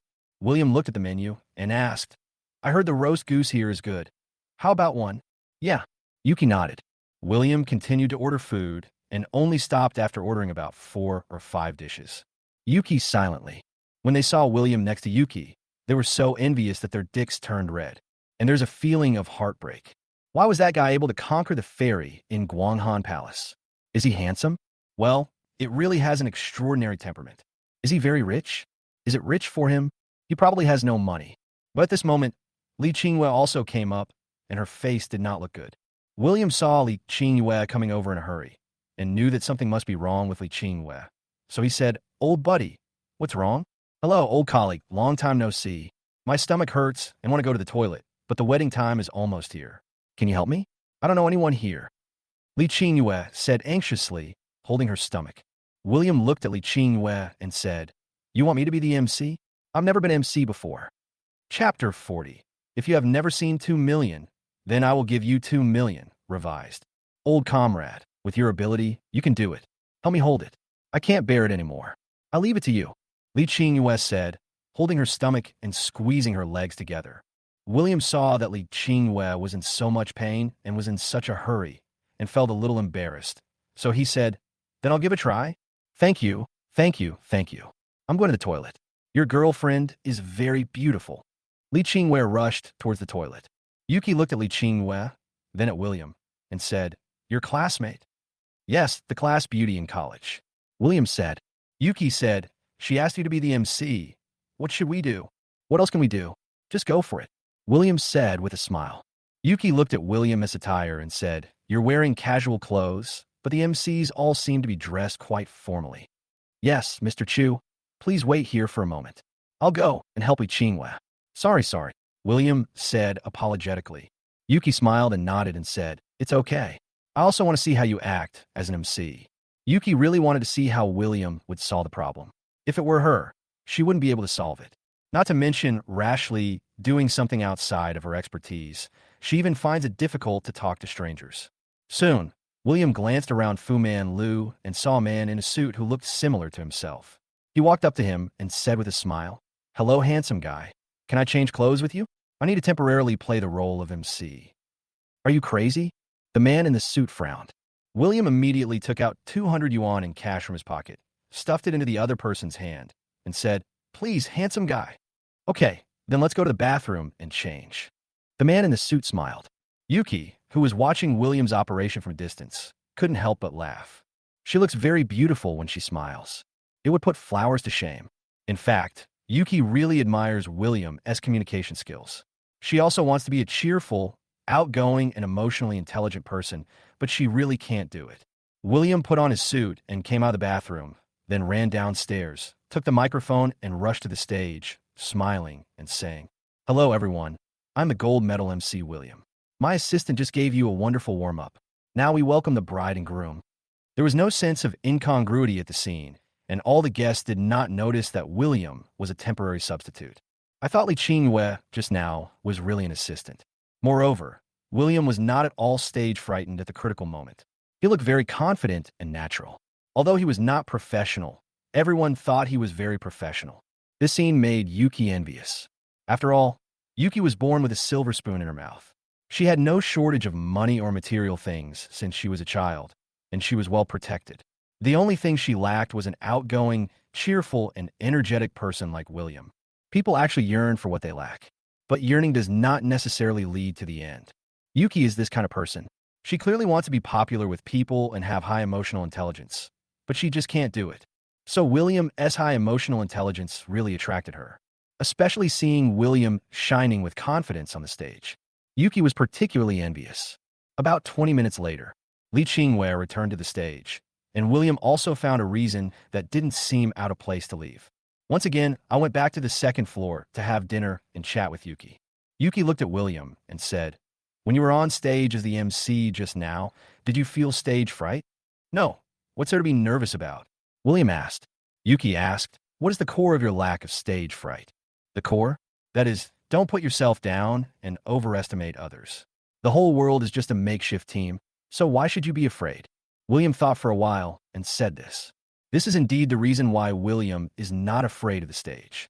After all, in William's opinion, this world is just a makeshift one. Actors can become presidents, and people with Alzheimer's disease can also become presidents. Why do I get stage fright when doing just a little bit of work? Yuki looked at William with even more envy. Because in her opinion, William is very strong inside. Yuki said, "I envy you so much. You could do it too, as long as you want," William said with a smile. Yuki asked, "Can I really do this?" "Okay. Actually, you're just protected too well. You're completely closed. All you need to do is open the closed circle, William said seriously. Actually, what William was embarrassed to say was that Yuki had autism. Yuki nodded and said, I'll try my best. By the way, thank you very much for helping me out and solving Meow Huiman's problem, William said gratefully. Yuki said, You're welcome. I asked you out for dinner today, mainly because I wanted to talk to you about Mr. Zhang. I heard that you were going to invest 2 billion in Mr. Zhang. William asked. Yuki nodded, yeah. Are you interested in the commercial aspect or something else? William asked. Yuki thought for a moment and said, What you want to express is whether Haiqing Plaza has a future, right? You can say that. William nodded. Yuki said, Actually, I went to investigate Haichang Plaza because someone recommended it to me, but after investigating it, I didn't think it was worth investing in. Then you want to invest another 2 billion? William asked curiously. Yuki said, That's because after meeting you, I think your ability is worth investing 2 billion. Are you really going to invest 2 billion for me? William was very surprised. Yuki blushed a little and said, I believe in your ability. After I invest, I will let you be the CEO of Haiching Plaza. You're really flattering me. 2 billion. I've never even seen 2 million in cash. William was really flattered. Yuki said, Then I will transfer 2 million to you. Huh. William was puzzled. So straightforward. But William really doesn't like this feeling. What's going on? Let a woman give you money? Let yourself be with a rich woman? And Yuki, what's the train of thought? However, William felt indescribably touched when he saw Yuki's cold yet sincere expression. Don't say such things in the future, otherwise you won't even be friends with me. William stared at Yuki and said very seriously. Why? Yuki was puzzled. Because in Yuki's mind, this is very simple. She has never seen 2 million in cash, but she gives you 2 million in cash. This is helping a friend. Why is her friend not happy? William explained, when making friends in the future, don't mention money. It will hurt the relationship. Why? Yuki still didn't understand. William continued to explain, because men need self-esteem, your behavior is like slapping someone in the face with money. Oh, I understand. Yuki really understood. William nodded and said, Let's get back to business. Actually, I've been fired by Mr. Zhang. Did Zhang Guanggang fire you? Yuki frowned. Chapter 41. It seems that I have been cheated, revised. William smiled and said, I deliberately provoked him to get fired. Why? Yuki was puzzled. William thought an excuse and said, Because I'm looking for a boss who can really conquer me, so I keep provoking the boss to see his reaction and whether he is worth my life. You are so special, said Yuki. William smiled and said, Zhang Quanbang said that if I help him get your 2 billion investment, he will give me a 5 million kickback and 3% of the shares of Haiching Plaza Group. You are my friend, and I will not cheat my friends. Oh, Yuki didn't seem surprised. She seemed to know a lot about the business world, unlike her social circle. William said, As for whether you still want to invest, you decide for yourself. Yeah, Yuki nodded. But by this time, the order dishes had already been served. William picked up a piece of roast goose for Yuki and said, The roast goose here is delicious. Yuki was a little stunned when she saw the roast goose on her bowl. No one had ever dared to serve her food before. But in the end, she still said thank you. William said while eating, Actually, I feel that you are not aloof, but you don't know how to interact with people. Really? Yuki picked up the piece of roast goose, bit the skin into his mouth, and then threw the meat away. William said, Don't you eat meat? Meat? Don't we eat the skin of roast goose? Yuki was puzzled. William also saw the arrogance of the rich. They only ate the skin of the roast goose. Well, it was his own short-sightedness. He said, That's right. The skin is much more delicious than the meat. You just said I don't know how to communicate. How can I improve it? Yuki asked. William said without thinking, Go out and play with friends more often, and you will gradually become more cheerful. You are my only friend, said Yuki. William was silent. Damn it. He was digging a hole for himself. She only has one friend like me. So if you want her to be cheerful, you have to work like a slave. I don't have the time for that. Yuki looked at William and said, Can you play with me more? Okay, then I have to be free. William said. Yuki asked, What are you busy with? Make money, said William. Yuki said, How much do you want? I'll give you 100 million. William stared at Yuki blankly, unable to recover for a long time. He was so damn arrogant. I feel like I'm being kept by someone. Seeing William was silent, Yuki asked, 200 million? William remained silent. Yuki said, I only have 200 million in private money. Okay, have you forgotten? Don't talk about money in front of your friends. It hurts your self-esteem. William was still very tough. William hadn't had the thought of being kicked out of the challenge reward game in his mind. He might have really knelt down and wouldn't have been able to stand up again. 200 million is indeed tempting, but when a real man has the ability to earn it, he will not kneel down for it. Well, to be honest, my head is not big enough to wear such a big hat. If I really took 200 million from her, her family would probably jump out and stab me. This money is not so easy to get. It is much harder and more difficult to get than the money from being kicked out of the challenge reward game. Yuki apologized and said, I forgot. I won't mention money anymore. As long as I'm free, I'll take you out to play. It seems you really want to change. William was impressed by her sincerity. Yuki smiled. She was really happy. She felt very excited and comfortable being with William, so she wanted to stay with William more. William looked at the time and said, It's getting late. I'm ready to leave. By the way, you confessed to me before. Yuki asked a little embarrassedly. William smiled and said, Just pretend it never happened. This is actually a way for me to test my boss. Oh, Yuki was a little disappointed and said, Then take me out to play when you have time. Okay, I'll go pay the bill, said William.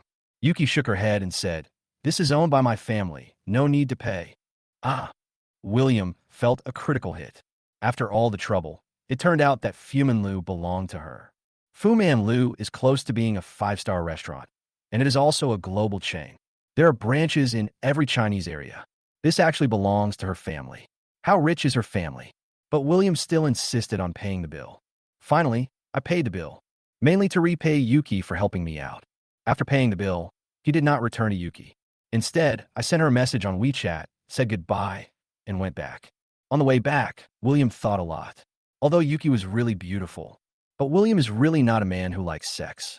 Especially after having 4 or 5 girlfriends, I deeply realized the importance of character. If two people's personalities are not very compatible and the differences are too great, they will not be able to have peace even if they get married and have children. Yuki's character is extremely flawed. She is withdrawn, autistic, unsociable, and seemingly aloof. William is an extremely extroverted person who seldom stays alone. When he is bored, he will constantly look for his brothers and friends to go out for drinks and play. That's a huge difference in personality. But William didn't think much about it. After all, who knows what Yuki is thinking in her heart? Before he knew it, William had walked back to his rental house, where he took a break to wash up. After finishing it, I lay down on the bed, watching TikTok, and planned to sleep when I felt sleepy. But at this moment, the trillion challenge game for being fired suddenly rang in his mind. Bite. Friendly reminder, the novice gift pack will be collected in 30 minutes. Please collect it in time. Looking at this prompt in his mind, William was stunned. When did he get the novice gift pack? I have completed the challenge several times, but only now I realize that I haven't claimed the novice gift pack. And it seems that this novice gift package has been distributed for a long time and the deadline for its return has arrived. It's just that I never noticed it. But I don't know what this novice gift pack will contain. I'm curious. Receive it. William was filled with surprise and anticipation. Bite. Congratulations to the players for receiving the novice gift package and obtaining a one-time interview pass card. Friendly reminder, you can only apply for ordinary positions, not political or gang-related. This is all the newbie gift pack is. William was a little speechless. It turns out that the gift pack for newbies is a one-time interview pass card.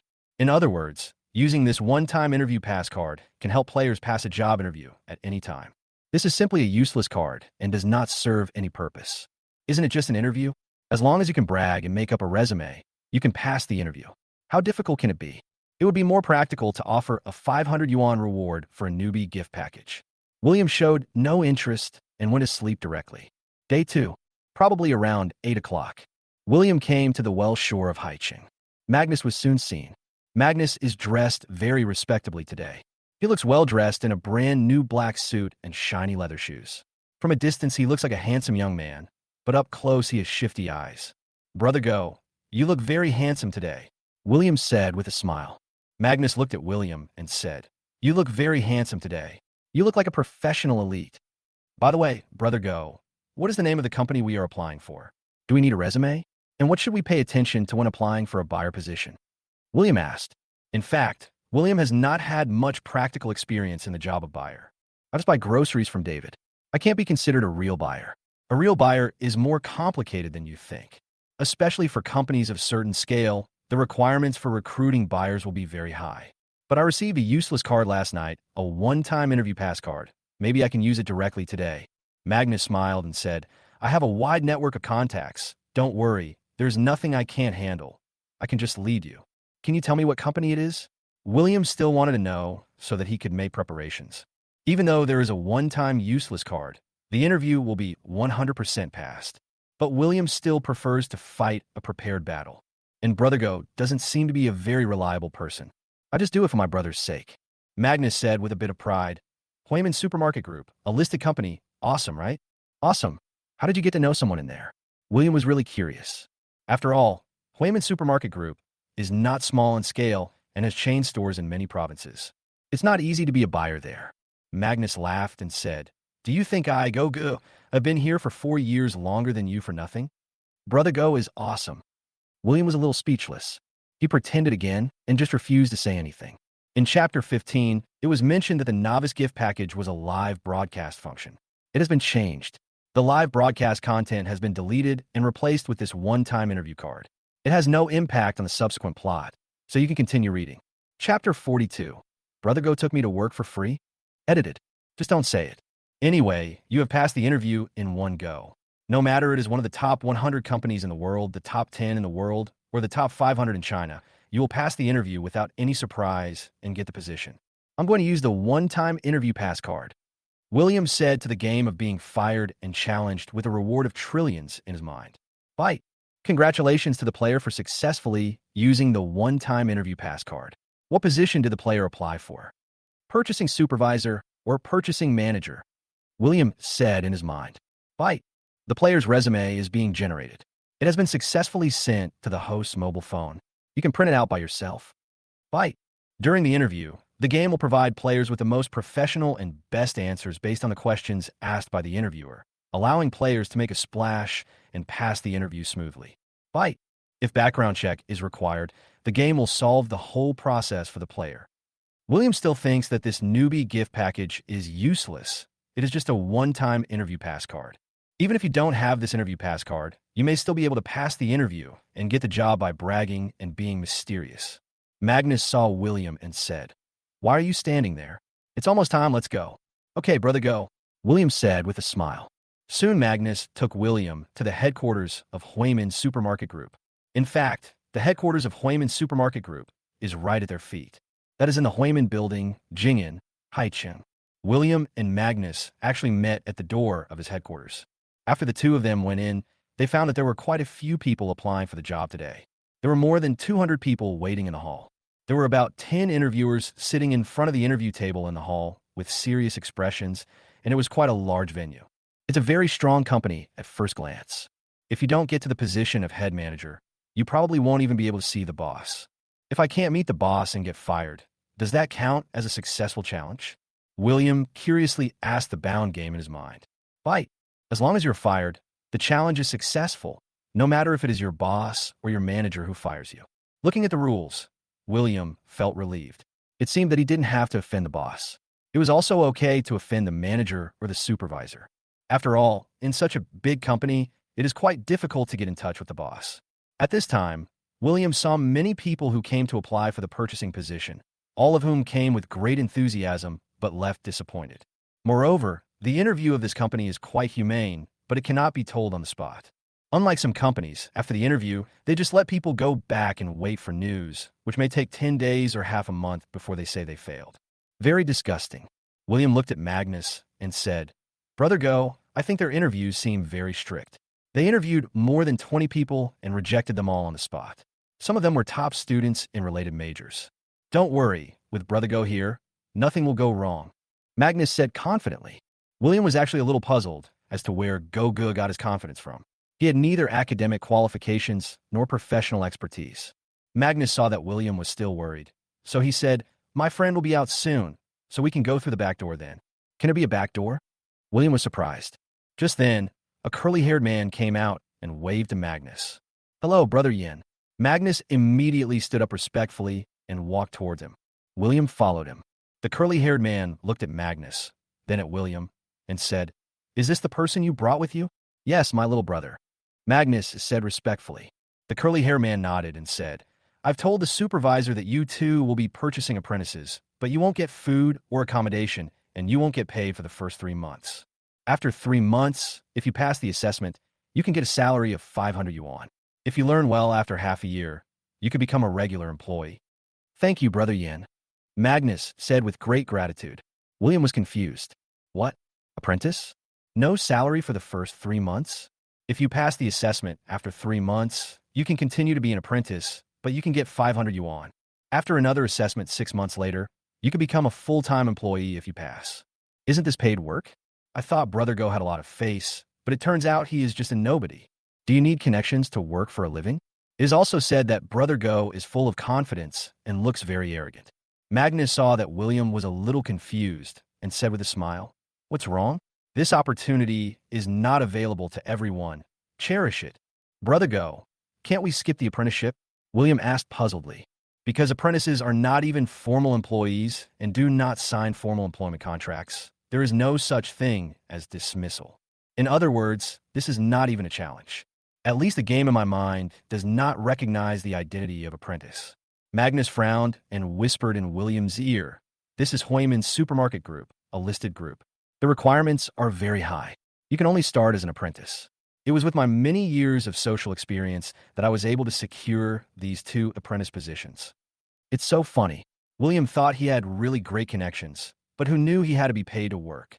The curly-haired man also noticed that something was wrong with William and said, "You feel that being an apprentice is unfair to you, right?" Brother Yin, that's not what I meant. It's just that he doesn't understand the procurement industry. Magnus explained quickly. William looked at the curly-haired man and said, "Brother, can you make an appointment for me for an on-site interview? I still want to give it a try." William, stop joking.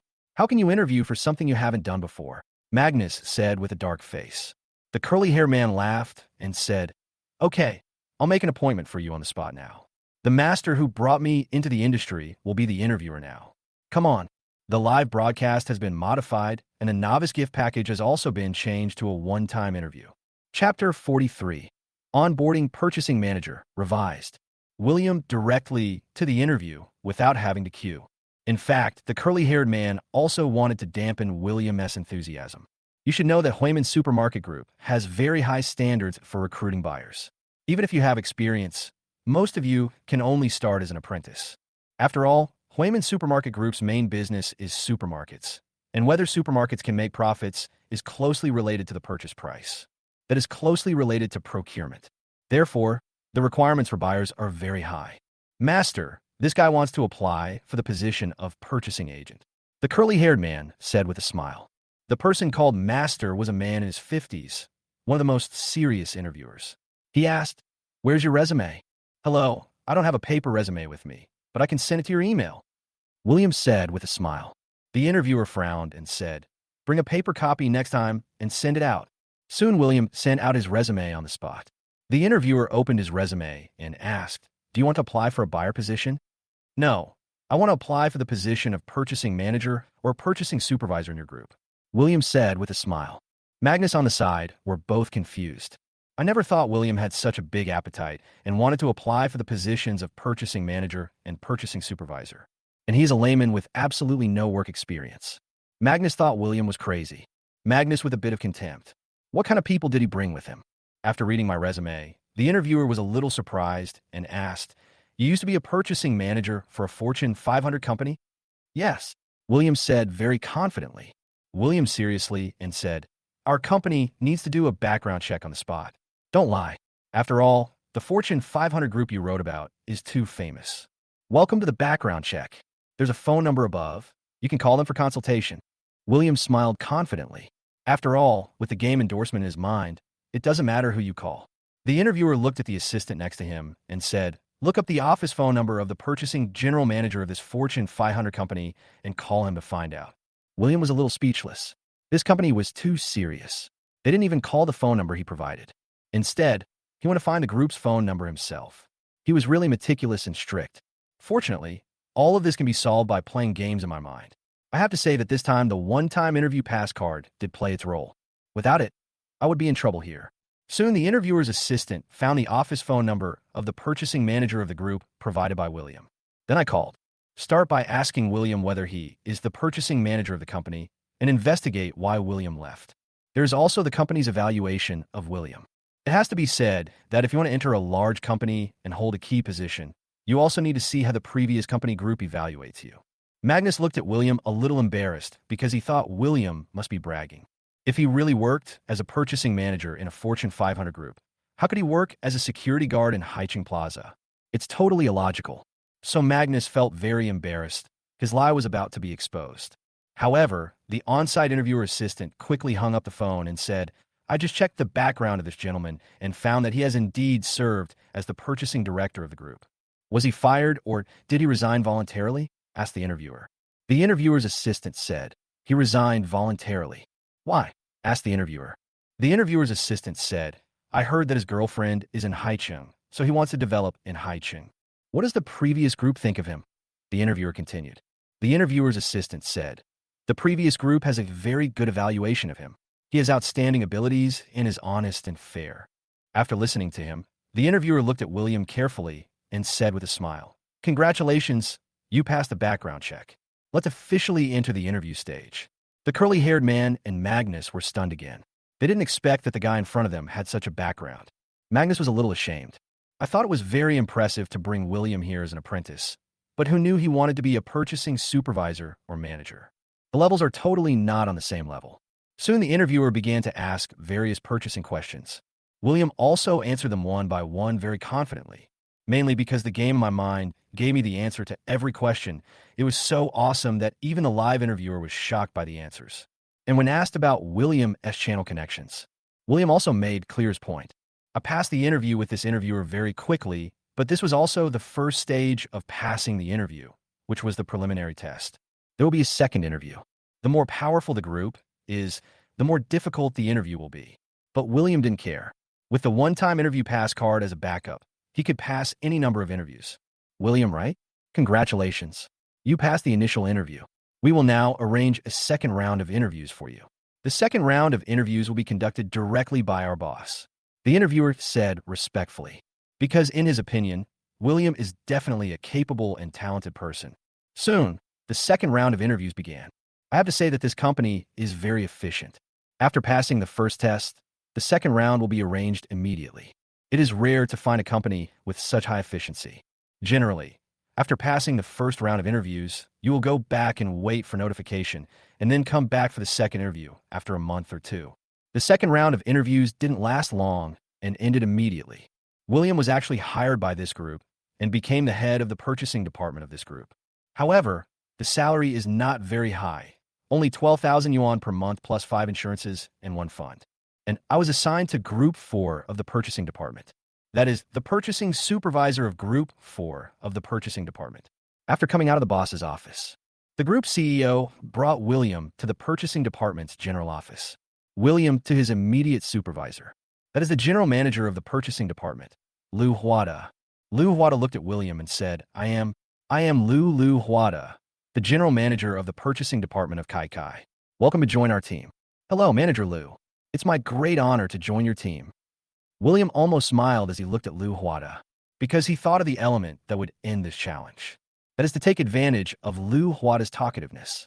When the time comes, call him to report the price, and ask him if 20 yuan for a box of wedding candy is okay.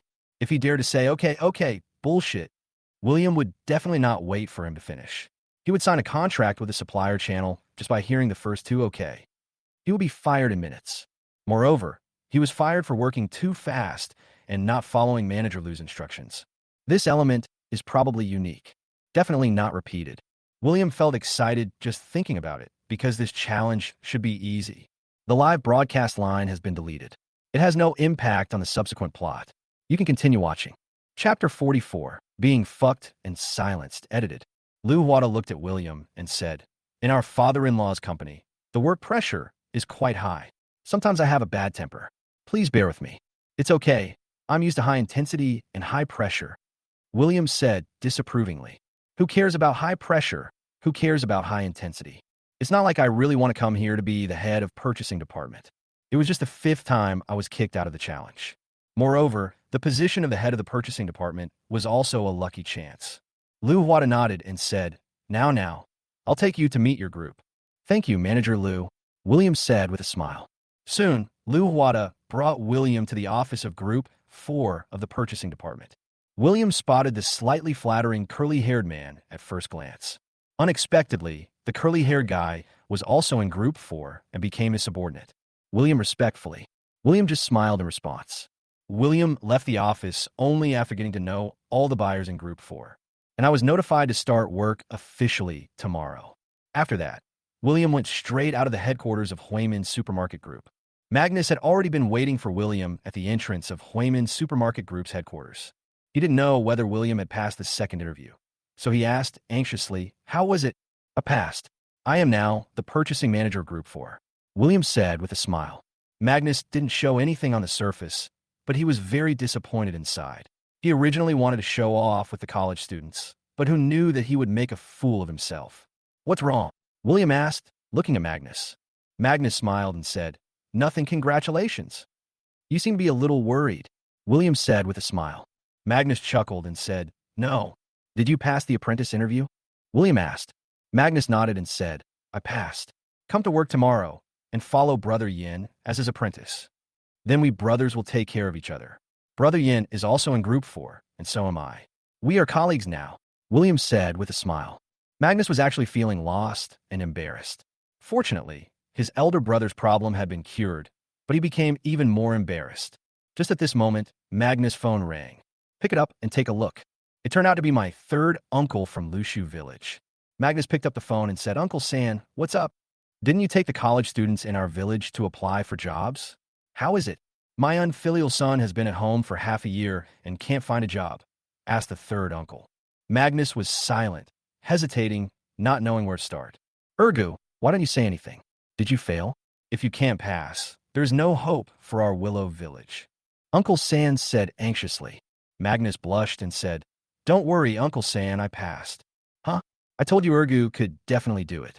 Even a college student passed it," asked Uncle San. Magnus nodded and said, "Passed. Thanks to Ergu, otherwise the college student would still have to work as a security guard. Now the whole village is making fun of him," said Uncle San. Magnus blushed even more and said, "Don't say that about William. William is still very good. Excellent at all. He graduated from East Han University and spent so much money on studying, but in the end he became a security guard. Is this what you call excellent? If it weren't for you, he would be unemployed again. Our Ergu is still very capable." Uncle San praised him. Magnus' embarrassment cancer is almost at the terminal stage. If he gets any more of Uncle San's carcinogenic praise, he will probably be incurable. He said, No. William is just as successful without me. Ergu, you are too modest. Without you, William would not be able to succeed. By the way, I heard that you took William to apply for a job at Huimin Supermarket Group. What position did you get?" Uncle San asked curiously.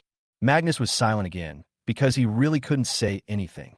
"I think, Ergu, you must be either a manager or a supervisor. So, no matter how much you study, it is useless. It still depends on your personal ability. You must take care of my rebellious son." Uncle San praised again. Magnus remained silent even more.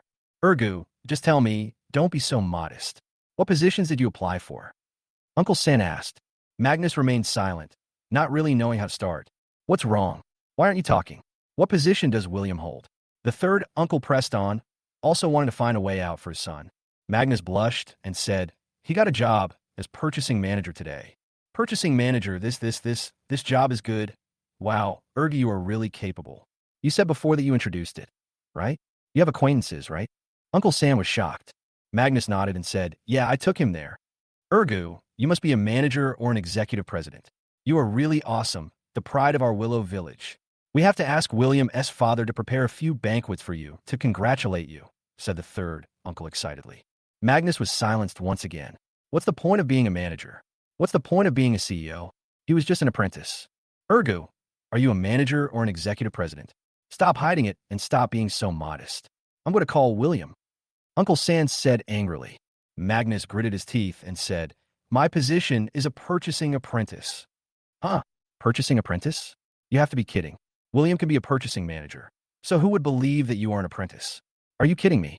Uncle San didn't believe it. Magnus blushed and said weakly, "He's really a purchasing apprentice." "Is he really a purchasing apprentice?" Then why can William be the purchasing supervisor? Don't you have acquaintances there? Uncle Sam was confused. Magnus felt ashamed and said, William is more capable than me. No, didn't you send him to be a security guard in your previous space? He has degenerated into a security guard. How can his ability be better than yours?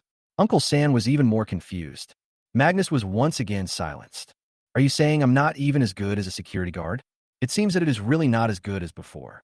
I have read this far, and I beg all readers to click to ERD for updates. I will send you a free gift. The author will get 10 cents for each free gift. Nowadays, every penny counts for an author. This book is now in the third day of the verification period. The follow-up reading ratio is about 5-to-1, which is a bit of spread.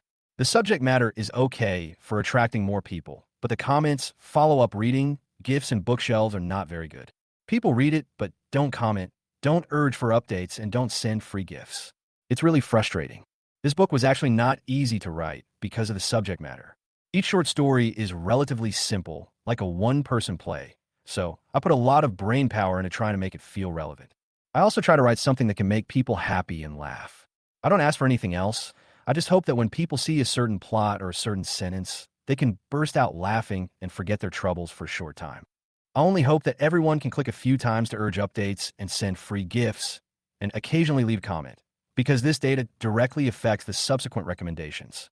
If these data are poor, the overall score will be low, and then there will be no traffic, and then it will be over. Chapter 45, Overlord Treaty, Revised. Chapter 45, Unfair Treaty. Magnus hung up the phone silently. But in front of William, she still didn't dare to show any disappointment. She pretended nothing had happened and even forced a smile. You have a girlfriend? Why are you smiling so happily? William looked at Magnus in confusion. It hurt so much that Magnus could only continue to smile and said, No, you should have heard Uncle Sam's call, right? I hear it, but I can't hear it. William said with a smile. It's even more heartbreaking. You heard it and still ask? Okay, I have something else to do, so I'll go back first. It's a pity that we live on different roads. Otherwise, we could go back together. William still said with a smile. Magnus could only smile and nodded and said, Okay, be safe on the road. Soon, William and Magnus separated. William took bus number 211 and returned to Guangxing Village. After returning to the rental house, William immediately began to cram on various procurement-related knowledge and checked his entire circle of friends to see if any of them could be suppliers. After all, the challenge this time is still not to get fired due to lack of ability, but still want to use more unique elements. Although there is a one-time interview card during the interview, it will become invalid after you are hired, and you'll have to rely on your own efforts moving forward. Time flies, and it's the second day.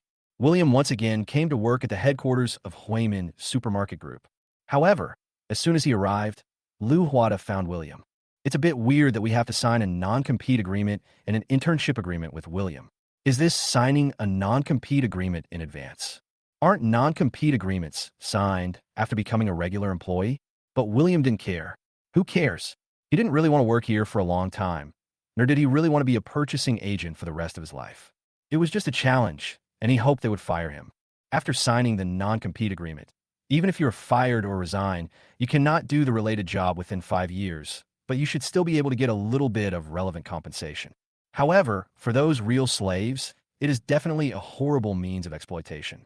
After all, you're studying purchasing majors, and once you are fired or don't want to work here anymore. According to the terms of the non-compete agreement, you cannot work in this profession within 5 years. Then you will be useless within these 5 years. And you can't expect him to give you much compensation. That's unlikely. If he wants to fire you, he will most likely use various reasons and excuses, so the compensation in the non-compete agreement will be meaningless. In other words, if employees are bound by a non-compete agreement, then the company can abuse and exploit them without restraint.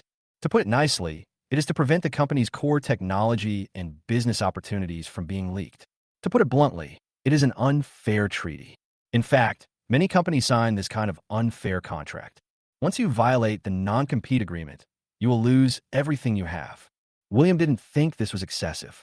What was even more excessive was that this non-compete agreement even included the internship period. This is very unreasonable. If you fail to complete the internship period, are fired, or quit your job, you will not be able to work in the procurement industry within 5 years. This is something he doesn't use himself and just destroys and doesn't give it to his peers. This shows the pattern of company. Huimin Supermarket Group is obviously very selfish. The live broadcast line has been deleted. This chapter is a bit short and cannot be modified. Chapter 46. Using chicken feathers as a token of authority? Completed, but William didn't care. After all, what he wanted was to be fired. The worst that could happen was that he would not work in the purchasing industry for 5 years. There are thousands of careers to choose from. The only thing that made William a little depressed was that he was fired from the challenge of becoming a formal employee. Being fired during the internship period can be considered a failed challenge. So I had to survive the internship period and become a formal purchasing manager. Fortunately, the internship period is only 1 month. Liu Wada looked at William and said, "Actually, no. Don't worry. In our company, as long as you pass the interview, you can actually pass the internship. There's no such thing as not passing it." "Okay, I'm confident." William signed both the non-compete agreement and the internship agreement directly. Liu Wada put away the contract and then took William to formally familiarize himself with the business of Group 4. After a day of getting familiar with the job, William found that the pressure of this job was really high and there were many things to deal with. Because the company gives purchasing requirements. When buyers go to negotiate with suppliers, they often cannot reach the company's requirements. Either the price is higher or the product cannot be done.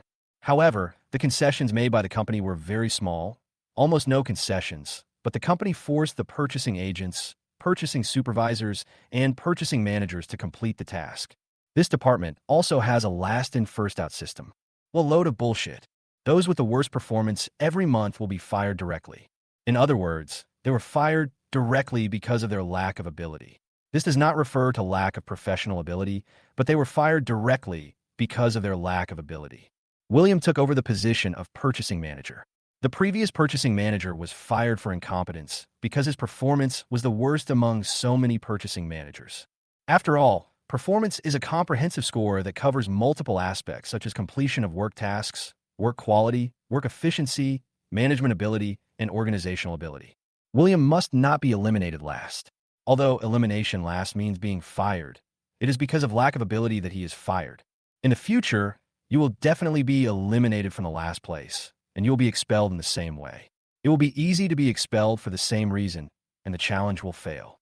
It seems that I have to use my own connections to find some connections and get through this hurdle. I am a newbie in this industry, and I am not good at anything except management. But there's no need to rush. The main task today is to understand the work content and see what tasks need to be taken. The second is to get acquainted with all the buyers in Group 4 and become one of them. But this is William's strong point. In just one day, William had become familiar with all of his 8 team members. Of course, if we add a dozen or so apprentices, the number reaches 26. However, the apprentice is not under William's charge. To put it bluntly, these apprentices do not yet belong to the company. I just signed a contract with these buyers and became their outsourced assistant. The company doesn't care what happens, and it doesn't provide these apprentices with any insurance or fund. The fact is that the company wants to cultivate talents, but doesn't want to spend money. Moreover, William looked at the past data and found that the conversion rate of purchasing trainees was extremely low. Perhaps only 10 out of 100 people could succeed. Time passed quickly, and it was 6 o'clock in the afternoon. It's also time to get off work. But after receiving the notice, William and his entire team needed to work overtime to catch up with the progress. Because the company's purchasing task has a deadline of 1 week, the progress of the 4th purchasing team is not optimistic. So Liu Wada directly arranged for him to work overtime without pay. That's right, it's unpaid overtime. Unpaid overtime. And the main thing is to call suppliers to discuss prices and specifications. And finding new suppliers. Anyway, we just need to find suppliers who are willing to provide goods according to the company's requirements. But the requirements set by Huimin Supermarket Group are very strict. For example, the mosquito coils they purchase must be from big brands endorsed by well-known celebrities. Moreover, the packaging must be customized and cannot be the same as those on the market. The price is even lower than the market price. The quality is better than those on the market. So it is very difficult to negotiate. After all, the suppliers are not fools. When they sell to you, you ask for so much and the price is still so low. When they sell to others, they don't ask for much and pay more. Who sold you? This is what buyers, purchasing supervisors, and purchasing managers have to overcome. William's main task is to give advice to each buyer and find new suppliers for them. In short, he is both a mother and a father, providing escort throughout the whole process. 3 days passed in the blink of an eye. If any of the tasks of the 4 purchasing groups are not completed, the balance between the company's needs and those of suppliers will never be achieved. Liu Huada's attitude towards William was nice in the first 2 days. After all, he was a new recruit, but after 3 days, his true colors were revealed. Liu Huada found William, who was busy, and scolded him. There's still 2 days left. Can you do it? There are 4 tasks in total, and you haven't completed any of them. Manager Liu, I'm trying my best. William didn't refute him or confront him. The main thing is that I haven't been hired as a regular employee yet. I'll slowly deal with it after I'm hired. William with a bad face and continued to curse. I tell you, if you don't have the ability, then get out. You can't even do a small thing. Is your head full of shit? William didn't expect Liu Huada's words to be so poisonous. No wonder he is so talkative. Liu Huada continued to curse. You are not good enough, so don't implicate me. You just confronted me, and I was drenched in blood. There's still 2 days left? I will definitely complete the task, said William. In fact, William also knows that a company that has signed a non-compete agreement is really not afraid of employees jumping ship or leaving. Generally, companies that claim to have a wolf culture like to sign non-compete agreements. It means pushing employees to death. After all, no matter how much pressure you are under, you have to do it. If you don't, get fired or resign, you won't be able to work in this industry again within 5 years. Then you would be wasting your own skills. After all, this is your major. What else can you do if you give up your major? Liu Huada turned around and walked away with a look of disdain on his face. As expected, during the interview, they said that the pressure would be very high and that one would need to be able to withstand a lot of pressure. The boss scolds the manager scolds the supervisor, then the supervisor must scold the lowest level beasts of burden. However, after William walked into the office of Purchasing Group 4, he did not scold his subordinates. In fact, his subordinates also saw Liu Huada scolding him. So all his subordinates were a little scared, afraid that William would come back and scold them. After all, the previous purchasing manager was like that. Whenever he was scolded, he would come back and scold his subordinates twice as much. But the subordinates, the lowest level of cattle and horses, have nowhere to vent their anger. Unless you go home after get off work and scold your wife or children. The live broadcast line has been deleted. It has no impact on the subsequent plot. Please continue watching. Chapter 47. After the internship, it's my turn to shine, revised. William looked at his 8 team members and said, as you can see, I was scolded by Manager Liu. So, everyone, come on, if there is any problem that cannot be solved, we could discuss it with each other. We must complete at least 1 task within 2 days so that we can report to our superiors. Brother William, I have found 7 suppliers, but none of them are willing to do it. They say that our group's requirements are too strict and they can't do it. There's really no other way. Can you ask the group to relax the requirements? The curly-haired man said bitterly. William looked at the curly-haired man and said, I asked, and they said this is the minimum requirement. If the requirements are relaxed, we will not be competitive in the market. This is our core competitiveness. The curly-haired man sighed, looking extremely tired. William smiled and said, come on, I will also look for suppliers in other channels in the next 2 days, and it should be solved. Time passed little by little, and it was almost 11 o'clock in the evening when the 4th purchasing group got off work. The main reason is that Liu Huada requires us to work overtime until at least 11 o'clock. After work, William took Magnus to eat fried noodles at a street stall downstairs of the company before they went their separate ways. William finally realized what a listed company is. A listed company is a way to drive people to death. After I become a regular employee, I will let Liu Huada see that cattle and horses also have dignity. William, I'm full, Magnus said respectfully. William looked at Magnus with a smile and said, your attitude towards me has changed. No, after all, you're my leader now. You must respect your leader. Magnus was very sensible. William didn't care and said, it's getting late. Go back and rest. Soon they both went back. William started making phone calls, dialing hundreds of friends, brothers, classmates, etc. in his address book to see who could help. He wanted to use his network of contacts to solve his work problems. After all, he couldn't complete the tasks assigned by the company on his own. Although most purchasing groups in Huimin Supermarket Group's purchasing department were unable to complete the tasks assigned to them, it was not the case that none of them could be completed. In fact, Huimin Supermarket Group also uses the method of raising insects, and the same task will be assigned to several purchasing groups at the same time. It all depends on which purchasing group can complete the task first. Soon, William found valuable friends and friends of his brothers in his circle of contacts, who were actually friends introduced by friends. He hoped to use his connections to solve the tasks at hand. There are several tasks on hand, but it would be enough to just complete one or two. After all, the company doesn't really expect all tasks to be completed. After calling many friends who introduced the product to me, I actually found a supply channel. I then talked to the other party on the phone for a long time, from 11 o'clock until around 2 o'clock in the middle of the night. One of the tasks was finally completed. However, in order to find this supply channel, William overdrew his own network of contacts and owed a lot of favors, which he would have to repay one by one in the future, although it is completed. But this friend's friend also said that the requirements given by William Company are actually very harsh, and no supplier is willing to accept them, because you won't make much money if you take it, and it will cause a lot of trouble. If it wasn't for my friend's sake, I would never accept it. In fact, this also made William very puzzled.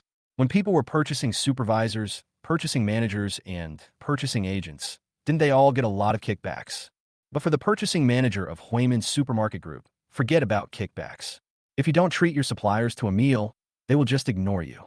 Even if you invite them to dinner, they still don't want to go. Never mind kickbacks.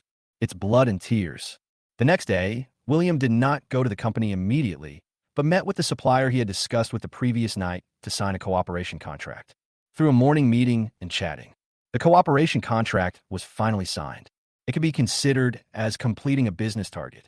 The performance will not be zero. Holding the signed cooperation contract, William hurried back to the company. As soon as I returned to the office door, I met Lu Huada. When Lu Huada saw William, who had just come to work, he started scolding him again in a very harsh way, even using foul language. William is a little bit fed up with it now, but he hasn't been promoted yet, so it's hard to refute him, and he can only put up with him for now. William actually discovered that Lu Huada had a bad temper every day, probably because he was under a little bit of pressure. He would vent it on his subordinates. Curse whoever you catch. In other words, he regards chicken feathers as a token of authority and does not regard the people under him as human beings at all. This is also the leader William hates most in the workplace. Why? We are all here to make money, but just because your position is a little higher than others, you don't treat them as human beings? They're just your punching bags, which is totally unprofessional. He acts as if this is his home and he can criticize anyone he wants. William looked at Lu Huada and said, "Manager Lu, I just wanted to sign a cooperation contract and completed a task. Go and sign the contract, but you have to report to me. Otherwise, no one will know what you are doing. You haven't become a regular employee yet, so don't you have to perform well?" Lu Huada still had a sullen look on his face. William nodded and said, Yes. You're mocking me for being stupid, right? Do you believe that I'll give you a low score?" Lu Huada instantly got angry. William explained, "I didn't imitate your tongue, fool. I just said yes very respectfully. This is my habit. Pay attention next time. Don't think that you're great just by completing a target. Next time before signing a contract, call me and listen to my instructions." Lu Huada said with a dark face. William really wanted to slap him in the face with a size 44 shoe and said, "Yes." Lu Huada turned and left. William entered the office, slapped the contract on the table, and shouted, "We have completed the task of purchasing mosquito coils." The whole group cheered. After all, a mission was finally completed. Everyone has achieved some performance this month. It can also avoid the last place elimination. If no task is completed, one person will be eliminated from the last place. It's just so cruel. Time passes little by little. Day after day. A month finally passed. William also passed the internship period very smoothly. Officially converted to a full-time employee.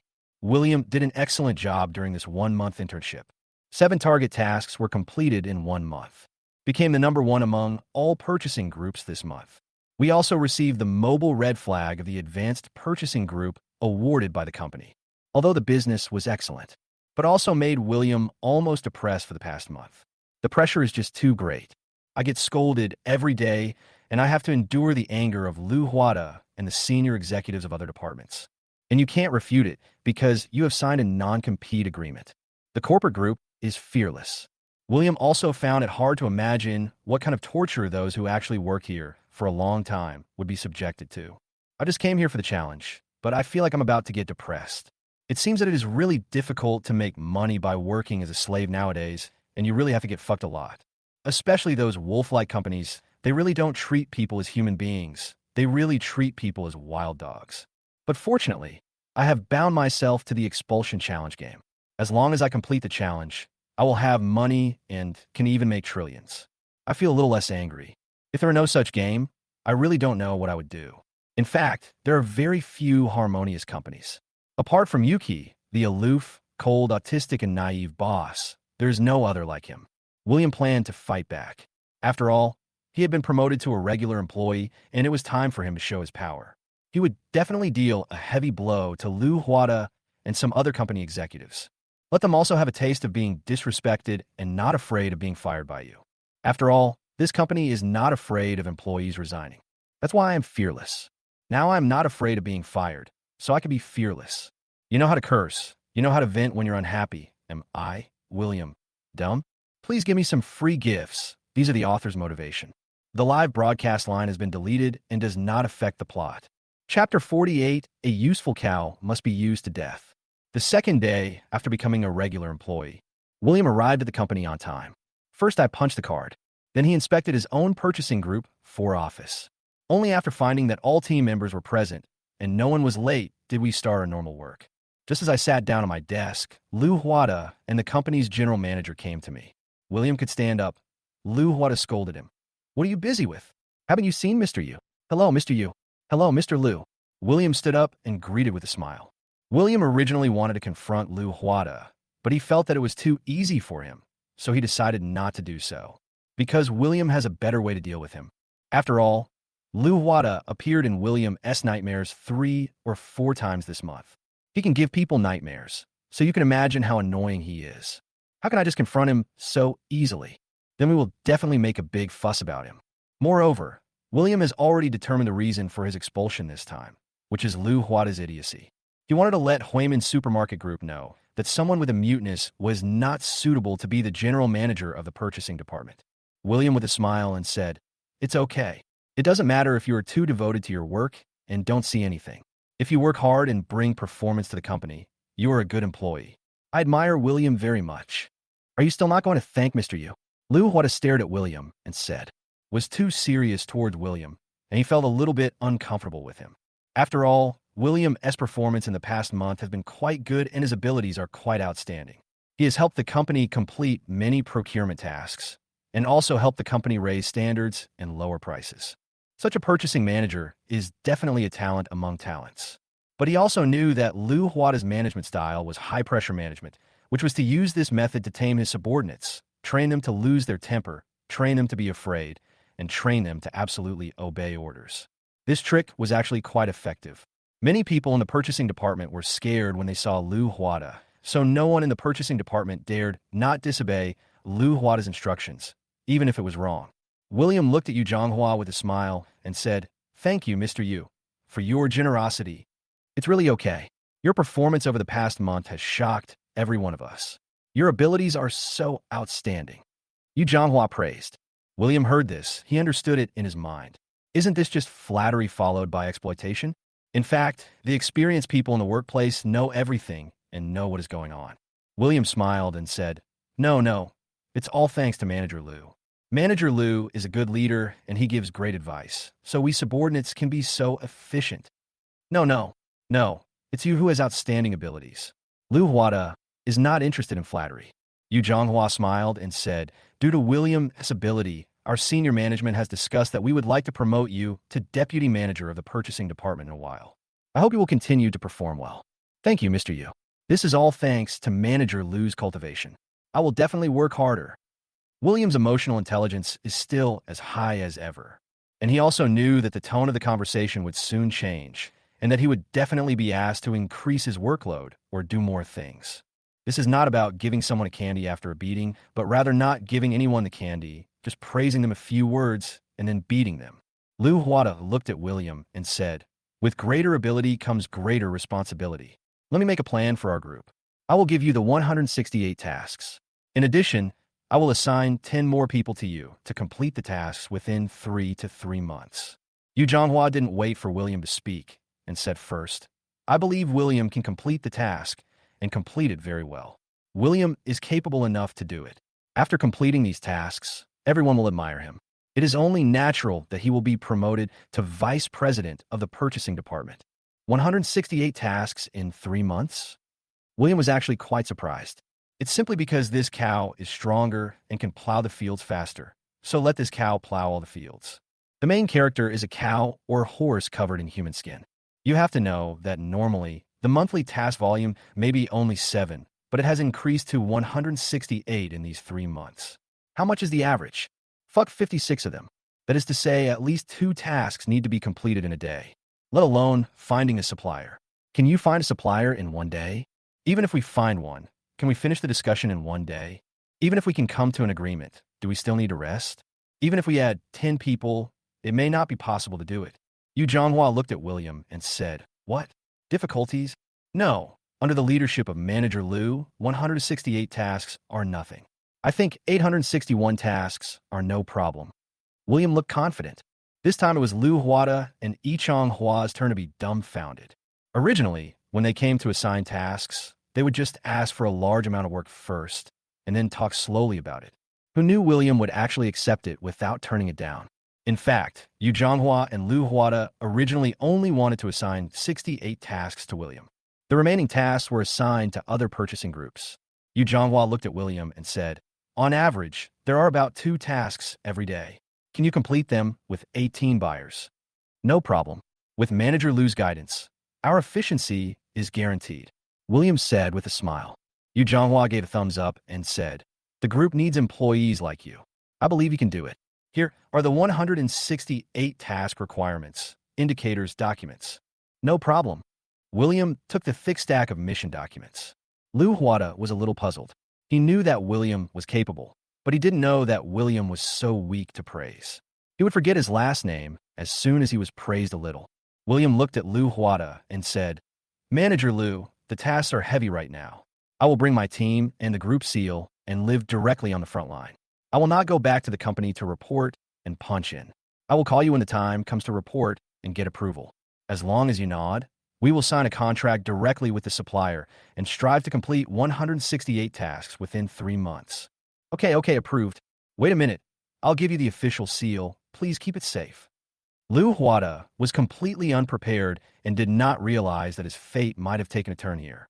Yu Zhanghua patted Liu Huada on the shoulder and sighed, "I envy you for having such high-spirited subordinates. Isn't it that young people should have this kind of fighting spirit?" Liu Huada said. In fact, what William didn't know was that the group had laid off 2 purchasing teams after seeing how efficient he was and how well he completed his tasks. The tasks of the 2 purchasing groups were combined and assigned to William's group. Yu Zhanghua left soon.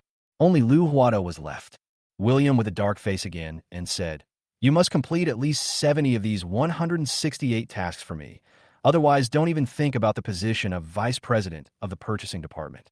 I guarantee to complete the task, 168, not one less. After all, I have Manager Liu's leadership, and I will be invincible and successful in everything I do," William said from the bottom of his heart. In fact, it was useless to flatter Liu Huada. Liu Huada still had a gloomy face, and he wanted to give William a good warning before he went to war. The most annoying leader in the workplace is the one that no matter how much you flatter him, no matter how well you do your job, he always has a gloomy face no matter what you do. It's like everyone owes him something. But William didn't care because Liu Huada soon found out what he was. Chapter 49, it's your turn to perform. Soon, William took the 168 task files and returned to his office of Procurement Group 4. Put the documents on the table and ask everyone to stop what they are doing. Listen to yourself, have a short meeting. All the team members looked at William. Even the 10 buyers who were transferred here showed up here. It is obvious that these 10 buyers were reassigned yesterday, so they came directly here when they came to work today. William looked at the 18 team members and said, "Just now, I received a new task for the next 3 months, a total of 168 tasks. These are the requirements of the task. Everyone will take a look at them later. Supervisor, 168 tasks." All the team members were stunned. What the hell? 168 completed within 3 months? William saw that all the team members were confused, but he didn't care.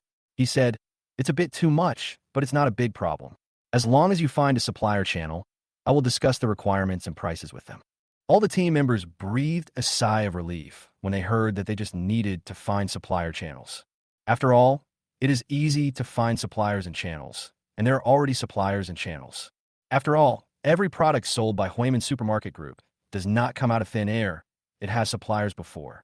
Only in order to continuously optimize and gain core competitiveness, we constantly reduce prices, increase requirements, and constantly change channels and suppliers. William distributed all 168 assignments. Let them be responsible for finding suppliers and channels, negotiating prices, discussing requirements, and stamping the group's official seal. These important matters must be done by myself. Soon, Liu Huada came in with the group's official seal in his hand. He handed it to William and said, "Keep it safe. Don't lose it. Otherwise, it will be a big deal." "Manager Liu, don't worry. I will hold it in my mouth," William said. Liu Huada's face instantly turned black, and he cursed. "During working hours, pay attention to what you say." "What are you talking about?" "Stupid, stupid, stupid. If you do it again, I will deduct your performance points." "Yes."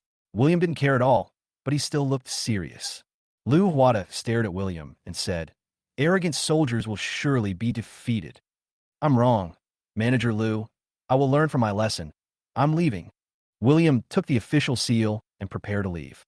William's team members were also ready to set off. The whole office came out in full force, and the division of labor is clear. They are responsible for finding new channels and new suppliers, and William is responsible for negotiating with the old suppliers. If the negotiations fail, he will negotiate with the new suppliers. Liu Huada nodded and said, You have to work hard. Don't embarrass me, old Liu." "Got it." William walked out of the office directly. The first stop is to renegotiate with the laundry detergent manufacturer. Soon, William arrived at the gate of a factory called Snow White Laundry Detergent. This Snow White Laundry Detergent Company was originally one of the partners of several laundry detergent brands of Huiman Supermarket Group. Huiman Supermarket Group not only operates physical stores, but also sells goods online. But the source of goods is negotiated by the purchasing department. "Hello, Uncle. I'm the purchasing manager of Huiman Supermarket Group. I'm here to discuss business with your boss. I've made an appointment," William said to the security guard at the factory gate. The security guard opened the door and said, "The boss is in the office." "Thank you." William went directly to the boss's office. Immediately, I saw the owner of Snow White Laundry Detergent. The owner of this restaurant is a woman in her 40s. This woman still has charm, and she is also pretty. William shook hands with the other party and said with a smile, "Are you Shuabai?" "Yes." "Are you Manager William?" Shuabai asked with a smile. William nodded and said, "Your last name is very rare."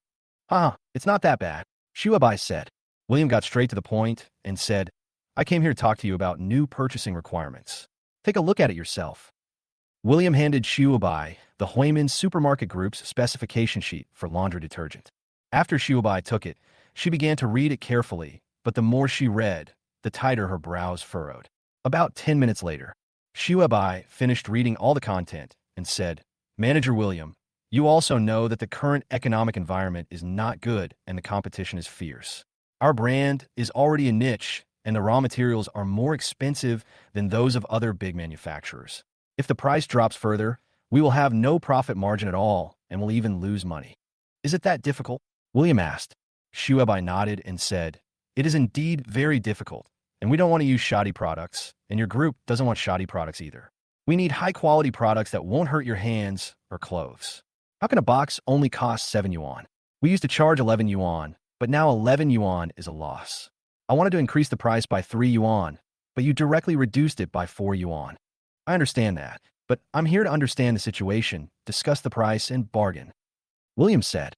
Shuabai couldn't help but shed tears and said, "Now all the raw materials have gone up in price. Only our factory's ex-factory price is constantly decreasing. And the last time the anchor ordered 20,000 boxes of laundry detergent from us, charged us more than 100,000 yuan for the slot fee, and in the end only sold more than 100 bags of laundry detergent. I can't survive. Boss Shue, please don't be like this. Are you playing a sad game with me? There's no need. If there's something to say, just talk about it. If there's a problem, solve it. Just tell me, how much price can you give me based on the previous standards?" William asked. Shuabai said, 7 yuan is definitely not enough. Now it has to be at least 14 yuan a box. Please give me a way out." "Understood. I'll call the manager. If it's okay, I'll sign a new contract with you now." William immediately took out his cell phone. Then he called Liu Huada and recorded the call. William smiled and said, Manager Lou, I have discussed the requirements and price with Snow White laundry detergent. The other party said that the price will be increased to 14 yuan per box. Is it okay or not? If it is okay, I will sign the contract. Okay. Liu Huada hadn't finished speaking yet. William responded, "Oh, I see." After saying that, William hung up the phone. William just wanted to hear the words shing, shing, shing. In fact, what Liu Huada wanted to say was, okay, bullshit. Liu Huada on the other end was stunned. He hadn't finished speaking yet. He just wanted to say something. Why did the other party hang up? Did the other party understand what I meant? I must have understood. Liu Huada originally wanted to call William to ask, but William didn't answer the phone. Liu Huada also thought that William was probably busy, so he didn't take it to heart. After all, William's work efficiency and ability have been outstanding over the past month. William looked at Shuabai and said, "Did you hear that too? Our manager Lou is very considerate of suppliers. I just mentioned it, and he said okay, and approved it immediately. Let's sign the contract." Ah, really? Shuabai was also a little confused. After all, when she offered 14 yuan per box, she actually just wanted to maintain the previous price and didn't really want to increase the price. Because adding money is not realistic. William nodded and said, "Could it be fake?" Listen to the recording of our manager Lou. I recorded all. I am very cautious in doing things, so I won't be wrong. Soon Liu Huada's voice appeared in the recording. Okay. William looked at Shuabai and said, "Right?" Our manager, Liu, said yes. "Thank you very much, Manager Liu, and also thank you, Supervisor William." Shuabai was very happy. William immediately took out the contract, wrote down the price, asked Shuabai to sign it, and stamped it with the official seal of the two Canadian companies, and the task was completed. As for who will take the blame, it must be whoever criticized it, as there is a recording. The worst that could happen is that I'll suffer a little and be fired together with Liu Huada. He. Chapter 50, talking about the next one, Liu Huada waits for death. William looked at Shuabai with a smile and said, "I have a lot of work to do, so I won't stay here any longer. Manager William, please have dinner before you leave. You are the best purchasing manager I have met in all these years, and you care about the people." Shuabai was really touched, because raw material prices have been rising and various costs have also been rising, but the general environment has been forcing manufacturers to lower prices. Whether it is the various anchors who sell goods or the live broadcast by large supermarkets, such as Huiman Supermarket Group, they are constantly lowering prices. We have to lower prices while improving quality. These factory owners are really suffering. William looked at Shuabai and said, "I have 168 tasks on hand, and I have to complete an average of 2 tasks every day. I have to finish them within 3 months, so there's really no need to eat." Wow, the workload is so heavy. How could this be? Shuabai was incredulous, because she also knows that it often takes a month or half a month to negotiate with suppliers to inquire about prices and various requirements. But William actually had 168 tasks, which was equivalent to 168 projects with a deadline of 3 months. William said disapprovingly, "It's not a big deal. Didn't I finish a task in just a few minutes?" That's not right. In the past, purchasing supervisors or purchasing managers would not give prices so readily. Your boss is very good to you. Shuabai sighed. William smiled and said, "That's right. I only signed after he nodded. If he didn't say yes, I wouldn't dare to sign. But your group is much easier to talk to now." Shuabai didn't know that this was all because William was easy to talk to. William didn't talk much with Shuabai, but left the factory and rushed to the next one. The next person to talk to is the chicken supplier, which actually means talking directly to the chicken farm owner. And it was an old supplier, but for various reasons, this old supplier proposed to raise the price. Otherwise, he would stop supplying. Once the supply is cut off, there will be no fresh chicken for sale in all supermarkets and online live broadcast rooms under Huiman Supermarket Group. So this task is relatively urgent, because the contract with this supplier will expire in 2 months. Soon, William took a taxi and stopped in front of a breeding company. "Explain your purpose." So I walked into this company. All kinds of foul smells hit me in the face. After all, this is a breeding business. It would be strange if it didn't stink. Soon, William found the owner of the breeding company. The boss is an old man in his 50s, wearing work clothes and an apron, feeding chickens. This surprised William. How could the boss of such a large breeding company feed the chickens himself and do it manually? There is a fully automatic feeding machine, but it is not used. Obviously, there's only one reason, and that is to play the victim. William saw at a glance. The purpose is to gain a negotiating advantage. Manager William, you're here? The boss of the company looked at William with a smile. William also smiled and looked at the boss and said, Boss Wei, why are you feeding the chickens yourself? Are you experiencing life? Excuse me, the economic environment is bad now. We can't afford to hire so many workers. I can only come down and feed the fish myself, said Mr. Wade bitterly. William laughed and said, Can't we feed them with an automatic feeding machine? I can't afford the electricity bill. I dare not turn it on at full power, said Mr. Wei. William said, Don't act miserable. Let's talk. I'm not pretending to be miserable. It really is miserable. I've also read the new requirements you sent me, and I really can't do it. President Wei said with a frown. William laughed and said, Boss Wei, let's go to the office and talk. Don't worry, I'm a very straightforward person. I'll negotiate based on the company's bottom line. Based on the actual situation, I'll also help you raise the price to the company. Every purchasing agent says so. President Wei laughed. William said, Forget it. Let's just chat here and come up with a result in 5 minutes. 5 minutes? Mr. Wei was a little incredulous. Is 5 minutes enough to discuss the project? Aren't you just kidding yourself? William continued. According to our new standards, feeding and time to market, etc., what price do you think is appropriate? Your requirements are that corn must be mixed into every meal and hormones cannot be fed. It takes at least 5 months before the chickens can be marketed. This is comparable to free-range chickens in the countryside. And the price has to be raised to 18 yuan, Mr. Wei complained. After all, the general time it takes for chickens to be marketed in some farms is 1 month, some is 10 days, and some is 3 months. And with the addition of some high technology, chickens can grow very quickly and are also very cheap. There are even some roast chickens, which are as big as squabs, and the selling price is only about 1.5 yuan. Sometimes it's even 50 cents a piece. The main reason is that they grow fast, have short time to market, and low cost. However, the indicators required by Huimin Supermarket Group are almost as good as those of free-range chickens in rural areas, although of course they are still a little bit worse. After all, the animals that are raised in a group are different from those that run around under peach and lychee trees. There's a huge difference in the quality of the meat. But those local chickens in the countryside cost more than 20 or 30 yuan per pound. William looked at Mr. Wei and said, 18 yuan per pound, right? Yes, the previous price of 7 yuan per pound is really impossible. Think about how much corn costs per pound now. It still needs to be fed for 5 months, and the cost cannot be recovered with this little money. Even if there are many customers, you cannot bully the store. Mr. Wei was a little angry. William nodded and said, Then I'll call Manager Liu and see if he approves it. If he does, we'll sign the contract. These words made President Wei feel incredible. Is this Manager William in front of him really the purchasing manager? Why don't you bargain? And there is no purchasing bargaining skills at all. I have already set up the stage and am ready to perform, but the other party is too lazy to sing a duet. Nor will it sabotage, just like a dumbfounded audience.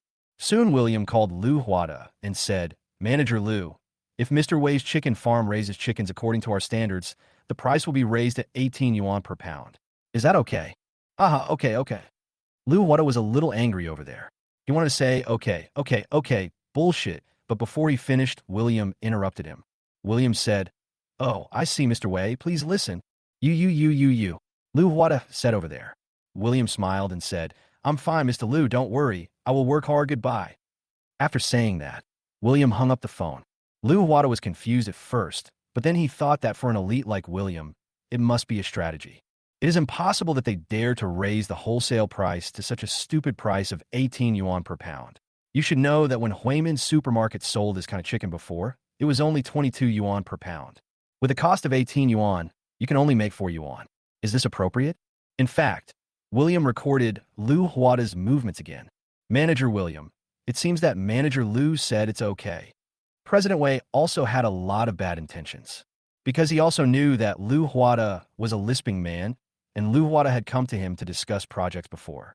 But he knew that Liu Huada was not so easy to talk to, and he was really ruthless and could talk a person to the point of exhaustion. Unlike William, he had no negotiation skills at all. He just asked about the price and quoted a higher price like buying vegetables. William looked at Mr. Wei with a smile and said, Yes, our manager Liu said it's okay. So what else can I say? Sign the contract. Ha ha. Supervisor William is so efficient. Last time, Manager Lou came to talk to me in person and talked to me for a month and a half. He made me tired of him. President Wei was really happy. Anyway, since we have signed the contract, you have to pay the penalty if you don't want it. Soon, William signed a contract with Mr. Wei at 18 yuan per pound, and the supply would reach 10,000 pieces each time. It's a huge amount. This is also the highest priced order Mr. Wei has received since he opened the chicken farm. William looked at Mr. Wei seriously and said, "We must do it according to the requirements of the contract. Otherwise, if we breach the contract will be invalid." I know. President Wei patted William's shoulder happily. Chapter 51. Without Mr. Liu's efficient review, I would not have achieved what I have today revised. After talking about the chicken project, William immediately ran to the next house, and they still use the same routine as before, no matter how much the other party offers.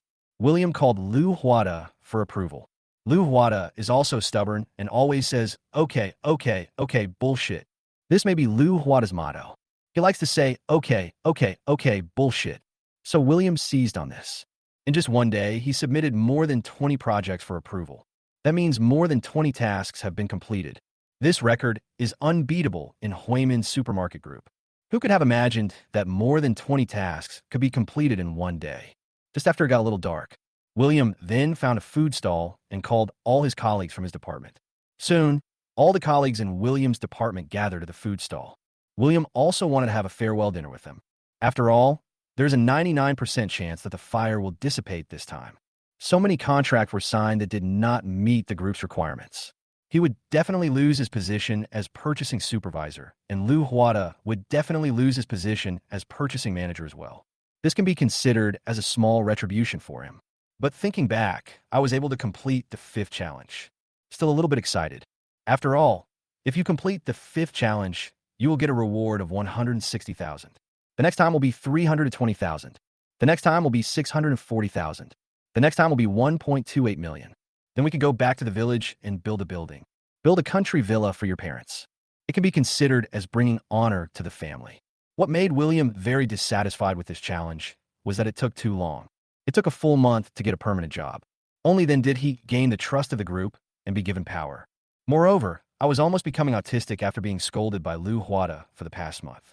He scolds you whether you are right or wrong. If you do things a little bit slowly, you will be scolded. Anyway, I just become someone else's punching bag. Next time, I will definitely not apply for such a large group. It is too troublesome and the time cost is too high. Asked William respectfully. William smiled and said, 26. 26. Everyone was shocked. What speed is this? 26 projects discussed in one day? This may set a Guinness record in the procurement industry. All the subordinates praised William, saying, what a great manager. He is so capable. No, it's all thanks to Manager Liu. How can I negotiate if Manager Liu doesn't approve? William said with a smile. The curly-haired man complimented. The supervisor is modest. Okay, everyone, hurry up and eat. Don't go out for business tomorrow. Just go back to work. William ordered. But just at this time, Yu Zhanghua called. William took a look, then answered the call and said, Hello, Mr. Yu. Well, thank you for your hard work. How was the performance today? Did it go well? Yu Zhanghua asked from the other side. William smiled and said, It went pretty smoothly. We completed 26 tasks today, but it was all thanks to Manager Liu. If it weren't for Manager Liu's high efficiency, we would never have been able to complete it. How many? Yu Zhanghua was a little unsure. William said very seriously, Complete 26 tasks. 26? That's so many. That's amazing. Yu Zhanghua was really amazed, because a general purchasing department may only complete 2 or 3 tasks a month. Sometimes none of them can be completed, but William actually completed 26 of them in one day. How could this not shock these leaders? After hanging up the phone, Yu Zhanghua went directly to the boss, who is the executive president of Huimin Supermarket Group. Yu Zhanghua flattered the boss. Boss Bai, our company has a great guy. Oh, really? Mr. Bai was very curious. Yu Zhanghua said, the head of the 4th group of the purchasing department, William, completed 26 tasks in one day. This efficiency is unbeatable. 26 tasks a day? Could it be that our conditions are too low that we can negotiate the deal so quickly? Then we can improve the conditions and lower the price. This was the first thing Mr. Bai thought of. Yu Zhanghua nodded and said, I think so too. He was able to complete 26 in one day. which proves that he has more than enough skills. He can still complete it even if the conditions are improved. Although he is a little slow, there is no point in being too fast. Put Liu Huada on the candidate list for the company's vice president. In the past 2 or 3 years, he has managed the purchasing department in an orderly manner, and his contribution is not small, said Mr. Bai. Yu Zhonghua nodded and said, I understand. I'll tell him now and make him happy. Okay, go ahead and get busy. Mr. Bai is off work. Yu Zhonghua immediately ran to the purchasing department, found Liu Huada, and reported the good news. Boss Liu, congratulations. The leader said that your name has been put on the candidate list for executive vice president. No way. I am on the list of executive vice president? Vice president? So sudden. Liu Huada was a little bit unbelievable. Yu Zhonghua smiled and said, You are lucky to have found a good talent. Did you know that William completed 26 tasks today? Mr. Bai thinks you are a good leader. How much more? Liu Huada was incredulous. Yu Zhonghua frowned and asked, Don't you know? William completed 26 tasks today and hasn't reported to you yet. Not yet. He wants to give me a surprise. Liu Huada said. Yu Zhonghua nodded and said, Don't worry, he will come back tomorrow to hand in the contract. So give him a good welcome then. Well, that's right. Liu Huada couldn't understand how William completed the task so quickly, but he was secretly happy in his heart. If subordinates have outstanding work abilities, then it must be the result of good leadership. And I am that leader. Made a fortune. Time flies, and it's the second day. Mr. Bai, Yu Zhonghua, Liu Huada, and a group of senior executives came to the company early. It is to give William a grand welcoming ceremony and welcome the king back. At the same time, it also made William feel more belonging to the group. Soon William showed up with a stack of contracts. Just emerged.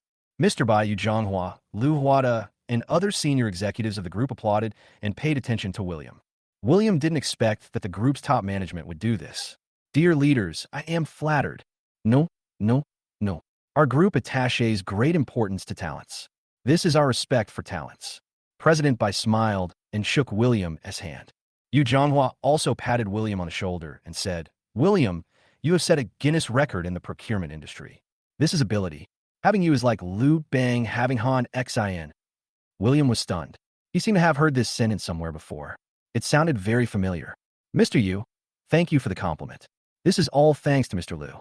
Mr. Liu is a good leader. You are so modest. Liu Huada was really happy this time. He patted William on the shoulder and said, But you should not be too proud. Arrogant soldiers will surely be defeated. William looked at Liu Huada and said with a smile, I really thank Mr. Liu for his support for my work. Without Mr. Liu's efficient review, I would not have achieved the results I have today. The climax is coming. Chapter 52. Mr. Liu is going to die of anger. Liu Huada was a little confused by his excitement. When had he ever approved his work? He just calls to ask every time. He doesn't approve it himself. Is something bad going on? At this time, William handed all the contracts to Liu Huada and said, Mr. Liu, I'm handing over the contract to you, and I'm also returning the completed business indicators to you. Liu Huada was holding a large stack of contracts and specifications. Mr. Bai and Yu Zhonghua were also a little curious, so they picked up a specification and contract and started to read them. It doesn't matter if you don't look at it, but once you do, you'll see that there is a big problem. Buying chicken at 18 yuan per pound? A box of Snow White laundry detergent costs 14 yuan? Wasn't this chicken 7 yuan per pound before? President Bai looked at Liu Huada and said, Take a look at these contracts. Liu Huada also took the contract and started reading it. His brows furrowed deeper the more he read. Looking at Mr. Bai's expression again, Liu Huada had already started to tremble. Because there was a layer of frost on Mr. Bai's face, his expression became even colder. William also noticed the change in Mr. Bai. His face was almost frozen. He said, Mr. Bai, what's wrong? You look weird. Manager William, is this how you complete the task? Doesn't our task requirement specification clearly state our bottom price? Who asked you to sign this price? Mr. Bai stared at William with a very gloomy expression. William looked at Mr. Bai innocently and said, Mr. Liu asked me to sign it. I called Mr. Liu to get his approval. Mr. Liu said it's okay. You can ask Mr. Liu. Mr. Bai stared at Liu Huada and asked, What did you say? It's me. I said okay. Liu Huada's nervousness made his speech even more incoherent. He was about to say that I said okay, but he didn't have a chance to finish. William pointed at Liu Huada and said, Boss Bai, look, Boss Liu admitted it. I know Boss Liu is a real man who dares to take responsibility for his actions. You. Liu Huada pointed at William. William said, Boss Liu, I'm not afraid. I know what you want to say. You must want to say that you don't have to be afraid. Boss Liu will hold up the sky if it falls. Hey, hey, hey, no. Liu Huada was so angry that his face almost twisted, and he was very anxious. The more anxious he was, the less fluent he spoke. After all, he was anxious to distance himself from the group, otherwise the group would not be able to keep him. At this time, many colleagues came to work and obviously noticed the problem, standing far away to watch the excitement. William looked at Liu Huada and said to Mr. Bai, Look, Mr. Liu has started singing, Love, love, love, love, love. This should be Guo Fuqing's song. I knew Mr. Liu could handle it. I'm against you. You're a fool, said Liu Huada. William looked at Mr. Bai and said, Mr. Liu said you're the one who's going to kill me. Mr. Bai, Liu Huada. Mr. Liu, do you have anything else to say? I'll help you translate. William said, Liu Huada, you are such a rubbish. Mr. Bai, he called you trash. William said, Mr. Bai, Liu Huada, No. Mr. Bai, Mr. Liu is very happy and is singing Endless Love. William translated.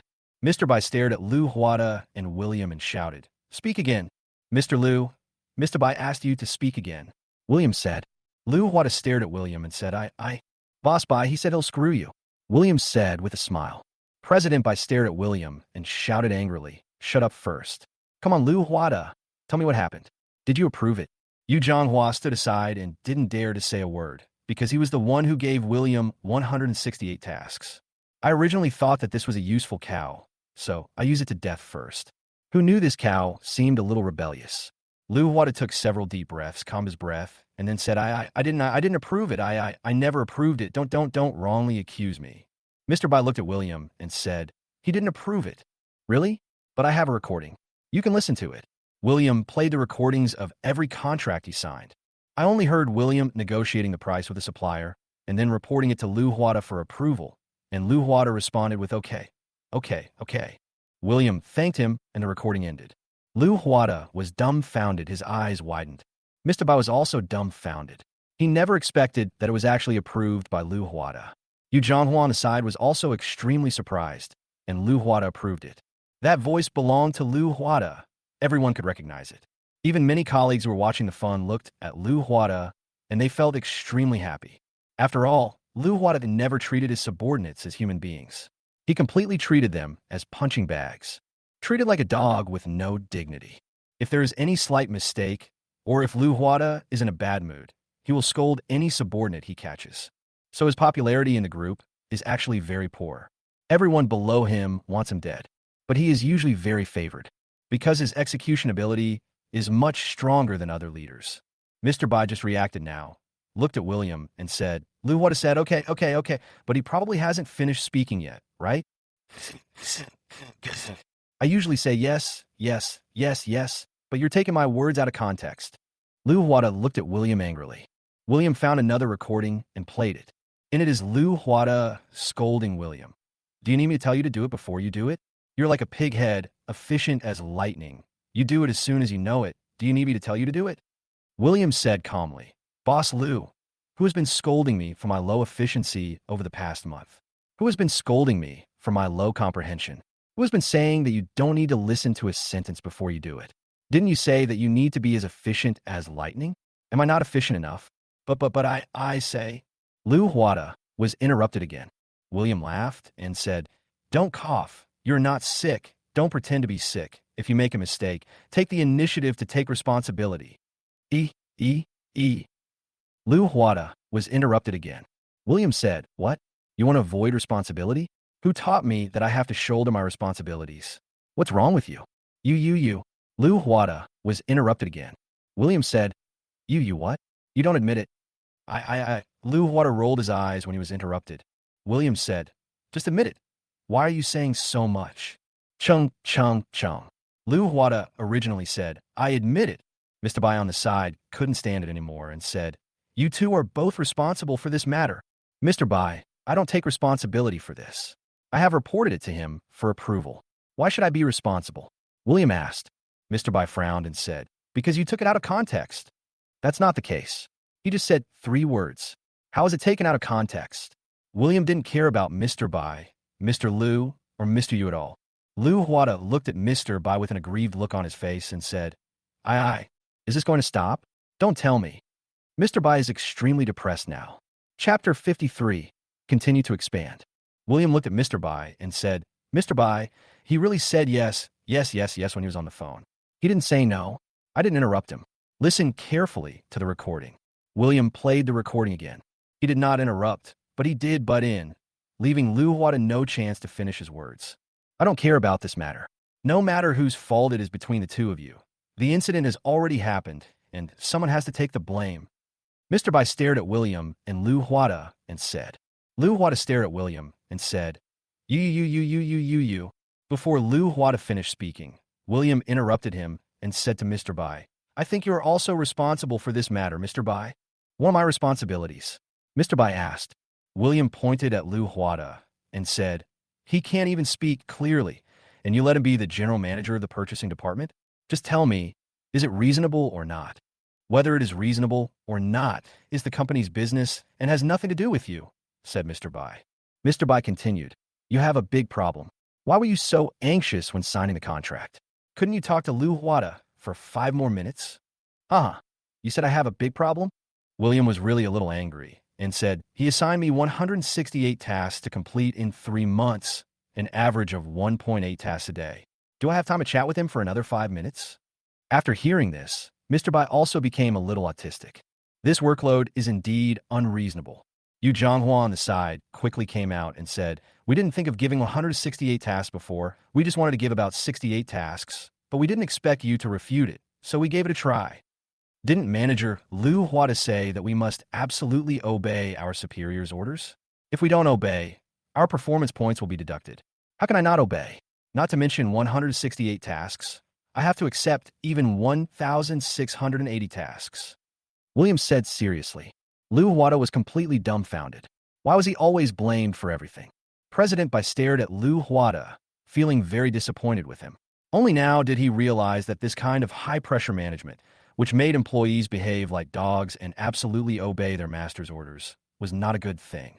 I didn't even dare to raise any objections when I was assigned an extremely unreasonable amount of tasks. Mr. Bai looked at William and said, Then you should also feel whether this price is reasonable or not. Mr. Bai, how do I know whether this price is reasonable or not? I'm not from the marketing department.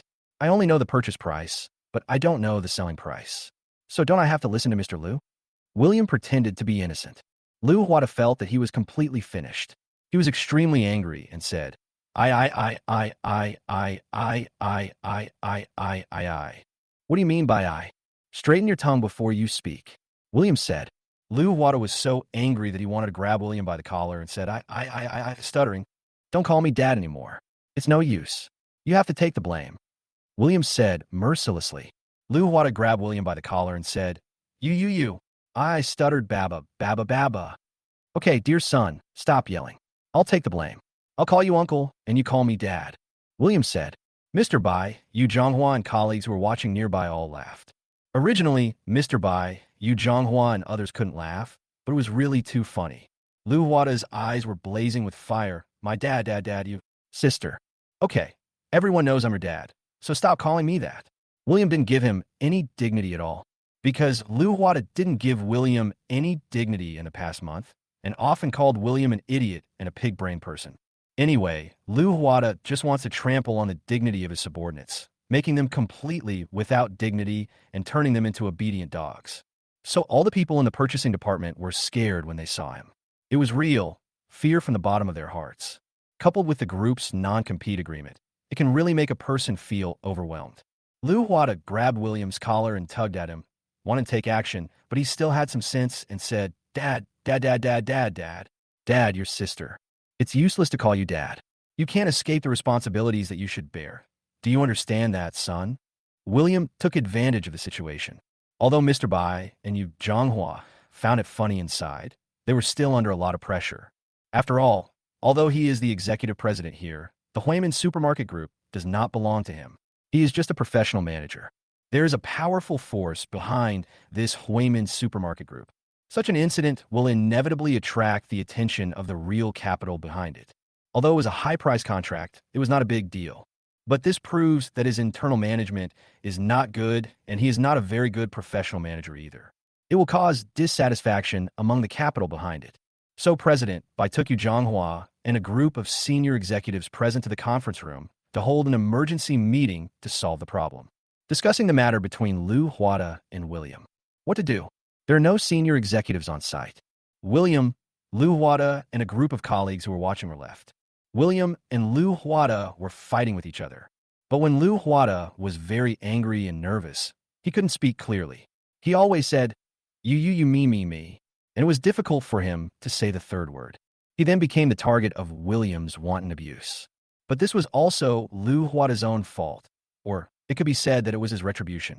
If he hadn't scolded William to the point of almost becoming depressed over the past month, William would not be so angry with him for his bad mouth now. Furthermore, none of the colleagues present came forward to break up the fight. Instead, they just stood there grinning and looking silly. No one sympathized with Liu Huada. After all, Liu Huada never sympathized with any of them. Liu Huada grabbed William by the collar and said angrily, you, G-E-E-E-E-E-E-E-E. William imitated his tongue. Liu Huada, you, E-E-E-E-E-E-E-E-E.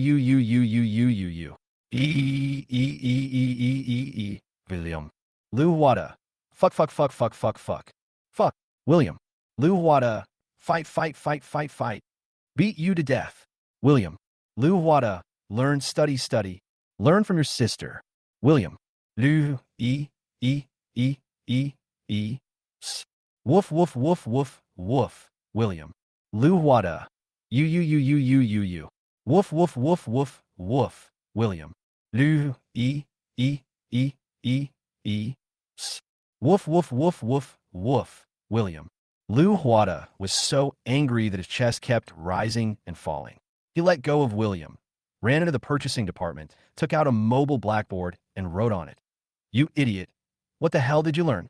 Chapter 54, it's you again, Liu Huada. Are you mute? Are you suffering from bitterness? Just speak out if you feel any pain. William laughed. Liu Huada continued to write. Are you trying to kill me on purpose? Are you dumb? Can't you speak? William. Liu Huada wrote. Is it interesting? Are you dumb? Can't you speak? William. Liu Huada wrote. Isn't it childish? Are you dumb? Can't you speak? William. Liu Huada wrote. Do you believe I will kill you? Are you dumb? Can't you speak? William. Liu Huada wrote. You are so arrogant. Are you dumb? Can't you speak? William. Liu Huada wrote. What good will it do you? If I get fired, won't you get fired too? William is not really afraid of being fired. On the contrary, he is expecting to be fired. It's you who said yes, but who knew you would deny it again. William said. Liu Huada wrote.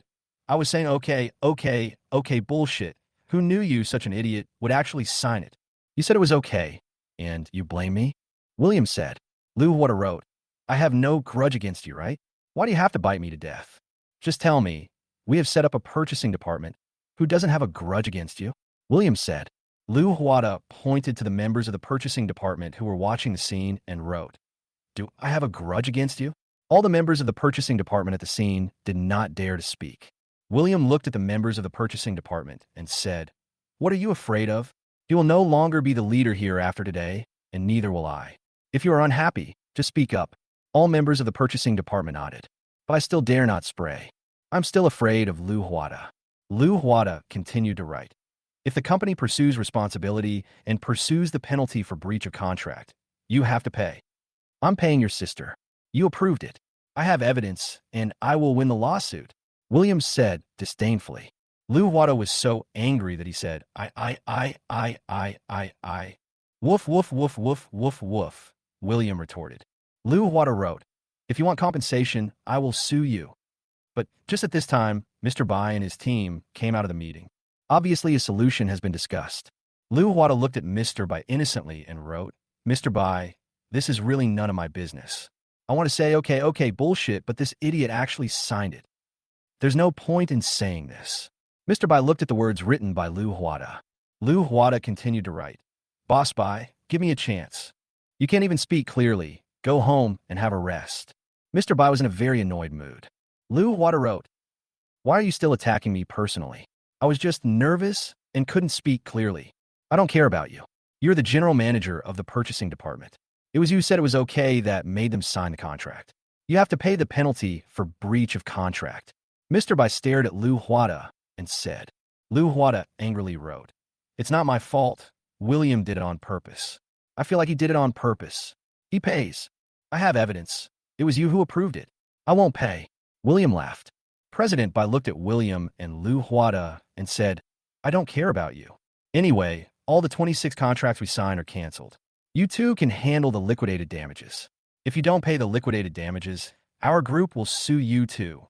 Mr. Bai, I am innocent. I have made contributions to the group. You can't just go back and destroy the bridge." Lu Huada wrote. President Bai stared at Lu Huada and said, "You are fired. As for the compensation for firing, forget it. It is not enough to pay the liquidated damages. And the mistake was caused by your error. It was a serious mistake, so the liquidated damages will be gone." "Fuck you, you idiot. Can't you see that William is trying to trick me?" Lu Huada wrote. Mr. Bai frowned and stared at Lu Huada and said, "That's none of my business. I can't figure out your relationship. You've offended someone. Mr. Bai, what about me?" William looked at Mr. Bai and asked. Mr. Bai laughed and said, "Why are you still asking? You're also fired. Get lost." "Got it." William was overjoyed. The 5th challenge was finally completed, and it took a long time. Mr. Bai looked at William and said, "Also, your brother Magnus, get out of here too." Magnus, who was watching from afar, was dumbfounded. He didn't do anything, so why was he fired? Once again, a fire at the city gate affected the fish in the city. Lu Huada looked at Mr. Bai and wrote, "I don't accept this result." "You don't have to accept it. You just need to know that over the years, many employees have complained to me about you. You always scold your subordinates. Are you a psychopath?" President Bai started to bring up old things. Lu Huada wrote, "How can employees be obedient if they don't scold? How can they obey orders? Didn't you say you want obedient employees, not capable employees? I was telling you to eat shit. Why didn't you go?" Mr. Bai rolled his eyes. They have completely put aside their identities and are fighting with each other. Lu Huada was very angry, but he couldn't say anything.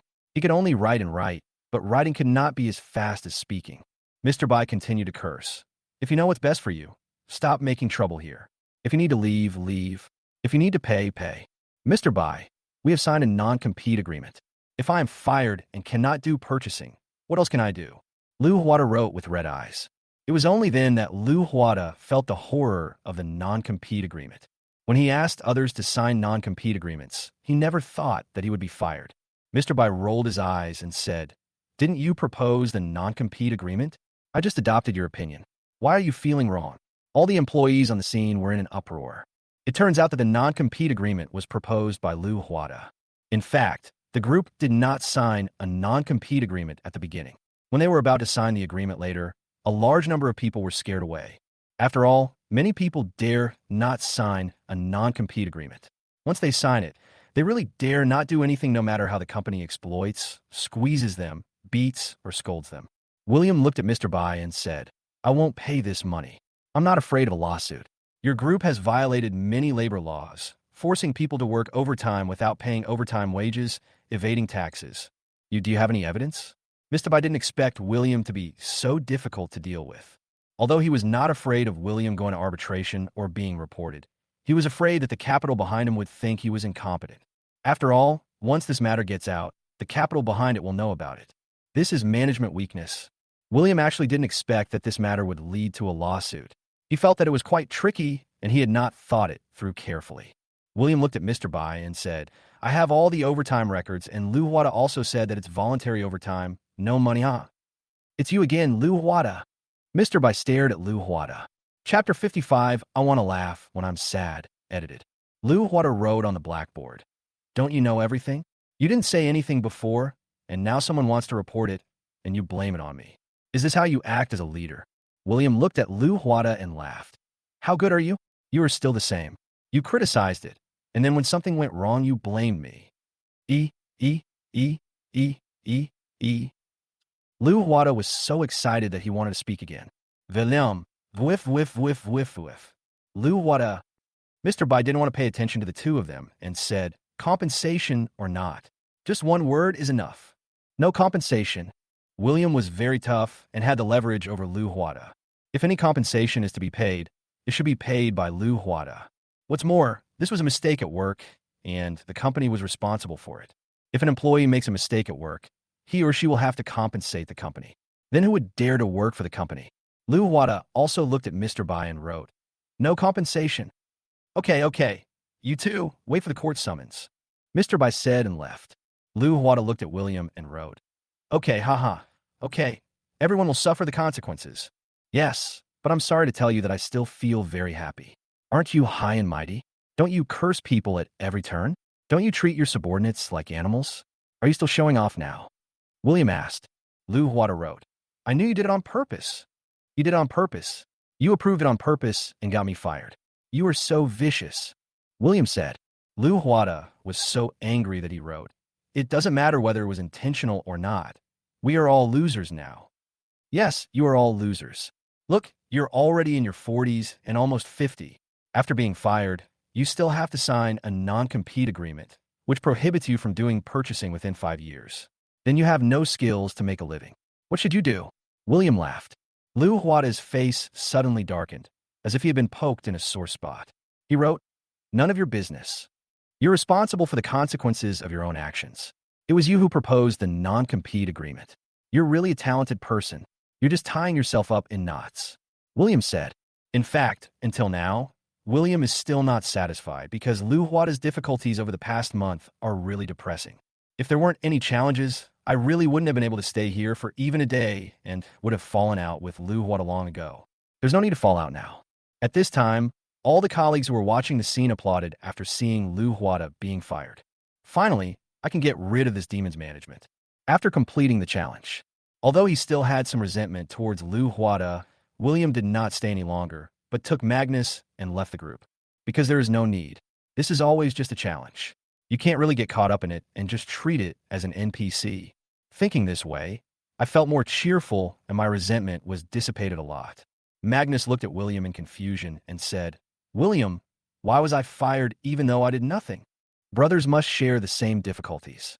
Mr. Bai understands this. Don't you understand this simple truth?" William asked with a smile. Magnus was confused. Brothers should share the same difficulties? But why am I only an apprentice while my brother is a purchasing manager? Isn't it true that we don't share the same happiness?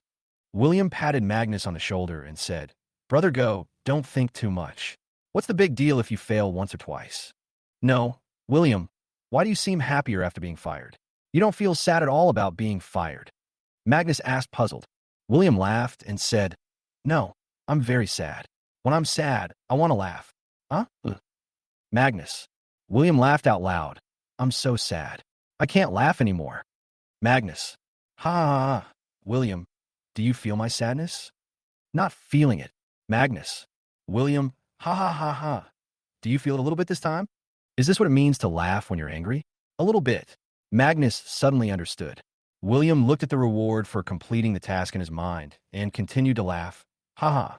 After completing the task, a bonus of 160,000 yuan was credited to my account, and the game bound to my mind seemed to have opened a new interface, which seemed to be a lottery interface. William, don't be sad. I will find a new job soon and take you with me then. It's my fault this time for leading you into such a hellhole and meeting such a shitty leader. Magnus said in a persuasive manner. William nodded and said, Brother Go, I don't blame you. I just want you to take me with you when I look for a job. But don't look for a job in a big group. We can just work in a small company, a small shop, or a small factory. The interpersonal relationships, they're not that complicated. I know. I will never join these complicated groups again, said Magnus. William said, That's it for now. I'll go back first. Be safe on the road, bye. Magnus watched William get on the 211 bus. William got on the bus and found a seat, leaning on the hard seat. Check whether the reward of 160,000 has arrived. Soon I found that there was an additional 160,000 yuan in the account. The total balance reached more than 300,000. If you want to earn more than 300,000 yuan based on the previous salary level, it will take at least 7 years. And only if he doesn't eat, drink, or spend any money, there will be a balance of more than 300,000 yuan in the account. So it's all worth it. Now I can buy a car myself. I've always wanted to buy it, but never had the money. I just don't know to what extent the payment of liquidated damages will become a problem. Otherwise, you can go to the 4S store to order a car now. After all, the daily commute takes too long. If you can buy a car for commuting, you can save a lot of time every day. It is also very necessary. After all, this is only the fifth challenge, and having just completed the fifth challenge means there are still 95 to go. There are only 95 chances to make money left. So exciting. Please give me some free gifts. This book looks easy to write, but it is really hard to write because this subject can only be written in this way. It is like a sitcom, and it is a one-person show. At least other sitcoms are performed by the same group of people. But this one only has one protagonist, which makes it much more difficult. Live line removed. Chapter 56. Incompatible Horoscopes? Edited. But soon William thought of the new interface that appeared in the game of being fired from the challenge in his mind. Check out the new interface that appears for the game that is bound to your mind. Click out to view. It turns out to be a lottery interface.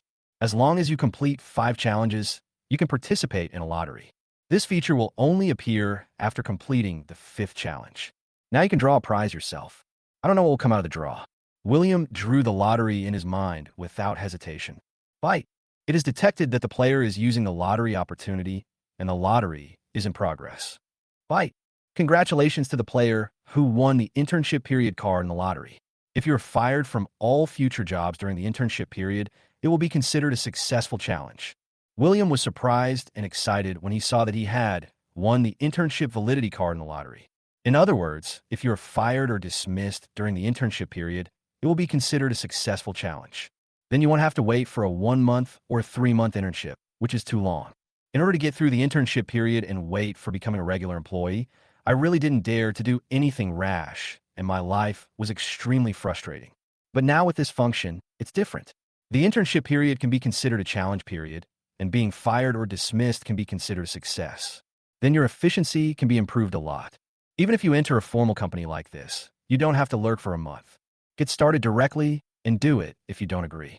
Moreover, in this lottery interface, you can draw a prize every time you complete 5 challenges. I don't know what I'll win next time. But just at this moment, the bus stop arrived. William got out of the car directly, sent a few WeChat messages to Yuki out of habit, then lie down on the bed and have a good rest. I haven't had a good rest for more than a month. Moreover, I haven't had a holiday in more than a month. I have been working overtime, and overtime. I need to take a good rest for 2 or 3 days. See if Magnus can find a new job. Can you take yourself with you? If Magnus can find a job quickly, let him find a job in the future, and it's okay to give him some salary. After all, if I succeed in my next challenge, I will get 320,000. The next time there will be 640,000. What's the big deal about giving him a few $100s? 2 days passed in a flash. William originally wanted to take Yuki out for a walk because Yuki had been saying that she wanted to go out for a walk. But there was no time. I originally thought I had time now, but I just received a lawyer's letter. Huiman Supermarket Group is really going to sue itself. William could only call Yuki and said, "Mr. Chu, I'm very sorry. I originally planned to take you shopping tomorrow, but I have something urgent to deal with." "Didn't you say you were fired? Is there anything urgent?" Yuki asked in confusion. William sighed and said, "Yeah, I was fired because I messed up, and then the Huiman Supermarket Group sued me and asked me to pay the penalty for breach of contract." "It's okay. Huiman Supermarket Group belongs to me. I'll talk to my dad and ask him to talk to a professional manager. We can still go out and play tomorrow," said Yuki. William was a little confused. It turned out that Huiman Supermarket Group belonged to Yuki's family. This is one of the top 100 companies in the country and also an international company, and it's hers. How come her family is so rich? William said in disbelief. "Your family is really wealthy and powerful." "Yeah," Yuki said. William asked, "Who is that Mr. Bai, also known as Bai Huakai to you?" "He is the professional manager we hired, and he is also the acting CEO," said Yuki. William asked again, "Do you know Liu Wada?" "I don't know him," said Yuki. William nodded and said, "I feel that Huiman Supermarket Group needs to change its CEO. Under the management of CEO Bai, the employees of the entire group are almost going crazy." "Oh, I'll tell my dad," Yuki said. "Do you want to try it?" William, "Try what?" "Go to Huiman Supermarket Group to be the executive president?" Yuki asked. William shook his head vigorously and said, "Don't mess with me. I'm just an ordinary person and can't manage such a big group. I just want to be an ordinary worker and do simple work." Oh, Yuki." William thought for a moment and said, "Then come to Guangxing Village tomorrow and I'll take you around." "Okay," said Yuki. William said, In fact, you can make more friends and hang out with other friends more often. Then your personality will become more cheerful and your social skills will improve. Yeah, Yuki nodded over there. William heard Yuki humming, and he also hummed, hmm, hmm. Yuki was a little confused over there. William, uh-huh. Yeah, Yuki said. William, uh-huh. Why, huh? Yuki, William, uh-huh. Why are you always making them? Yuki asked in confusion. William laughed and said, I'll learn from you. Why do you want to learn from me? Yuki. William smiled and said, because you always say, no matter what I say, how can I have so many topics for you to talk about? Oh, I have something to tell you tomorrow. See you tomorrow. Yuki said. William nodded and said, see you tomorrow. But after hanging up the phone, William fell into deep thought. Yuki had something to tell him, but couldn't she say it on the phone? Could it be that she wants to confess her love to me? After all, over the past month or so, the two of them have actually been sticking together to some extent. Although we didn't meet offline very often. But we communicate on WeChat for a long time every day. Hundreds of messages are sent every day. And they said good night to each other. They look like a real couple. William knew that they might not be a couple, but Yuki just had few friends and longed to socialize. But in reality, she didn't dare to. I can only talk about this and that. It's only on WeChat that we can chat about all sorts of things. Offline, Yuki is also very withdrawn and rarely speaks. After thinking about it, William considered whether he could not go, because if he really wanted to confess his feelings to himself, I will still reject her. As I said, apart from appearance, nothing else suits me. It's okay to be friends, but if she's a girlfriend, there's always something missing. But William didn't think about it anymore and called Magnus. I want to ask if Magnus has helped me find a job. After all, it has been 2 days since he was fired, so Erga's efficiency should be quite high. William smiled and said to Magnus on the phone, Brother Go, have you found a job for me? Please take me under your wing. William, I've been thinking about it these past 2 days, and I feel like we are not compatible. If we work together, we will always be fired. Magnus said over there. William smiled and said, Brother Go, this is called advancing and retreating together. How can this be called incompatibility? If we are incompatibility, shouldn't I be fired and you be promoted? Magnus was confused. It seems to make sense. Live broadcast line deleted. Chapter 57, Becoming Deaf-Mute, edited. William said seriously, Brother Go, you said you would take care of me, so you have to see it through to the end. You are my good brother. Okay, I'll take you with me when I find a job, but I haven't found one yet, so let's leave it at that for now. Magnus said and hung up the phone. William understood that Ergu didn't want to play with him anymore. It must be said that Ergu was not stupid. He just liked to be a good brother. After these 2 treatments, Ergu's elder brother's illness was cured. I don't like being the big brother anymore. In this case, you have to find a job yourself. William once again activated the boss's direct attack. But this time I didn't apply for any job I saw at first sight. Instead, he browsed through the boss's direct moves. I want to look at job ads and inspire myself to get fired. Time passes little by little. William browsed more than 30 job advertisements. We recruit all kinds of people, but most of them are still very ordinary jobs. Most of the positions above the boss directly recruited are lower-level positions. But lower-level positions are easier to get accepted. Just at this time, William saw an advertisement for recruiting salesmen, and one sentence in the advertisement inspired William. This sentence is, Our company is recruiting salesmen. The first requirement is to be able to drink 1,000 cups without getting drunk. This gave William an idea. It was obvious that being a salesperson meant drinking with clients. If someone gets drunk and acts crazy, he may say bad things about the company, expose the boss's dirt, or even make things difficult for the customer who forced him to drink. Wouldn't that mean he would be fired in minutes? Then wouldn't the 6th challenge be successful directly? After successfully completing the 6th challenge, you will receive 320,000. The prize money slowly began to multiply to 1 million. We are getting closer and closer to successfully completing the challenge. If the 6th time succeeds, I will get another 320,000, plus the balance will be around 300,000. I can definitely go back to the village and build a Western-style house for my parents. The house is very old and is about to become a dangerous building. Moreover, almost every household in the village has built a new building, except for my house, which still belongs to the old one. Or you could just not buy the house for now and use the money to buy the Tank 400 that you've always dreamed of. In the past, even if I had money, I wouldn't dare buy such a gas guzzler. But now that I know I can make a lot of money in the future, I don't care about the mere 8 or 9 yuan per liter gas. Think of this.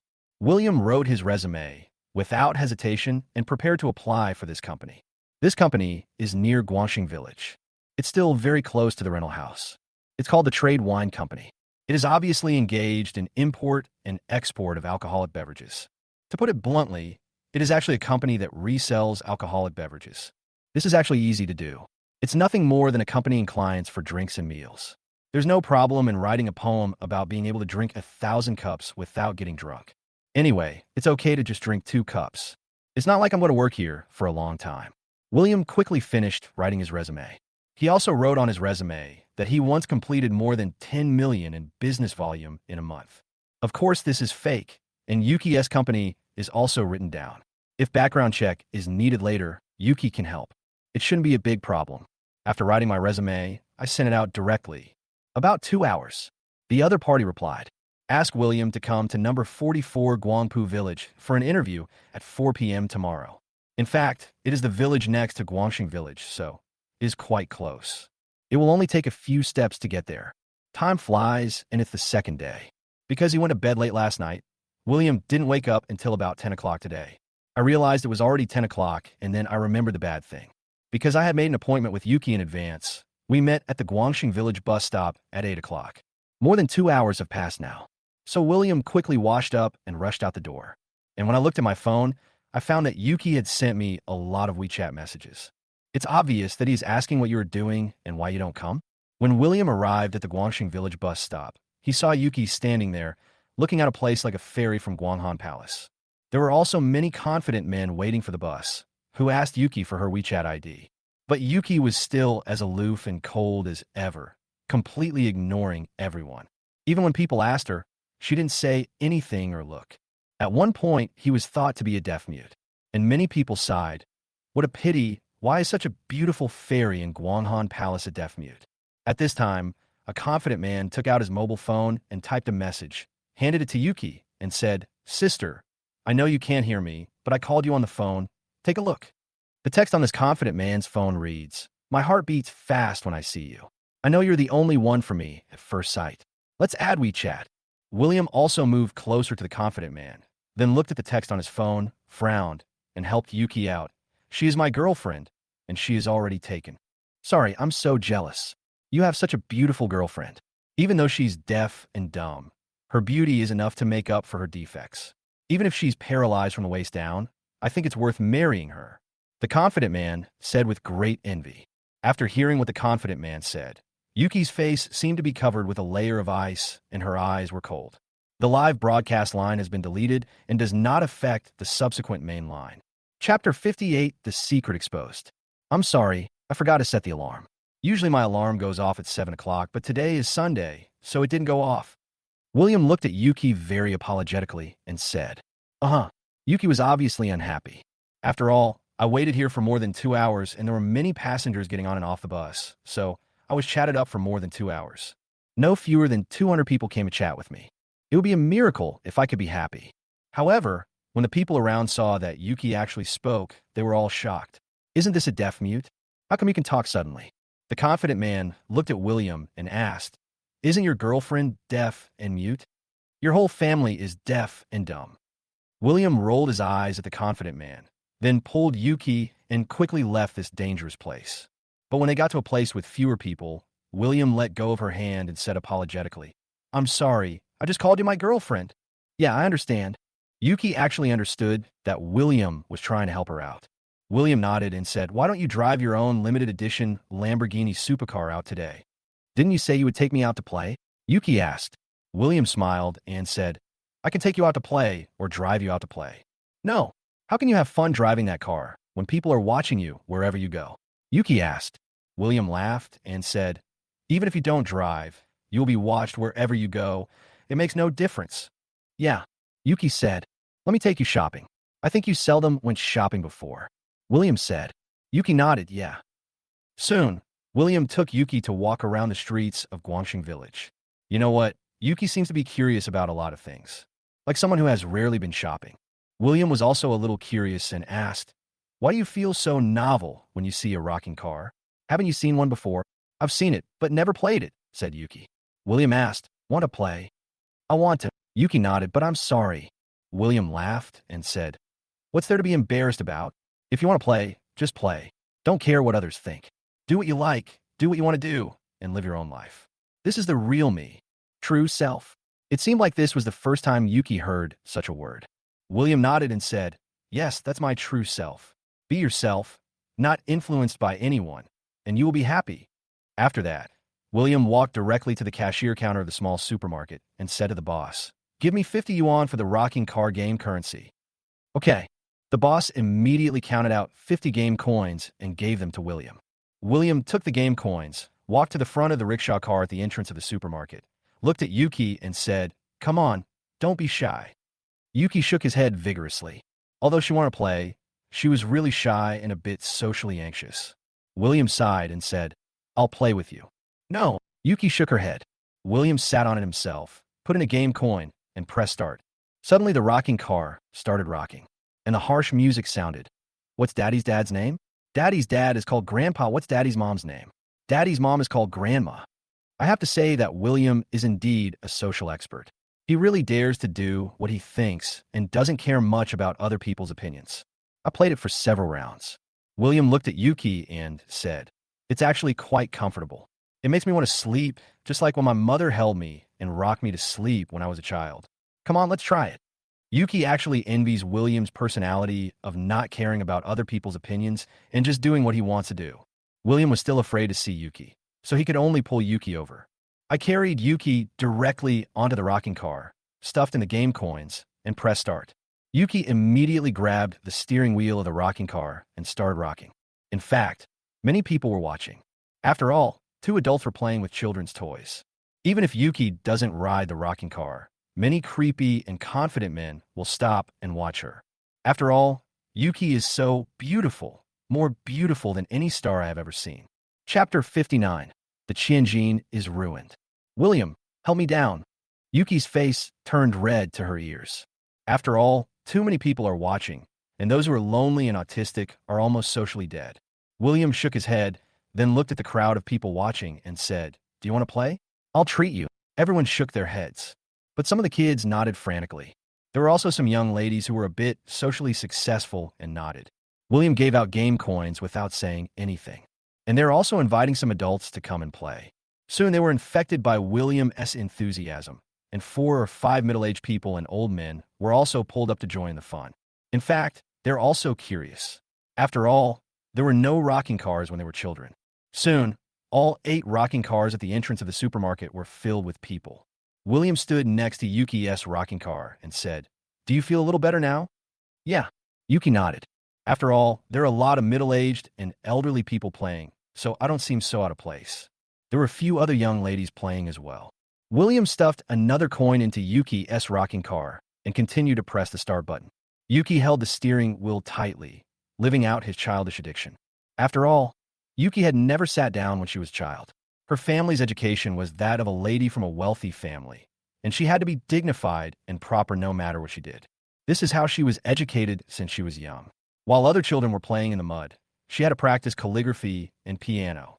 When other children ride in a rocking car, she has to follow all kinds of etiquette. "How do you feel?" William looked at Yuki and asked. Yuki nodded and said, "It's fun. How about we take another one and try each one?" William suggested. Yuki nodded.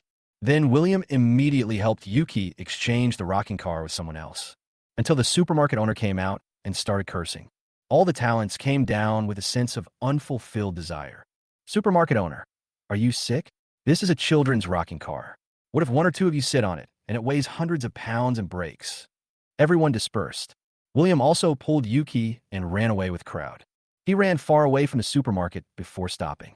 Yuki's originally fair and bouncy face now turned red, mainly because of the excitement, and she said, "Can't the adults sit down?" "No, that's a child's toy," William said with a smile. Yuki stared at William, then gradually began to smile and said, "You are so mean, tricking people into riding the rocking car." "Ha ha. If the boss doesn't kick us out, we can sit. If he kicks us out, we can just leave. It's not like we didn't pay, and he didn't tell me that adults can't sit." William laughed. Yuki also giggled, looking particularly happy. He also looks very childlike. It seemed that this was the first time William saw Yuki laugh out loud. I have to say, Her smile sounds very pleasant, as sweet as a silver bell, and she is also very beautiful when she smiles. It looks much better than when you don't smile. Her smile can really heal people. Looking at her smile, it seemed as if the whole world became brighter. Not exaggerating at all, that's it. William was actually a little fascinated by it. What are you looking at? Yuki touched his face. William shook his head and said, I didn't see anything. It was just the first time I saw you so happy. I had to take a few more glances. Yeah. Yuki nodded. William smiled and said, I'll show you around. I have an interview this afternoon. Are you looking for a job again? Yuki asked. William nodded and said, yes. Then I won't ask you about your work. Let's continue playing, Yuki said. William nodded with a smile, then took Yuki to visit the food street in Guangxing Village. Yuki was also very curious when she arrived at the food street, because she had hardly ever eaten the street food. In fact, she had never gone shopping before and no one took her shopping. She didn't even dare to go out on her own. Mr. Chu, would you like to eat stinky tofu? William asked with a smile. Yuki smelled the smell of stinky tofu and began to dry heave. She said, How can I eat this? It stinks. It tastes good but smells bad. This is Changsha stinky tofu, very famous. William asked the boss for a portion of stinky tofu. Yuki covered his nose and looked on curiously. William asked again, Do you eat spicy food? No. Yuki shook his head. It is obvious that Yuki is a typical southern girl who doesn't like spicy food. William looked at the boss and said, Don't add any spicy sauce. Soon a bowl of steaming hot stinky tofu came out. William pulled Yuki to sit down under the small table and chair at the stall and said, Give it a try. It's really good. Still not. Yuki covered her nose. William picked up a piece of stinky tofu and put it next to Yuki's mouth, saying, It's okay. If it doesn't taste good, just spit it out. Yuki opened her mouth doubtfully, took the piece of stinky tofu, and began to chew it. The expression on her face gradually changed. It doesn't taste stinky at all. Yes, but don't eat too much of this. It can cause cancer, William said with a smile. Yuki nodded and said, This soup tastes good. Would you like another piece? William asked. Yuki nodded. William fed her another piece. Yuki ate with gusto. Some old bachelors at the nearby table were extremely envious when they saw William feeding Yuki. After eating stinky tofu, William took Yuki to taste other things, which were actually some snacks that ordinary people like to eat. It's only been less than half an hour. Yuki reacted immediately, holding her stomach, feeling a little uncomfortable, and said pitifully, My stomach seems to hurt. I forgot. You haven't eaten much junk food. If you eat too much at once, you will definitely not be able to handle it. William slapped his forehead. I was careless. After all, she is a rich girl and has never eaten this kind of street junk food. So it is normal for her to get an upset stomach. I can only blame the roadside stall owner for not giving me more anti-diarrhea medicine. William looked around and said, There's a public toilet over there. Go to the toilet first, and then I'll take you to buy medicine. Soon Yuki went to the toilet. After she came out, William had already bought her some Bao Chai pills, oral solution. After drinking, Yuki felt better. Then she continued to stick to William and play with him. It was around 3:40 in the afternoon when William said goodbye to Yuki. After all, he had to go for an interview. Yuki made a phone call, and a limited edition Rolls-Royce came to pick her up. Goodbye. William waved to her. Yuki nodded and said, When will you take me out to play again? I'll tell you when I have time. William said with a smile. The driver looked at William, then looked at Yuki respectfully and said, Miss, is this your friend? Yeah. Yuki nodded. The driver said, Miss, you are very happy with him. Yuki didn't reply to the driver, but there was a hint of frost on her face, and it was obvious that she didn't like others asking her about her affairs. The driver was also very tactful and quickly closed the door and drove away. William watched Yuki leave, and then he rushed to the next village, number 44 Guangpu Village, for an interview as if he had greased his feet. Chapter 60, The New Boss, is too fun. Soon we arrived at the door of this foreign trade wine company. The company is not big and is located in a residential building. There was no security guard at the door. There is only one company plaque.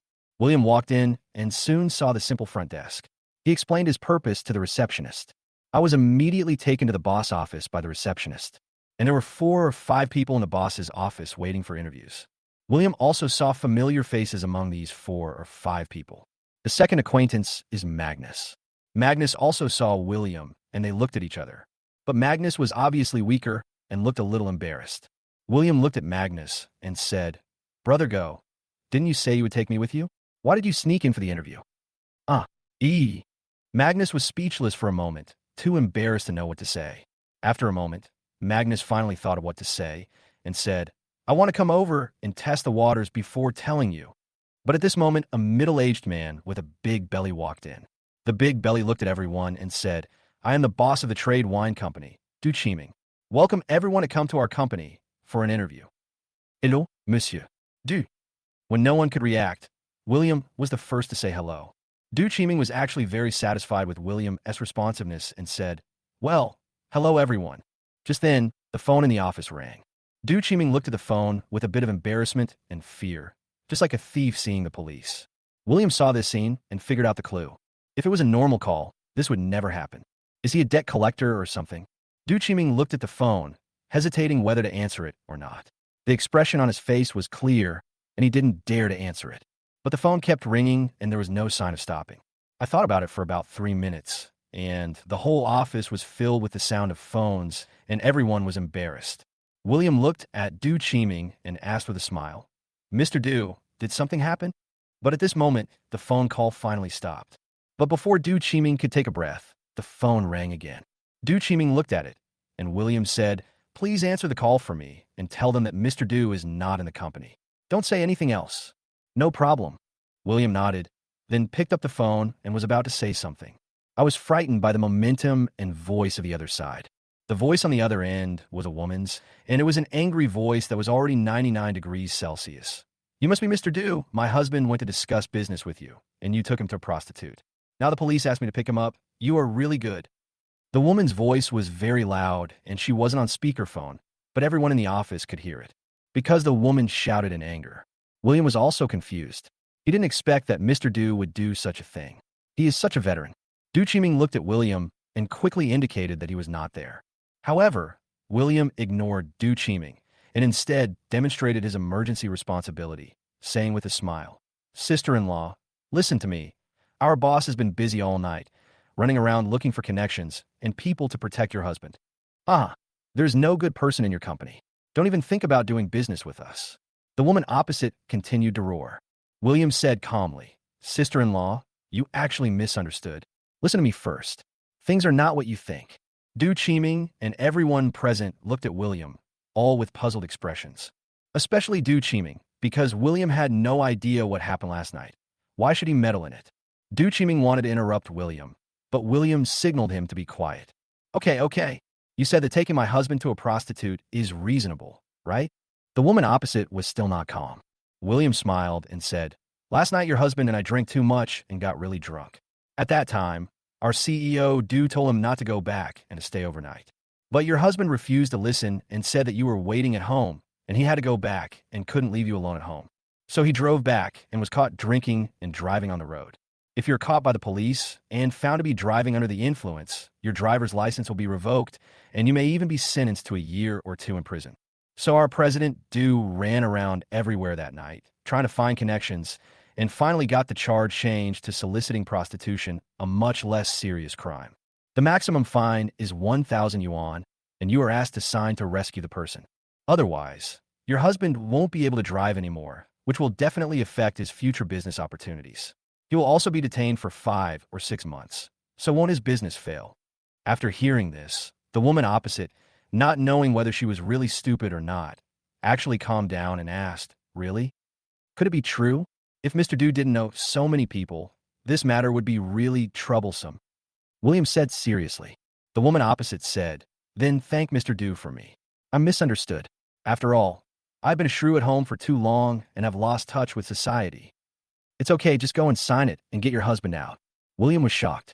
He didn't expect that the other party would actually believe his nonsense. Mr. Du next to him was also very surprised. He didn't expect this to work. It turns out that some women have low IQs.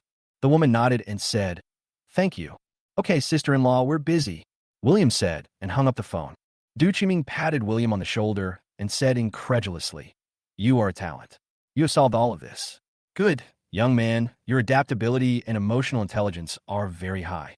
This is the adaptability that a salesperson must have. You passed. Come to work tomorrow. Thank you, Mr. Du, William said with a smile. Du Chiming laughed and said, Without your help, I really don't know how to answer this call. No, It seems that the other side is easier to fool. William said seriously. Du Chiming patted William on the shoulder again and said, "You are so quick to react. It sounds like the truth to me. You are a talented person. Mr. Du, I have another request." William said. William curiously and asked, "Go ahead. I have a brother. Can he be exempted from the test? His adaptability and emotional intelligence are not inferior to mine." William pointed at Magnus and said to Du Chiming. Du Chiming nodded and said, "Okay, brother, come to work directly tomorrow." "Thank you, Mr. Du." William thanked. Magnus was also ecstatic and thanked. "Thank you, Mr. Du." But at this moment, the office door was kicked open, and an elderly couple pushed a 20-year-old woman in a wheelchair in and walked in with extremely angry faces, shouting, "Du Chiming, you are responsible for Xiaoya's health. You usually take her to entertain clients and force her to drink. Now, she has cirrhosis of the liver. Do you want to escape from the relationship?" "No, what does her liver cirrhosis have to do with me? She has been fired," Du Chiming said with a frown as he looked at the two old men. The two elderly people were so angry that they burst into tears and said, "The doctor said that she had cirrhosis of the liver because she drank too much. She must have a liver transplant or she will not survive. This is a work-related injury." "Work injury? How can you prove that she suffered a work injury? Young people nowadays like to go to nightclubs and bars and drink all night long. Why don't you sue the nightclub? Why do you come here to make trouble?" Du Chiming asked with a dark face. The old man said angrily, "My daughter never goes to nightclubs or bars. Every day after get off work, except for socializing with you, she stays at home. Now she is sick, but you don't recognize her. Every time she goes to socialize with you, she gets drunk. She was so drunk that she was unconscious the next day. Do you still have conscience? We sold our house to pay for her medical treatment. Now we have no money left. Are you just going to watch her die?" Du Chiming said in annoyance, "Didn't I give you 50,000 yuan out of humanitarianism? See if other companies will give you 50,000 yuan out of humanitarianism. Do you have any proof that she was injured at work? Are you still human?" "Well," the old man cried helplessly. It scared the applicants next to them. What kind of cattle and horse company is this? It can actually make employees drink so much that they develop cirrhosis of the liver. I don't know whether it is true or not. After all, I don't know the whole story, so I won't comment. William just stood aside and watched quietly. At this time, Du Chiming looked at all the irrelevant people present and said, "Everyone get out. There will be no interview today. I'm being blackmailed." Soon William, Magnus, and others were driven out. But it doesn't matter. William and Magnus have passed the interview in advance and can start work tomorrow.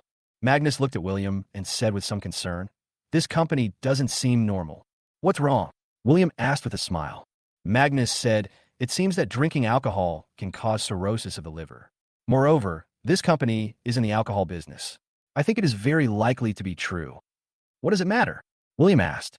Magnus said worriedly, "What if we are also dragged out for social events and forced to drink alcohol every day? Then just pretend to be drunk." William said with a smile. Magnus nodded and said, "Then let's see. If it doesn't work, I'll quit. I don't want to drink myself into cirrhosis without making any money. You should think that you could drink for free." William laughed. Magnus said, "It's mainly because I saw the little girl in the wheelchair. She looked so pale and miserable. I was scared. Okay, let's stop talking and go back." William didn't care. After all, it's not a long-term plan, it's just a challenge. Even if this company requires people to drink and socialize every day, wouldn't that be better? Using the excuse of being drunk and then going crazy, the challenge was completed in minutes. If I complete this challenge, I can get a bonus of 320,000, which is unimaginable. You could buy a very good car for 320,000 yuan. With 320,000 yuan, I can go back to my hometown and build a 2-story house. Soon, William and Magnus separated and went back. Day 2. William got up early and came to the wine trading company, ready to sign the contract and start working. Magnus also arrived on time. "Today is my first show. Please send me some free gifts. Urge me to update and wish you all a happy Mid-Autumn Festival. I am too busy today, so I will only update 3 times about 8,000 words. Chapitre 61 Talent du Chiming." In addition to William and Magnus, there was also a pretty young lady with regular features who came to sign the contract. The 3 of them were in Du Chiming's office. Du Chiming took out 3 employment contracts and said with a smile, "After signing the contract, we are one family. We are one family, and we should not talk behind each other's backs. Many of the salesmen who left my company have a net worth of over 1 million. William, Magnus, and the young lady all picked up the contract and started reading it. When they found out that the basic salary written on the contract was only 1,895 yuan, they all started to feel a little puzzled. The young lady couldn't hold in first and looked at Du Qiming and asked, "Didn't the boss direct recruitment say the base salary was 3,800? How come it became 1,895 when we signed the contract?" 1895. Magnus also frowned. "Isn't this the official minimum wage standard set by Haicheng?" Du Qiming explained with a smile. "For us who run sales, the basic salary is not important. As long as we run a few orders a month, most people can earn over 10,000 yuan a month. You are still so young, you must have fighting spirit. If the basic salary is high, it will not inspire your fighting spirit. I have a lot of experience in this industry." Miss William Magnus looked at each other in confusion. "Is there such a saying?"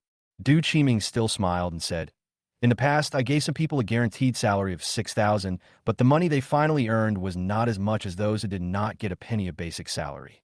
Do you know why?" The three of them shook their heads. But William understood that his boss, Du Qiming, was another big liar. He is reluctant to give the money, but he has a lot of excuses, as if it makes sense. Du Qiming said seriously, "If the base salary is high, you will have no pressure. Without pressure, there is no motivation. Young people must not be without motivation. Youth is the time to strive hard, so you must push yourself hard." Mr. Du is right. I agree with you. As a young person, you have to push yourself hard. Otherwise, how will you know how good you are? William said, pretending to agree. Du Qiming didn't expect William to be so sensible. He smiled and said, "Yes, William, you are very conscious. I think your future is limitless. You two should think about it carefully. If William can figure out, there is no reason why you can't." Does that mean William, am dumber? In fact, William doesn't really care about his basic salary. If he can complete the challenge in a week, he can get a reward of 320,000 in that week. Are you still missing his little things? Du Qiming looked at Magnus and the young lady and said, 1895 is not much, but do you know how many salesmen with a net worth of 1 million have come out of our company? There are 10 of them. Magnus and the young lady were both skeptical, and neither of them had any idea what Du Qiming was up to. Du Qiming continued, "As long as you work hard in our company, you will come into contact with many wealthy clients. Many of our salesmen have changed their lives because of this. The women married wealthy clients, and the men married wealthy clients. I want you to make money and find a partner at the same time. Other companies can never do that. This is our company's core competitiveness. Mr. Du, has a salesperson in our company taken on a wealthy client?" Magnus' heart was pounding. Du Qiming saw Magnus' excitement at a glance and said with a smile, "That's right. When you join the company, you will slowly understand how many millionaires our company has created and how many people have reached the pinnacle of life because of it." "Is it true?" the young lady asked doubtfully. Du Qiming laughed and said, "How could I lie to you about this? Won't you know once you enter the company?" "Mr. Du, I've signed it, because I think what Mr. Du said before is very right. Young people should push themselves." Magnus signed his name quickly. Du Qiming smiled inwardly and said, "Women can use marriage as a springboard, and so can we men. As the bottom class, every opportunity is important." "Really not. I really just agree with Mr. Du's philosophy," Magnus said with a smile. William also signed his name quickly and said, "Boss Du, I signed it too. Ergu is my brother. If my brother approves, I approve too." Okay, young people should be hardworking, dare to step out of their comfort zone, and dare to accept low base salary and high commission. Du Qiming said seriously, "When I was young, I told my boss that I didn't want a base salary, but only a high commission. Young people nowadays are increasingly reluctant to work hard, so it is difficult for them to achieve great things." William looked at Du Qiming and said with a smile, "I think what Mr. Du said is absolutely right. I don't want my basic salary anymore. I want a higher commission. I hope Mr. Du can give me more guidance." "Master, then I will give you a high commission. We raised it to 15% before, and now we will raise it to 25%. You don't need a basic salary." Du Qiming directly tore up the employment contract that William had just signed and gave William a new contract. William signed without saying a word. Du Qiming looked at Magnus again and said, "What about you?" I'd better keep this basic salary." Magnus is not stupid. On the contrary, he thinks William is quite stupid. Du Qiming smiled and said, "Your fighting spirit is not as good as William's, but it doesn't matter. You will gradually become excellent in our company." "Mr. Du, is there an internship period after joining the company?" asked the young lady. Du Qiming smiled and said, "Our company doesn't have an internship period. Only those stingy companies have an internship period." "Oh, then, Mr. Du, the salary is 1,895 yuan. Does it include Social Security, 5 insurances, and 1 fund, etc.?" the young lady asked while still looking at the contract. Du Qiming laughed and said, "Young people should not always think about Social Security, insurance, and housing fund. As long as you work hard when you are young, you would not have to worry about not having money for retirement. Moreover, if you pay these money now, you may not even be able to get it back after retirement. Our country's birth rate is the last in the world. As for the 5 social insurances and 1 social fund, they are entirely supported by the demographic dividend. The 5 insurances and 1 fund you pay now are for the retired old men and women to enjoy their lives. But by the time you become a retired old man or woman, there may not be many people in our country, and no one will pay for the 5 insurances and 1 fund anymore. Then you won't even be able to get your capital back. So it's better not to pay for these 5 social insurances and 1 housing fund and keep them in your pocket." Very insightful. Mr. Du really hits the nail on the head. Great minds think alike. William despised it in his heart, but agreed with it out loud. Du Qiming smiled and nodded and asked, "Why, I said makes sense, right? Why do we need to deduct wages to pay for these fees? After all, this is a venture capital." Magnus fell into deep thought after hearing this. After listening to this, the young lady looked at William in disbelief. Is this guy really stupid or just a flatterer? Or is he the boss's agent? Did you ask for help before signing the contract? The young lady looked at Du Qiming with disdain and said, "You are so stingy, but you still have so many excuses. Isn't 1,895 yuan a salary? Isn't this the official minimum wage standard in Haicheng? The salary is so low, and you don't even buy Social Security, 5 insurances, and 1 fund. Who will work for you?" After saying that, the young lady turned around and left. Chapter 62. Didn't you say your knees are hard? Old lady, are you kneeling too? Du Qiming felt very sorry when he saw the young lady leaving. Because that young lady is really beautiful. If she could run the wine business, she would be able to attract a lot of obscene male customers. This is also the business core of the trade wine company, or what can be said to be a shortcut for salesmen. Some people disdain this shortcut, while others keep taking it. However, Du Qiming still hopes that the salesperson can put aside his dignity and take a shortcut. In his opinion, making money is not shameful, and getting a little dirty is not shameful either, because it is not him who is dirty, so there is nothing to worry about. Du Qiming was very satisfied when he saw William and Magnus. Not to mention Magnus, he was really satisfied with William. This boy is teachable. Not only is he obedient, well-behaved, and easy to fool, he is also handsome and has a very good appearance, which is why many of his elderly clients like him. After some training on my part, I estimate that I can become the ace shortcut salesman of the trading wine company. The day when you can be surrounded by beautiful women and drive a supercar is just around the corner. In fact, in Du Qiming's opinion, the most rare person is William. He has good adaptability and even falls for his twisted logic. It's really rare. But what Du Qiming didn't know was what kind of person he had invited in. If he knew what kind of person William was in the workplace, he probably wouldn't even accept the money. "Mr. Du, we have started work now. What we need to do on the first day?" William asked with a smile. Du Qiming thought for a moment and said, "You have just joined the company and don't have your own network of contacts yet. You should first learn about the company and help the company out. Then I will take you to more social events, and then you will have your own network of contacts." "Thank you, boss." William was actually a little impatient to learn more about this company. Otherwise, if I pretend to be drunk while entertaining in front of the big boss, how can I speak ill of the company? Du Qiming smiled and said, "We have a container of wine and beverages arriving today. You and Ergu should go get to know our wines first and help carry them." "No problem." William was already very dissatisfied with Du Qiming, because from the interview to the signing of the contract to now, I have completely seen through Du Qiming. This is a capital boss who eats people without leaving any bones. People can still justify not buying Social Security because of low wages and have strong arguments. This was also the first time William met such a cool boss. Secondly, Du Qiming asked them to be porters on the pretext that they knew how to drink. After all, the salary of porters is quite high nowadays. It would cost more than 1,000 yuan to unload a container. But if you let your own people do the unloading, you don't have to pay. What a good plan. Magnus looked at Du Qiming and asked, "Mr. Du, do we want to help unload the truck? We are salesmen." No. I just want to train your endurance to endure hardships." Have you ever heard that when God gives a man a great task, he first makes him work hard and starve? Du Chiming said very seriously. William burst out laughing instantly because he found that Du Chiming pretended to be cultured. He even got the saying, born in adversity, die in comfort, wrong, but he was still making excuses. Others are just bodies. He is just a man. But I have to say that although he is not well educated, he is quite good at fooling people. When you come to a head-on confrontation with him, use this sentence to comfort him.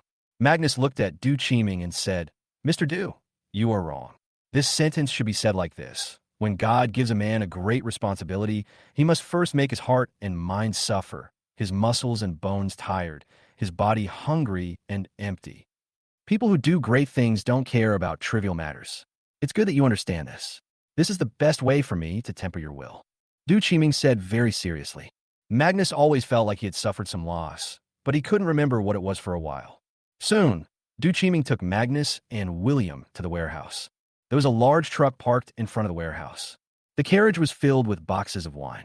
There are all kinds of drinks, including ordinary beer, imported liquor, and everything else. Du Chiming smiled and said, You two should follow the other employees and learn the names of these wines so that you can get familiar with our wines. Come on. Du Chiming then introduced William and Magnus to other people at the scene. William and Magnus officially became porters. Du Chiming walked away with a sly smile, saving the wages of 2 porters. While carrying the wine, Magnus said to William, I feel like this boss is quite stingy, but his words are reasonable. What the hell is this? They are all making excuses. William said. Magnus thought for a moment before coming back to his senses and said, I just felt something was wrong. When you said this was forced, it just occurred to me that, damn, he really was forced. We came here to be salesmen. How come we became porters? You know what? The wages of porters nowadays are quite high. To move a truckload of alcohol, they would be charged at least 1,000 yuan, or even 2,000 or 3,000 yuan, but we help them move it for free. William said. Magnus suddenly felt something was wrong and asked, Why did you seem to approve of him before? What's wrong now? I have a slow reaction. I didn't react before, but now I do, William said with a smile. Magnus said, It's true that the reaction is a bit slow. But fortunately, Mr. Du said that working as a salesman here can help me hook up with rich women. William said with a smile. Magnus frowned and said seriously, William, I'm not saying anything bad about you. Although we come from the countryside and have humble backgrounds, we should be upright and never rely on rich women. Men should be upright and self-reliant. Brother Go, I thought you did this job because you wanted to hook up with a rich woman, but it turns out you were not. William asked with a chuckle. Magnus shook his head and said, I have nothing like your dog brother, but I have backbone. My knees are hard and I can't kneel down. At this time, Du Chiming brought a female customer in her 50s wearing designer clothes to the front of the truck to look at a type of wine. Then he said to the people in the truck, Help me move the top box of wine down. Our general manager, Lee, wants to see it. Before anyone could react, Magnus put the beer on the ground, rushed to the innermost part, and climbed up. He brought down the box of liquor that Mr. Du pointed out and happily moved it in front of Mr. Lee, saying in a flattering manner, Mr. Lee, this is the wine you requested. I'll help you unpack it. The tape is quite hard, and it's not easy to cut it with your long, delicate fingernails. Thank you, young man director, Mr. Lee praised with a smile. Magnus stood aside and smiled foolishly. It wasn't until Du Chiming's face turned stern that he reacted. What are you doing standing by while the bosses are talking? What do you want to do? Magnus looked at Mr. Lee and said, Mr. Lee, if you need any more boxes, just call me. Okay. Mr. Lee nodded. William, who was watching from a distance, now understood what it meant to say one thing and mean another. Dog Brother was a typical example of someone who said one thing and meant another. He kept saying that his knees were stiff and he couldn't kneel down, but when he saw an old lady in her 40s or 50s who was wearing gold and silver and looked wealthy, he not only knelt down, but he didn't want to get up after kneeling down. William felt that Dog Brother needed to be given a good beating, otherwise something immoral would appear in Willow Village. William looked at Magnus, who was walking back, and said, Brother Go, what's wrong with you? You were so excited to see a 50-year-old lady. William, I'm not saying anything bad about you. You're good in every way except that you don't understand the big picture. The customer asked to see the wine, and you're still standing there like an idiot. How rude of you. Am I not just carrying the wine for him? We men should show our broad-mindedness. Magnus said confidently. William frowned and asked, What mind? The data on the first day of the debut was very bad. with only more than 2,800 readings and a follow-up reading ratio of 1 minute and 5.9 seconds. The follow-up reading ratio has almost dropped to 1 to 6, which doesn't seem right. The first two books had more than 100 readings during the verification period, and there were 5,000 to 6,000 readings on the first day of the debut. The traffic during the verification period was okay. Why is the debut so bad? It is possible that the comprehensive data, such as urging for free gifts and comments, is low, resulting in little traffic. So I beg everyone to urge for updates, send out free gifts, and see if I can increase the volume a little bit. Otherwise, I really can't even afford instant noodles. The daily income for a volume of over 2,000 yuan is only 20 or 30 yuan, which is not enough to pay the rent or electricity bills. And I have been a professional writer for 7 years. In other places, when a book was popular, the average fee for the book could reach 3,000 a day, but here it is 30. Hey. So I still ask for your support because I felt very happy writing this story and I want to continue writing it. I also hope that everyone can burst into laughter when watching it every day, so as to relieve everyone's stress in the workplace. Chapter 63. Did you learn your lesson after being tricked? Number 63. Without waiting for Magnus to answer, William continued. Does it mean you accept everyone who comes, soft or hard? William, you are narrow-minded. I have a man's mind and have no other purpose. Magnus became more and more shameless. William can't stand the most is that he likes to be petty and a little bit like a scheming bitch. He obviously wants to do something, but insists on saying that he doesn't want to, and even persuades others not to do it, afraid that someone would walk ahead of him. It seems that he wanted to show off by driving his girlfriend's car on her 60th birthday. William looked at Magnus and said, Brother Go, are we childhood friends? It's a childhood friend, said Magnus. William said, I sincerely advise you that the roads in our Willow Village are relatively small and luxury cars are really not suitable for driving. William, I'm really not what you think. Am I the kind of person who will eat anything when he's hungry? Magnus still said firmly. William nodded and said, You still don't recognize her? I'll call your dad later. He will definitely beat you up because she is older than your dad, and he doesn't want to call your wife sister, and then your wife calls him dad. It's no fun playing like this. I won't hang out with rich women anymore. Magnus finally gave in. William said, very seriously, You still have to rely on a rich woman. Otherwise, how can you turn things around? Tell me how to turn things around? We come from humble backgrounds. We have no background, no connections, and no capital. You're making me a little confused. Magnus looked at William in confusion. William said, It's not that I won't let you find a rich woman, but I want you to be selective. Don't just go after anyone you see. We need to have a little bit of dreams and a little bit of pursuit. At the very least, you need to choose someone under 40 years old. If a 50-year-old can't have children, your family will be extinct. That makes sense. I forgot about that. Magnus really had forgotten. William actually doesn't object to others being with rich women, especially those from the lower class. If they don't have some opportunities, they really can't break through the social class. The fastest opportunity to break through class is to use marriage as a springboard. No, why did you object so strongly just now and even mock me? Magnus asked. William said, Didn't I tell you? Don't get with someone so old. Otherwise, if you really succeed, should I call her aunt or sister-in-law? And if he's only in his 20s and marries a rich woman in her 50s, then other villages will say that Lushu village is a village of gigolos. That's right.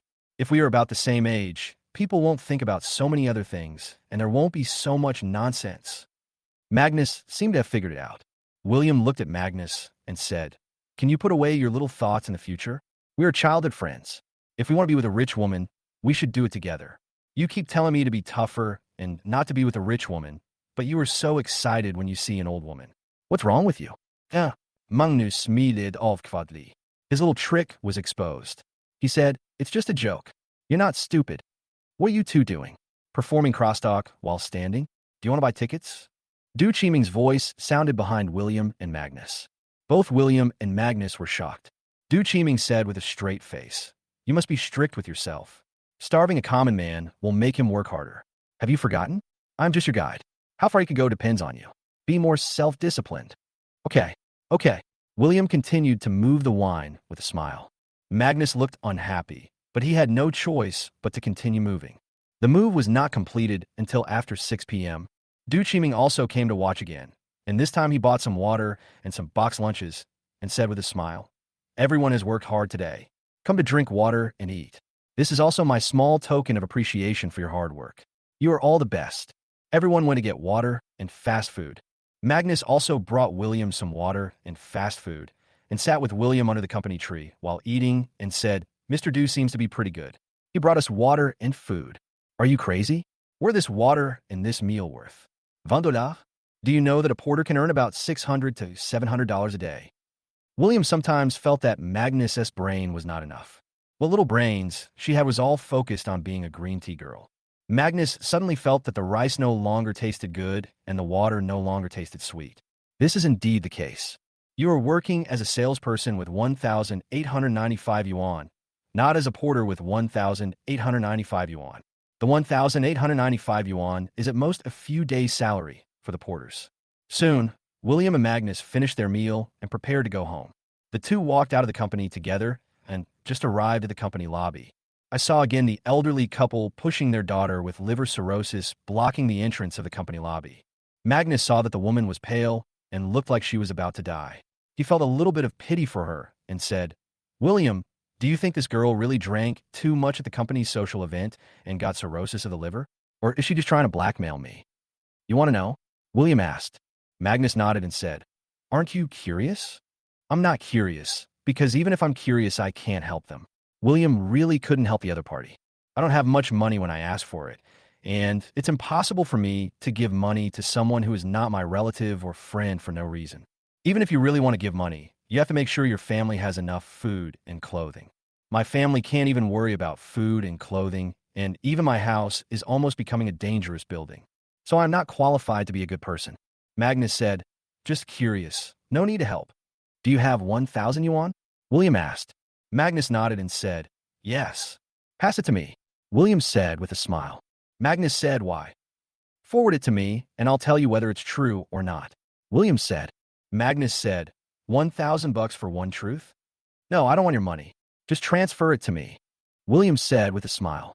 Magnus immediately transferred 1,000 to William via WeChat and asked, What are you going to do with it?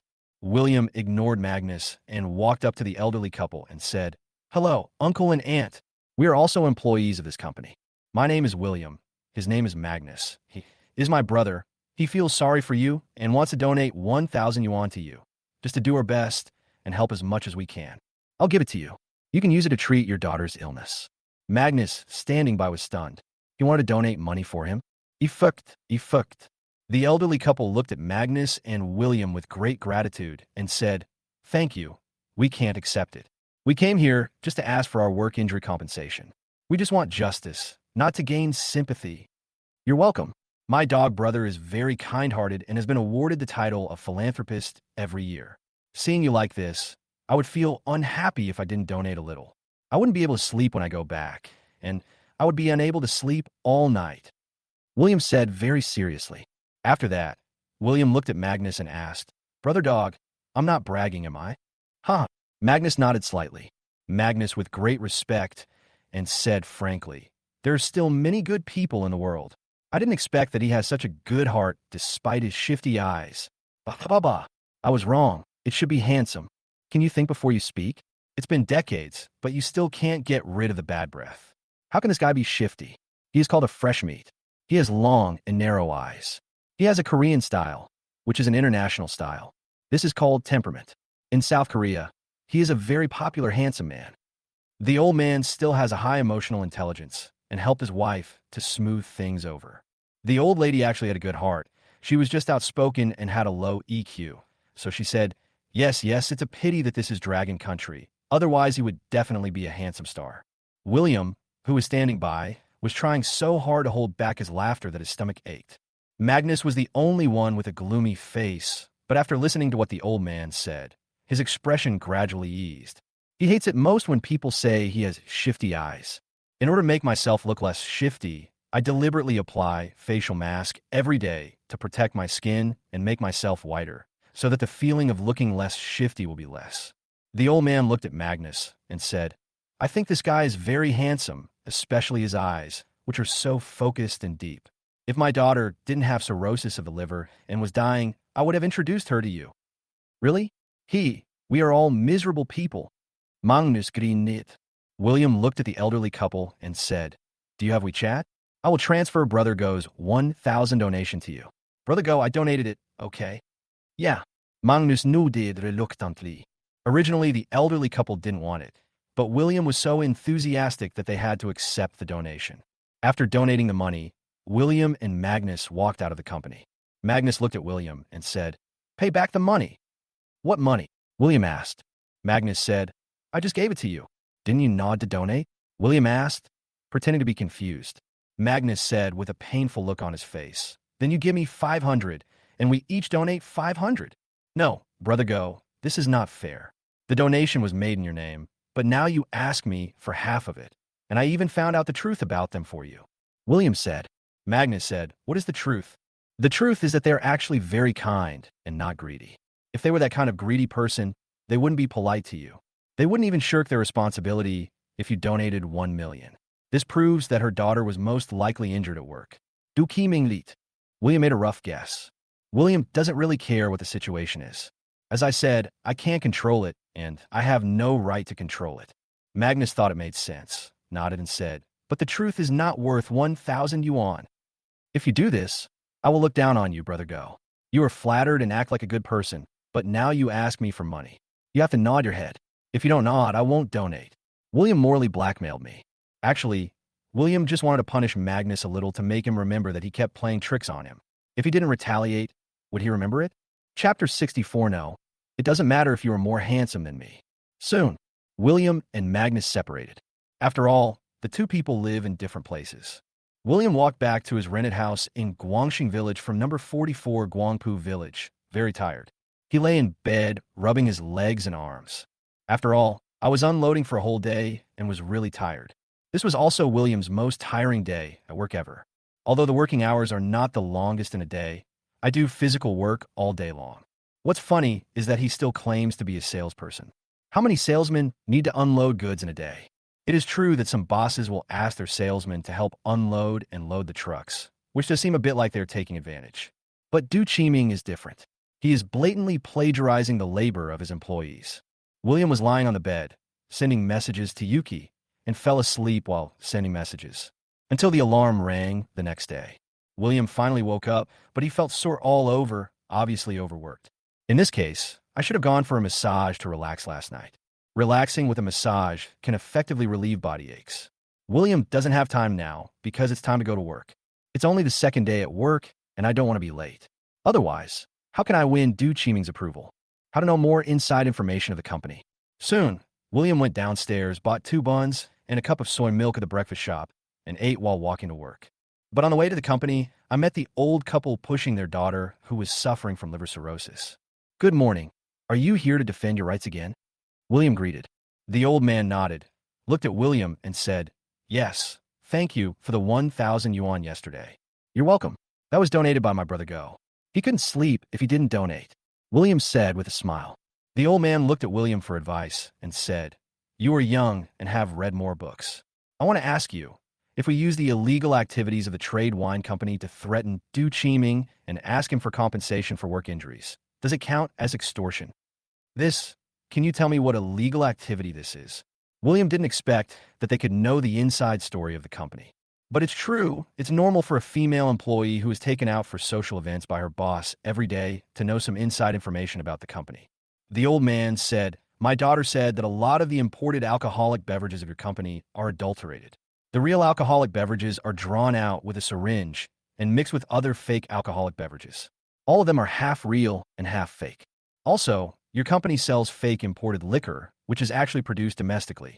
It just passes through customs and then re-enters the country and is sold as imported liquor. If I use these to threaten him, would that count as extortion?" "I really don't know, but is there any evidence for these things?" William asked curiously. The old man nodded and said, "Yes, my daughter filmed the video and participated in the whole process. Anyone Du Qiming trusts will participate in making fake wine." William really didn't expect that the company he was working for would actually do illegal things. "I didn't expect that Du Qiming would adulterate the wine for high profits. He would take out the real imported wine and mix in the fake wine. Wouldn't that mean he could make a lot of money? They make so much money, but only give their employees a basic salary of 1,895 yuan and don't even buy them for Social Security. You should know that if you participate in the sale of counterfeit liquor, you may also be sanctioned. After all, as a salesman, your main job is to help him sell wine. If there's a problem with the wine sold, the customer will be the first to blame the salesman. My goodness, it turns out that I have entered a dangerous place without even realizing it. And as far as William knows, trading wine companies also hire anchors to sell products live. It is still the main supply channel for some big anchors. The supply price is the lowest in the industry, and the share given to the anchor is also the highest in the industry. When I was moving goods yesterday, I learned that Du Chiming gave a 50% commission to the anchor who sold goods through live streaming. Just imagine how fake the wine you buy from him is. William looked at the old man and said, I don't know if this is extortion, so I can't give you any advice. Okay then. William, that company is not a legitimate one. You should change to another one. Not to mention the fraud and counterfeiting. If you go to work and socialize there, you will really be forced to drink, the old man kindly reminded. William didn't take it seriously. He felt comfortable with his misdeeds in such a bad company. Thank you for your reminder. I may quit in a few days. After saying that, William went straight to the company. Magnus, who just got off the car at the company gate. Magnus also came a low point. Soon the two of them entered the company together. Du Chiming had already been standing at the company gate waiting for all the employees. After all the employees arrive, the first thing to do is to have a morning meeting. Du Chiming looked at all the employees with full energy and said, Good morning, everyone. Let's get ready for the morning meeting. Is respect important? Unimportant. Unimportant. All the employees shouted in unison. Du Chiming also shouted, What is God? Money. Money. Money. All the employees shouted in unison. Du Chiming shouted again, What should we do to become God? Abandon your dignity and face and pursue money. First you have money, then you can earn face. Abandon your dignity and face and pursue money. First you have money, then you can earn face. All the employees shouted again. Du Chiming nodded in satisfaction and shouted, What if the customer makes a move? Put aside your reserve and dignity. Put aside your reserve and dignity. All employees said. William and Magnus were both stunned. They were afraid that they had fallen into a pyramid scheme. The next scene made William and Magnus even more dumbfounded. That is, Du Chiming started to walk up to each female salesperson and kiss each of them. William seemed to have seen this scene on TikTok, and it seemed to have become a hot topic at that time. I didn't expect to see the same boss on the hot search on my second day at work. It really opened my eyes. Magnus looked at William and asked quietly, Why did he kiss the female employee? You old pervert. William responded in a low voice. At this time, Du Chiming, who had just finished kissing, looked at William and Magnus and said, You two newcomers must find it very strange. This is actually the whole content of our morning meeting. Why did I kiss the female salesperson? William, you answer it. I don't know why you were so lewd. I think it's to train the female sales staff to have a tolerance level. William said casually. Du Chiming smiled and nodded. You're right. I want to train all the salesmen to have a high tolerance. It's a pity that I'm quite handsome. If I were uglier, the training effect would be better. Mr. Du, I can do it for you. Magnus suggested very seriously. Du Chiming frowned and looked at Magnus and said, No, you are more handsome than me. It won't work. Some new chapters need to be refreshed before they can be released. So please refresh more often. Chapter 65 President Du is really good at playing. William looked at Magnus a little shocked. He still didn't know this childhood friend well enough. It seemed that he was not only interested in the 50-year-old aunt. He seemed to be interested in anything female. In fact, William couldn't understand why these female salesmen really accepted Du Chiming's behavior of taking advantage of others. If it were me, I would have run away long ago. This is obviously a way of taking advantage of the morning meeting to motivate and train employees. Du Chiming looked at all the employees and shouted, The morning meeting is over. I wish everyone a good harvest today. Let's get to work. William Magnus, you two stay. Everyone else went about their business. Du Chiming looked at William and Magnus and said, Another truckload of alcoholic beverages has arrived today, and many of the styles are new to you. Go get to know them and help carry the alcoholic beverages. No, Mr. Du, we are here to do business. Why are we always moving drinks? Magnus asked. Du Chiming smiled and said, Isn't this training your will? I will take you to a social event tomorrow night to meet a big client. Whoever wins the client will get the credit for the performance. Male or female, Magnus suddenly became interested. Du Chiming laughed and said, 3 clients, 2 men and 1 woman. Come on, if you win one of them, you can make 100,000 or 80,000 a month. William and Magnus were both very excited. William was excited because he could finally go out for a social event with his boss and get drunk and have fun. After all, if you're fired, you can get a direct reward of 320,000.